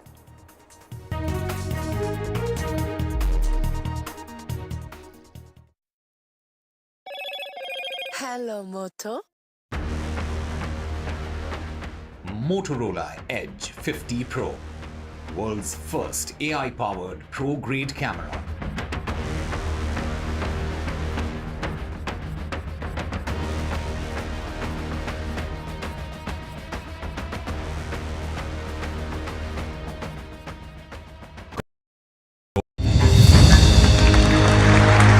I now request the Honorable Prime Minister to launch NDTV World and address the summit. It was the grand launch of NDTV World by Prime Minister Narendra Modi. NDTV World, as he laid out his vision for the India century at the NDTV World Summit. ऐसी सदी जिसमें भारत के प्रयासों से दुनिया में स्थिरता आए, in the presence of those who are shaping our future. मेरी तरफ से आपको ढेर सारी शुभकामनाएं हैं। NDTV World, your new home for global news is here. Stay informed and entertained with the new and updated NDTV News app. You can watch all our channels live, listen to podcasts, read breaking and exclusive news from around the world and more. Download the NDTV app today and get access to the best journalism and storytelling on your smartphone or tablet. The NDTV app, news that matters to you.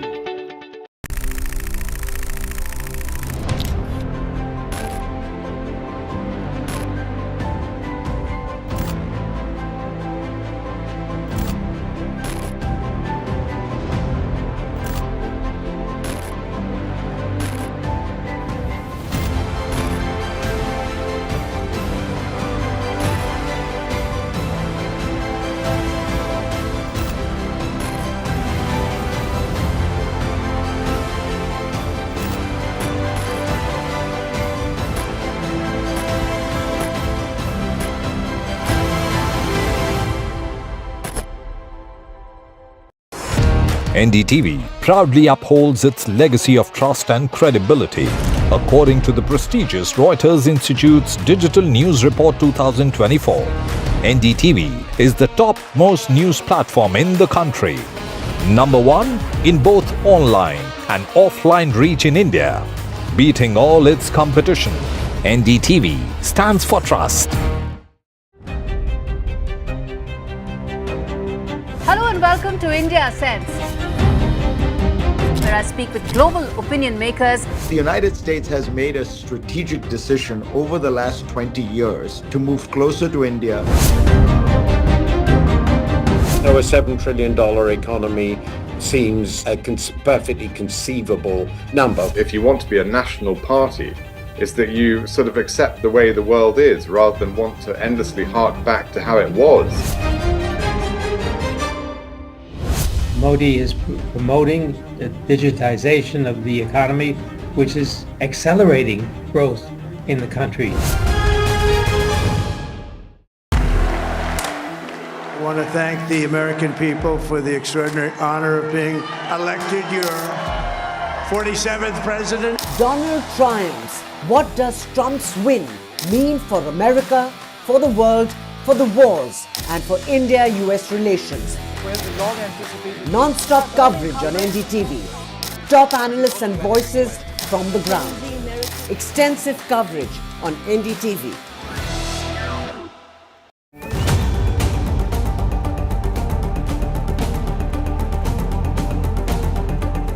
This week on India Ascends.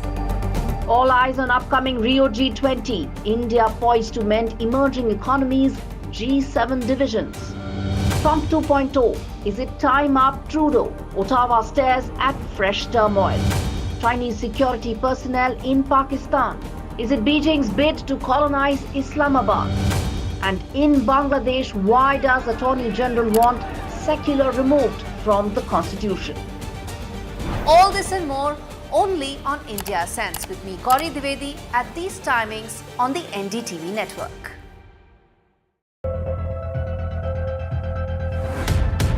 We reached an agreement on patrolling. We have gone back to where the situation was in 2020, and we can say with that the disengagement process with China, you can say, has been completed. The understanding, to my knowledge, is that we will be able to do the patrolling which we were doing in 2020. NDTV proudly presents NDTV World Summit 2024, the India Century. I now request the Honorable Prime Minister to launch NDTV World and address the summit. Prime Minister Narendra Modi's inaugural session at the NDTV Summit outlined his vision for the India Century, driven by aspirational India. हमारा प्रयास होगा भारत की century सिर्फ भारत की नहीं बल्कि पूरी मानवता की जीत की सेंचुरी बने. The summit brought together prominent global leaders, highlighting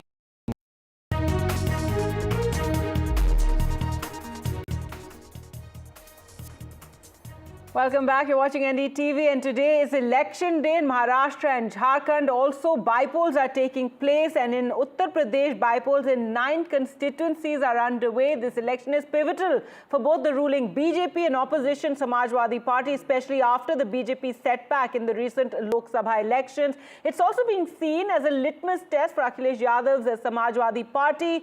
Congress is not contesting these polls, but is supporting Samajwadi Party as part of the India bloc. There's already been controversy over candidates being, voters being turned away by the police, Election Commission stepping in, suspending cops, and Akhilesh Yadav making an appeal to those voters to return and ensure that they cast their votes. Let's listen in to what the BJP candidate from Ghaziabad had to say. आपके opposing candidate प्रत्याशी है सिंगराज जाटव, उनका ये कहना है कि ये जो लाइन पार एरियाज़ है, अभी जैसे कि हम प्रताप विहार में है, यहाँ पर बीजेपी का उतना स्ट्रॉन्ग होल्ड नहीं है. इस पर आपका क्या रिस्पांस रहेगा कि अंडरस्टैंडिंग नहीं है लाइन पार एरियाज़ की? पता नहीं वो क्यों कह रहे हैं, वरना पिछले चुनावों के 4 आंकड़े उठाकर देख लीजिए. हमेशा भारतीय जनता पार्टी यहाँ से बहुत आगे रही है, और इस बार भी मुझे लगता है कि जो वोट पड़ेगा उसमें 70 से 75% वोट भारतीय जनता पार्टी को पड़ने वाला है. ऐसे कौन से मेन मुद्दे हैं सर जिस पे आप मतलब इफ इलेक्टेड आप काम करने का सोचोगे? ऐसे कौन से 3 मेन मुद्दे होंगे जो गाजियाबाद में आपको लगता है कि ज़रूरत है काम की? देखिए, काम की आवश्यकता तो हमेशा रहती है. ये लोग जानबूझकर लाइन पार क्षेत्र आप देखिए इतना डेवलप हो चुका है, और इस क्षेत्र में पूरे गाजियाबाद में सबसे महंगी ज़मीन है, क्योंकि इसकी कनेक्टिविटी इतनी अच्छी है. सामने नोएडा है, 15 मिनट पर दिल्ली है, आधा घंटे पर मेरठ है, 2 मिनट में गाजियाबाद है. सबसे अच्छी कनेक्टिविटी वाला ये क्षेत्र है. इस क्षेत्र का विकास जितना हुआ है पिछले भाजपा की सरकारों में, उतना किसी क्षेत्र का नहीं हुआ है. ये लोग केवल एक सिंपैथी लेते हुए लाइन पार. अब ये लाइन पार नहीं है, अब ये गाजियाबाद साउथ है. यहाँ इस कॉन्स्टिट्यूएंसी में बीजेपी का इससे पहले हमेशा जीत रही है, इसको आप कैसे देखते हो? क्या मेन मुद्दे हैं जिस पर काम लगता है आपको होना चाहिए? देखिए, जिस तरह से भारतीय जनता पार्टी ने यहाँ पे पिछले 3 टर्म से सांसद यहाँ उनके हैं, 2 बार अभी मौजूदा सांसद भी बीजेपी के हैं, जिस तरह से 1996 से लेकर अभी तक मेयर जो है भारतीय जनता पार्टी के बने, और पिछली 2 योजनाओं में विधायक यहाँ से भारतीय जनता पार्टी के बने, मगर उन्होंने इस गाजियाबाद विधानसभा में का जो ये एक मेजर पार्ट है जिसको हम लाइन पार क्षेत्र बोलते हैं, विजयनगर बोलते हैं, यहाँ के मतदाताओं को हमेशा से इग्नोर करने का काम किया, उनको उपेक्षित महसूस कराने का काम किया. उनकी जो मूलभूत ज़रूरत हैं उनको कहीं ना कहीं उनको पूरा ना करने का काम उन्होंने किया. इस वजह से जो इस बार जनता ने अपना मन बनाया है, वो चाहते हैं कि इस बार बदलाव हो. सर, बीजेपी उत्तर प्रदेश ने इलेक्शन कमीशन को पत्र लिखा है और कहा है कि फेक वोटिंग हो रही है, फेक वोट्स कास्ट हो रहे हैं, एंड ऑफ कोर्स एलेज किया है कि ये एसपी के द्वारा हो रही है, कि फेक वोटिंग कास्ट हो रही है उत्तर प्रदेश में. देखिए, आप समझ सकते हैं कि किस तरह से अगर कोई व्यक्ति या कोई पार्टी अगर उनका जनाधार घट रहा हो. आपने देखा जिस तरह से अभी लोकसभा के जो एक जनरल इलेक्शन हुए उसमें 37 सीटें जो है वो समाजवादी पार्टी ने जीती, 6 सीटें जो है वो कांग्रेस ने जीती, टोटल इंडिया गठबंधन ने 43 सीटें जीती और 1 सीट जो है वो चंद्रशेखर जी ने जीती. तो 80 में से 44 सीट जब उनके हाथ से निकली हैं तो उनको अब कहीं ना कहीं एहसास होने लगा है कि जो अभी तक वो धर्म और जाति की राजनीति करते थे, जिस तरह से वो हिंदू मुसलमान की राजनीति करते थे, जिस तरह से वो मंदिर और मस्जिद की राजनीति करते थे, अब लोग उससे कहीं ना कहीं तंग आ चुके हैं। अब वो कहते हैं कि हमें रोजगार चाहिए, हमें व्यापार चाहिए, हमें विकास चाहिए, डेवलपमेंट चाहिए। All right, let's now bring you news from Mumbai, maximum city, where voter turnout is a concern. This morning, it was a trickle at 1 p.m. The voter turnout was 27.7%. But just take a look at these visuals from a voter booth in Kolaba in South Mumbai. There you can see some, great arrangements that have been made. There are carpets, there are chairs, and there's security. However, it is absolutely empty. So this has always been a big concern when it comes to the financial capital, that there's major voter apathy. People don't come out to cast their vote. This time at least polling is taking place midweek on a Wednesday, so people can't take that long weekend and escape the city. But just take a look at these sad scenes from a polling booth in Kolaba. Let's go across to Anuj now, who's been tracking all that's been taking place in Mumbai since the morning. And Anuj, if you can tell us where you are, and hopefully there's some voters there at least who've come to cast their votes. However, we have these visuals from earlier of a polling booth in Kolaba which is absolutely empty. Very few voters. Even at this point of time, there are very few voters. I am located at a very prime location, just like 50 meters ahead of me is Mantralaya, and this is as South Mumbai as it gets. But before I tell you about the number of people present here, let us just have a look at the preparation that has been made. During the Lok Sabha election, there was a lot of complaint about there not been enough shed, there not been enough facilities for people to sit. There are chairs, you can see there are coolers being kept there. There is enough shade and attractive shade. I would just ask Mr. Mandal to show these, these carpets, and you see how attractive these things are. And the reason why they've done this is so that people do not get confused while going to their particular setting, while going to that particular booth. And that is why we are seeing, this is something that is expected to help people, but it will only help people if people turn up, and that is exactly what is not happening, right? You see, this is a huge place, unlike what was the case in Thane where we were earlier, where it was in a much smaller and a cramped up space, but the number of people coming there was very high. But here you can see number of people is almost zero. These chairs, there was just a family sitting here for last 1 hour who had voted a few minutes ago, but then now even they have left, and you can see that the entire chairs are empty. I don't think we're allowed to go inside, but we'll just try to go as close to the voting booth as possible, just for you to get a sense of how bad the situation here is here in Kolaba. A couple of days ago, BMC took a press conference. BMC issued a statement stating that amongst the 10,000 voting booths, polling booths here in the Mumbai city region, 76 are the most critical, and out of these 76, 9 were spotted in Kolaba region. And this is what you see on your screen is exactly the reason why these, why this particular region gets such a low voter turnout. These are the 9. This is particularly a region which has historically seen a very low voter turnout, and when I say low, it means voter turnout below 10%, and that is a shocking number for any polling booth. There's a lot of accessibility here. The railway station, the local station is not too far off, and today is a surprisingly pleasant day here. Just what was the case in Lok Sabha election, we are not really seeing a hot or a humid day here. You can see that facilities have been put in place by the Election Commission, by the BMC. They even invited the media here to look at the facilities, and there are several washrooms which are prepared for the older citizens. There's a facility for drinking water. We can see there is cooler just if in case people need it. But again, the problem is that there are not enough people, and that is going to be the major concern. The little number of people that we saw around here were mostly senior citizens, people above the age of 50, 60. You can see some people are still coming, one in say 3 minutes or 5 minutes, but the number of people coming here is extremely low. This is one of the least voter turnout areas here in Mumbai city. If you talk about it in the overall Maharashtra, if you see Gadchiroli, a region in Vidarbha, has seen close to 50% of voting, and the facilities there are very few as compared to what they are here in Kolaba. But still, we are seeing voter turnout of close to 50%, of over 50%, in fact. But in Kolaba, the voter turnout is second worst in Mumbai after Sai and Koliwada. The facilities here are second to none. But why is it that the voters are still not turning up is a major question that BMC and Election Commission of India tried to tackle.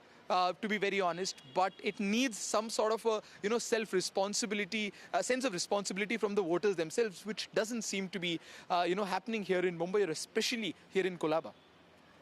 All right, Anush, they're getting us a look at that polling booth in Colaba, and this is one of the richest parts of Mumbai, richest parts of the country probably, and you can see those great arrangements that have been made, but no voters turning up at those booths, so that is something of a concern when it comes to Mumbai. But Mumbai, we also talk about the celebrities, and yes, we saw a lot of Bollywood stars coming out and casting their vote early on, so several celebrities were seen there also appealing to the Mumbaikars to come out. There you can see Gulzar Saab along with his daughter, and you had Akshay Kumar, Rajkumar Rao, Sachin Tendulkar, who's an icon for the Election Commission, and he's somebody who, in fact has been appealing, Javed Akhtar as well. Let's just listen in to some of the voices. All right, so there you can see Javed Akhtar also casting his vote. So Bollywood stars among the early voters in Mumbai, making an appeal to other Mumbaikars to come out and cast their vote or not complain and, really come out and exercise their democratic right. Let's get to the latest now from Punjab, where bypolls are taking place in 4 assembly seats in Gidar Baha, Barnala, Dera Baba Nanak and Chabbewal constituencies. The ruling AAP faces a significant challenge from the BJP as well as the Congress in this three-cornered contest. 3 of the 4 seats were backed by the Congress in 2022, while only Barnala was won by AAP. Now, the Gidar Baha seat is being closely watched as it's quite the battle there between Congress candidate Amrita Waring, BJP candidate Manpreet Singh Badal and Aam Aadmi Party's Hardeep Singh Dimpy Dhillon. हमारे साथ अमृता वड़िंगा ये उनसे बात कर रहे हैं। तो ma'am आज फाइनल डे है टेस्ट का, तो कैसे देख रहे हैं? बहुत अच्छा महसूस हो रहा है, बहुत अच्छा लग रहा है। फाइनली थोड़ी रिलैक्स्ड हूँ। जो आपके विरोधी हैं, फॉर्मर फाइनेंस मिनिस्टर हैं, वहीं हम देख रहे हैं डिम्पी ढिल्लों जो पहले अकाली दल से इलेक्शन लड़ चुके हैं, इस बार आम आदमी पार्टी से लड़ रहे हैं। एक तरह की सरकार है आपके पीछे, वो कह रहे हैं हम डेवलपमेंट के मुद्दे पे वोट मांग रहे हैं। तो कैसे देख रहे हैं आप अपोनेंट्स को? मैं देख नहीं रही हूँ, मैं ज़्यादा इस चीज़ को देख नहीं रही हूँ। जो काम किए हैं वो लोगों के बीच में हैं, लोगों के बीच में रह के किए हैं, एक शांति का माहौल दिया है, लेकिन उसके साथ साथ एक दहशत का माहौल ख़त्म किया। और वो लोग जानते हैं, मेरे कहने पे या किसी के कहने पे कहने की ज़रूरत नहीं है। जिन लोगों को ये शांति दी है ना, आप कृपया उनसे पूछिए जाके। एक डिम्पी ढिल्लों जो आपके ओपोनेंट है, वो ये कह रहे हैं इस बार लोग लोकल कैंडिडेट को प्रेफर कर रहे हैं, कह रहे हैं आपकी तो वोट भी नहीं यहाँ पे, ना राजा वड़िंग की ना आपकी है। क्या फ़र्क पड़ता है? क्या फ़र्क पड़ता है? देखिए, पिछले 13 साल से राजा वड़िंग ने गिदरबाहा को वो कुछ दिया है जो किसी फाइनेंस मिनिस्टर ने, किसी हल्का इंचार्ज डिम्पी जी रहे हैं, इनमें से कोई कुछ नहीं दे पाया। बहुत सालों के बाद राजनीति में एक औरत को टिकट मिली है, तो क्या उसका भी आपको कहीं ना कहीं लाभ दिखता नजर आ रहा है? मुझे लाभ हो या ना हो, औरतों को लाभ जरूर होगा। ये औरतों की इलेक्शन है। And with that, we'll slip into a short break and continue watching NDTV as we bring you all the very latest as polling is underway in Jharkhand, Maharashtra and for those bypolls. Stay with us.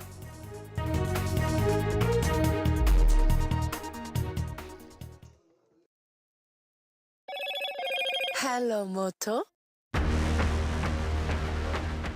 Motorola Edge 50 Pro, world's first AI-powered pro-grade camera.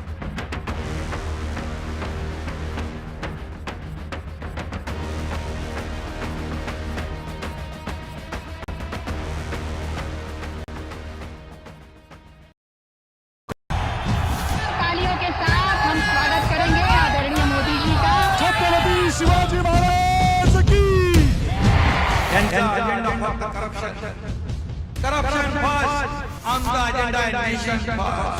घोषणा आणि जनतेचे पैसे लुटणं, cut commission आणि करप्शनला आमच्याकडे थारा नाही, त्यांचा परिवारवाद आमचा महाराष्ट्रवाद। महाराष्ट्रामध्ये 1,75,000 जागा रिक्त आहेत, पण का भरत नाही? राज्याची जनतेच्या घमाच्या पैशाची तिजोरी लुटण्यासाठी हे सरकार आहे। पूर्वीच्या सरकारच्या काळामध्ये निधी देताना त्यांना असं वाटायचं की त्यांच्याच खिशातले पैसे चालले. शेतकऱ्यांना मोफत वीज देण्याचं काम आपल्या सरकारने सुरू केलं.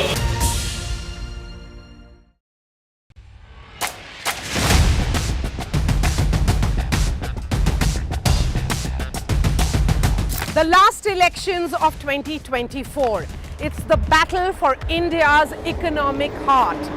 An election that will decide Maharashtra's future. Can the big brother BJP manage the competing ambitions of Mahayuti?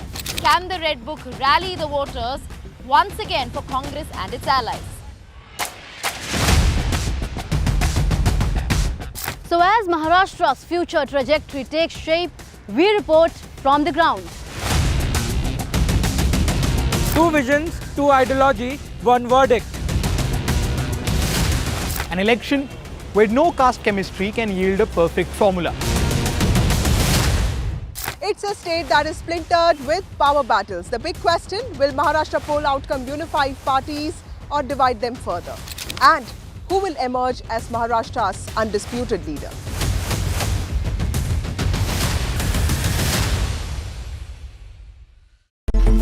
It's a web of frauds, calls, luring emails, threatening messages. Cyber frauds have cast their net wide and everyone is at risk. We track the victims, their horror stories as they get conned online, extorted and robbed of their hard-earned money. How to identify a cyber fraud and how to stay cyber safe. What are your options? Fraud.con, NDTV initiative for cyber safety.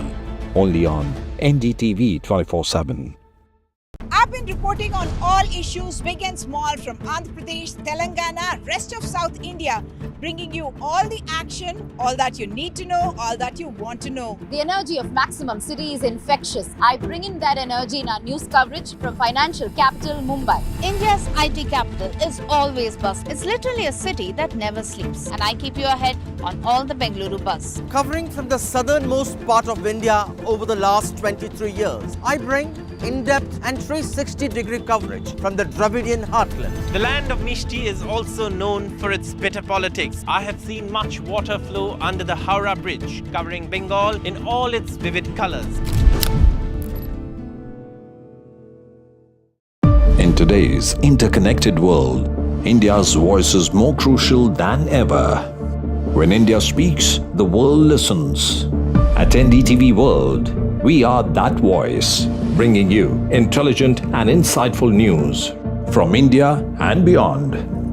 From geopolitics and diplomacy to economic shifts, migrations, tech disruptions.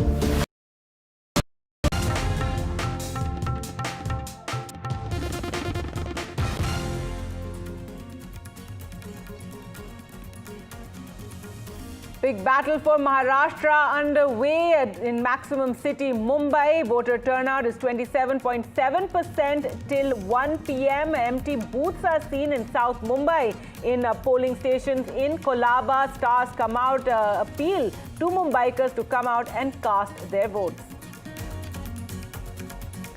It's the day of reckoning in both Jharkhand and Maharashtra as polling is underway. In Maharashtra, voter turnout 32.18% till 1 p.m. while in Jharkhand, the voter turnout is 47.9%. Will it break records like it did in the first phase of the election? Controversy in one of the constituencies, Dindoshi, where Sanjay Nirupam of the Shinde Sena has alleged that Muslim voters were being blocked from casting their vote. And in Uttar Pradesh, after complaints were made that voters were being blocked and turned away, the Election Commission cracked the whip. Cops have been suspended, and this action taken after complaints were made. Akhilesh Yadav, Samajwadi Party chief, makes an appeal, asks voters who were turned away to return and ensure that they cast their vote. And a massive controversy breaks out in Karhal in Uttar Pradesh, where voting is also underway in the bypolls. A Dalit girl was killed in what is a Samajwadi Party stronghold. Her parents have alleged that she was killed for not voting for the Samajwadi Party, for deciding against them. And Delhi's pollution crisis continues. It's the third day of severe quality of the air in Delhi, and now the Delhi government asks government employees to work from home. So 50% of government employees will work from home. Schools have already been closed.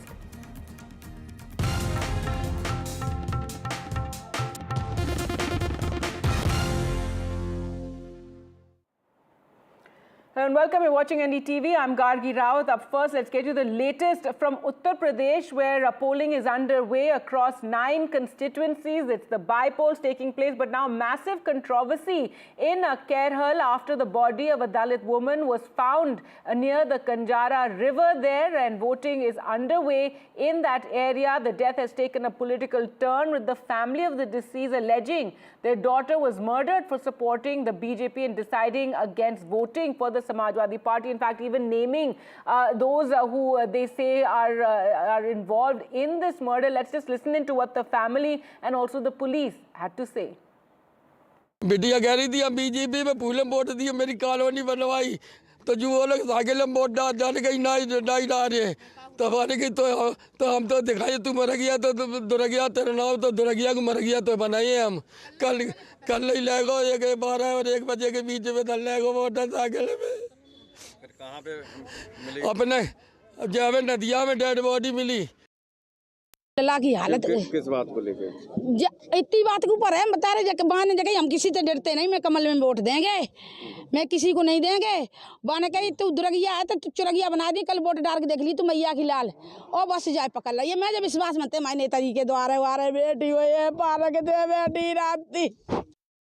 एक युवती कल शाम से गायब हो गई थी और उसमें 2 लोगों पे आरोप था कि इन लोगों ने अपहरण किया है, तो तत्काल उन दोनों आरोपियों को पुलिस हिरासत में ले लिया गया है और युवती का शव मिला है, उसको पंचायतनामा पोस्टमार्टम की कार्रवाई कराई जा रही है और उनसे तहरीर प्राप्त की जा रही है और इसमें पूरी सख्ती जो भी दोषी हैं उनको कड़ी कार्रवाई के खिलाफ की। All right, let's go across to Ranveer now for more. In Ranveer, 2 people have been arrested. Very unfortunate, really, so tragic that this young girl was killed, a murder case, and now taking this political turn with these allegations being made by her family. Obviously, this is a tragedy because a young girl's dead body was recovered in a sack today morning, and the family claims that she was being killed just because she was willing to vote for BJP. The family of the young woman claims that 3 days back Prashant Yadav and Mohan came to her house and said that whom she will going to vote. And she replied BJP because BJP has given a Pradhan Mantri Awas Yojana house. So that's why Prashant Yadav, who is a newspaper vendor, told her that she will have to face some consequences if she will vote for BJP. And he, as per the family, he emphasizes to vote for Samajwadi Party. And yesterday at around 1 p.m. the girl was being abducted by, allegedly by Prashant Yadav and Mohan. And today morning her dead body was recovered in a sack. So police has detained and filed a FIR against both the accused, and they have been interrogated. So this has become a political issue now because BJP has targeted the Samajwadi Party, saying that Samajwadi Party is frustrated and just for a vote, Samajwadi Party supporters has killed a young woman who belongs to scheduled caste community. So this murder case has become a political issue today on the voting day because Karhal is witnessing voting on the bypoll, one of the 9 seats which is witnessing bypolls today. So this murder case has become a political issue now, and BJP is targeting Samajwadi Party just because the accused Prashant Yadav, who came to her house 3 days back and asked her to vote for Samajwadi Party, and that's why BJP has got a chance to attack Samajwadi Party. All right, thanks so much for joining us with all those details. As Ranveer is telling us, very tragic case. This woman's body found in a sack, and the family alleging that she was murdered because of her intentions to vote for the BJP, and something that BJP leaders are also now talking about and accusing the Samajwadi Party. 2 people have been arrested in this case. Well, moving on to news now from Maharashtra, where polling is underway, but a controversy there as well in Maha-Jharkhand, in a constituency where now Shiv Sena, Shinde Sena leader Sanjay Nirupam is making allegations, and he claims that Muslim women voters were being blocked, that Muslim men are not allowing women to vote, and so that is a big allegation that has been made by him. That you can see him in that area, the police also with him, and so controversy here as well over women not being allowed to come out and cast their vote, and this as this very crucial elections are underway in Maharashtra. Remember, there is also concern about voter turnout in Maharashtra as well, but this particular controversy over women not being allowed to come out and vote, and what Sanjay Nirupam is alleging, Sanjay Nirupam, who used to be with the Shiv Sena, then the Congress party for several years, and now returning to the Sena, but the Shinde Sena. He's the candidate from this particular constituency, the Indoshi, and now he is alleging that in these particular areas that women are not being allowed to cast their vote, that men in fact are not allowing the women to come out and cast their vote. So far in Maharashtra, the voter turnout has been 32.18% till 1 p.m. and it's a massive battle, a crucial battle really, that will not only change the political landscape of Maharashtra but national politics as well. Will it be Maha-Yuti or the MVA? Well, let's go across to NDTV's Radhika, who's been tracking all the big developments. And Radhika, now this controversy breaking out in Dindoshi, where Sanjay Nirupam has made a very serious charge. He's claiming that women are being held back from coming out to cast their vote.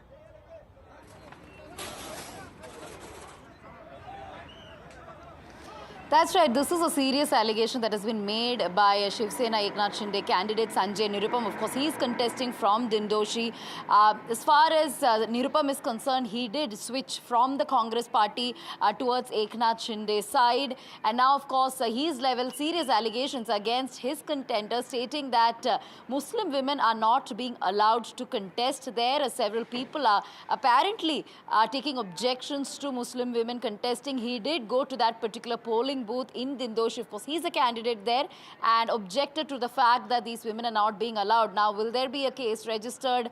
Will this be probed by the Election Commission or the officials? That remains to be seen. But certainly serious allegations that has been made by Sanjay Nirupam, and against him is an incumbent MLA from that particular constituency who belonged to UBT Sena camp. So a big allegation there, but it needs to be thoroughly probed, and his allegation is something that needs to be at this point verified by the officials.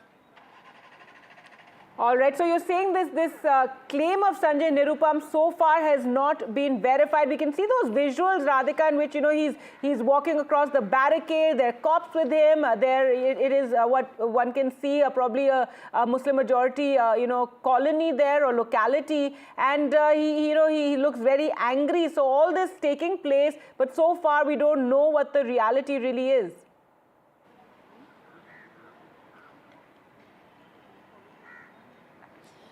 That's right. We're not entirely certain what exactly transpired. Of course, these are, allegations that have surfaced. Sanjay Nirupam there saying that Muslim women are not being allowed to vote. Of course, this will lead to disparity as far as numbers are concerned.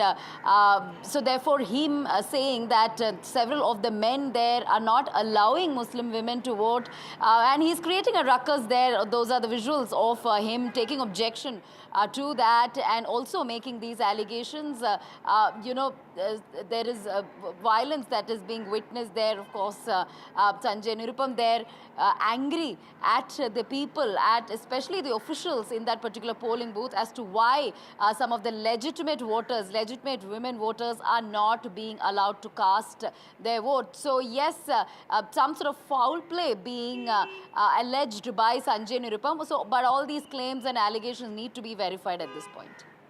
All right, Radhika, do stay on as more news from Mumbai and more controversy really, and this time to do with Baramati, where the Ajit Pawar camp supporters and the Sharad Pawar camp have clashed there, and in fact, allegations that a Sharad Pawar camp supporter was even slapped in these in this clash that took place.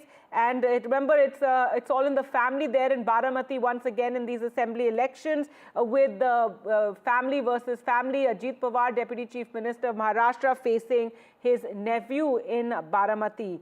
Well, Mumbai voting as well and polling underway in Maharashtra and in Mumbai, where voter turnout is a big concern, and in Mumbai 27.7% polling it has been recorded so far, and so will it buck that low voter turnout trend that we've seen and that voter apathy that the financial capital is so famous for? There you can see Aditya Thackeray and Uddhav Thackeray earlier on, they came out to cast their vote, and Milind Deora, who's facing off against Aditya Thackeray in Worli. But let's go back to Radhika for more on that. And Radhika, so what is the latest you can tell us? Has voter turnout improved? We've also saw those visuals of, polling booths in Kolaba, South Mumbai, absolutely empty, great arrangements in place. You had chairs and carpets, etc., but there were no voters there. So what's the situation like right now? What are you hearing?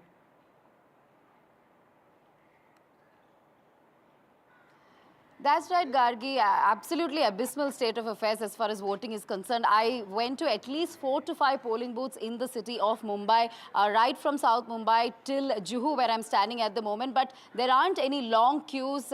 We thought probably it's because of the early morning hours at the time, which is why there weren't that many people. But it's close to 3 o'clock, but not too many people here. I am joined by a citizen here in Juhu who just came out after voting. You don't see as many people here this time. Otherwise, right. Jamnaba is a place where you normally see long queues. Yes, that's right. There aren't many people. It's very well organized. It didn't take us much time and it was very smooth. I think it is, we're moving ahead. That's nice. And also, so you just cast your vote. Tell us about the issues that you voted for. What are the changes you'd like to see as far as this constituency is concerned? Of course, we like to see a cleaner Mumbai, a cleaner Maharashtra, corruption-free Maharashtra, and of course, no hitches, no blockages in any kind of systems that exist here. So that is just good and easy for all the people of Maharashtra. All right, great. Thank you so much. So cleaner, corrupt-free Maharashtra is what the citizen wants. But for that, people have to come out and vote in large numbers, which unfortunately we've not been seeing since morning. 27.73% of voting, so far as the city of Mumbai is concerned, an average of 32% as far as the entire state of Maharashtra is concerned. Last time in 2019, Mumbai, just 50% of voters turn out as far as the city of Mumbai is concerned. Will it be less than that? Looks like this time the situation is quite bad. Really poor turnout, quite disappointing, despite the fact that it's on a Wednesday that the Election Commission decided to keep election in the state of Maharashtra. So from Kolaba till Juhu, we aren't seeing that kind of voter turnout. We did not see, long queues in any of the polling booths. And I'm going to show you the situation here as well. Just about 4 to 5 voters here. In most of the booths, it's quite sad, but Election Commission officials are more in numbers than the citizens who are supposed to vote. So that is the situation here. And, despite the fact that a lot of celebrities, politicians came out urging people in large numbers to vote, this is the situation on the ground. And we also know that a lot of these hotels, restaurants, even film, multiplexes have been offering discounts for those who show their inked fingers. Despite all of these offers to woo voters, the situation is quite, disappointing in the city of Mumbai. That's right, and the significance of this midweek polling. So, Mumbaikars can't even take those long weekends and head out of the city. That was a key decision by the Election Commission. But even so, 27.7% voter turnout till 1 p.m. Earlier on, Radhika also spoke to Piyush Goyal, a Union Minister and Member of Parliament from Mumbai. And he also spoke out and asked that voters should come to the polling booths and ensure that they cast their vote. Piyush Goyal has just cast his vote. Let me just go across to him. Sir, a couple of questions. How different is 2024 election from 2019? Well, I think the people of Maharashtra are coming out in much larger numbers. They are angry that despite having voted for a certain alliance in the past, there was a very, very, very unfortunate turn of events, due to which the vote which was given for a certain alliance was not truly able, we were not able to get a good government in Maharashtra. So I'm very, very confident that this time they will give a reply to all those who betrayed the trust and vote which people had given in 2019 to a particular alliance, to a particular leader. All those who betrayed that vote of the people in 2019 are coming out in large numbers. And what are the issues you'd like to focus on, and generally people are focusing on this time? Our focus is only on development. We believe that Maharashtra should develop. The people of Maharashtra, the people of Mumbai should get a bright future. On behalf of all of you, I would urge every voter in Mumbai and in Maharashtra to kindly go out and cast their vote. Vote for leaders, parties, alliances that have worked for you and will work for you in the future. I'm confident voter turnout in Mumbai will increase. Even in the Lok Sabha, early trends were not encouraging. They will be better. बहुत अच्छी तरह से security और बंदोबस्त है। मुंबईकर शांति से बहुत vote कर रहे हैं और हमारा उनको ये अपील है, आह्वान है कि वो अगर जिन्होंने वोट नहीं किया है वो भी जाके वोट करें। शाम को 6 बजे तक वोटिंग बूथ्स सब रहेंगे और जितने ज़्यादा लोग वोटिंग करेंगे उतना अच्छा है। कोई इंसिडेंट अब तक कोई नहीं, everything is good.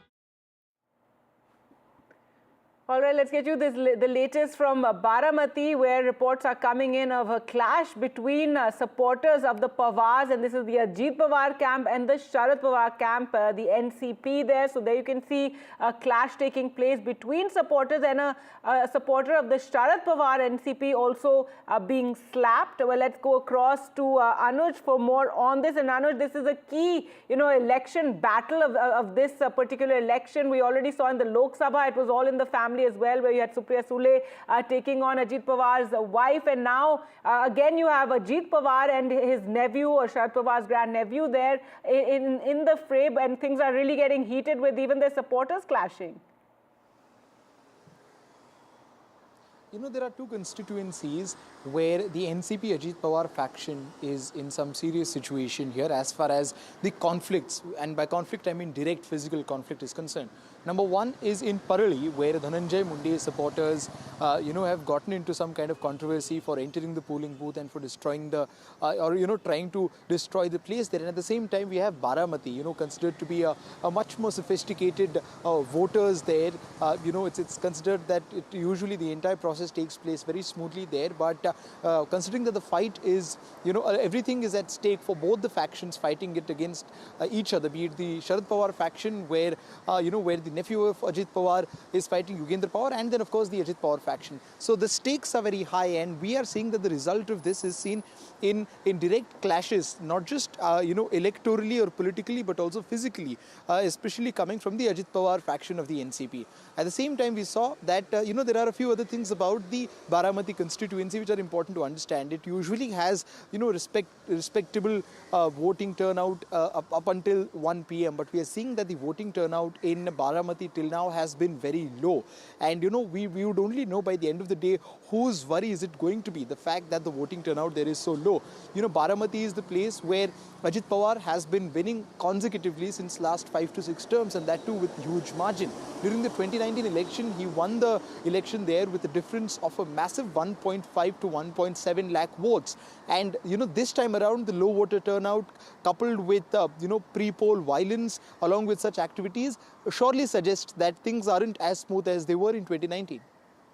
Right, so those visuals, as Anush pointed out, coming in from the Parli constituency where NCP versus NCP, Sharad Pawar NCP and Ajit Pawar NCP. But now more news, Anush, and do stay on, coming in regarding Chhagan Bhujbal, who is a member of the Ajit Pawar NCP, that he was allegedly stopped from entering a booth and he was blocked by NCP Sharad Pawar workers. So Chhagan Bhujbal in the Yevala State Assembly constituency, they're being blocked by Sharad Pawar-led NCP workers from going inside the polling booth. They objected and questioned how Bhujbal could visit the polling booth several times. And let's go back to Anuj for more on this. So Anuj, again, this NCP versus NCP, they're playing out. And in this case, Chhagan Bhujbal, they're being blocked from entering a polling booth.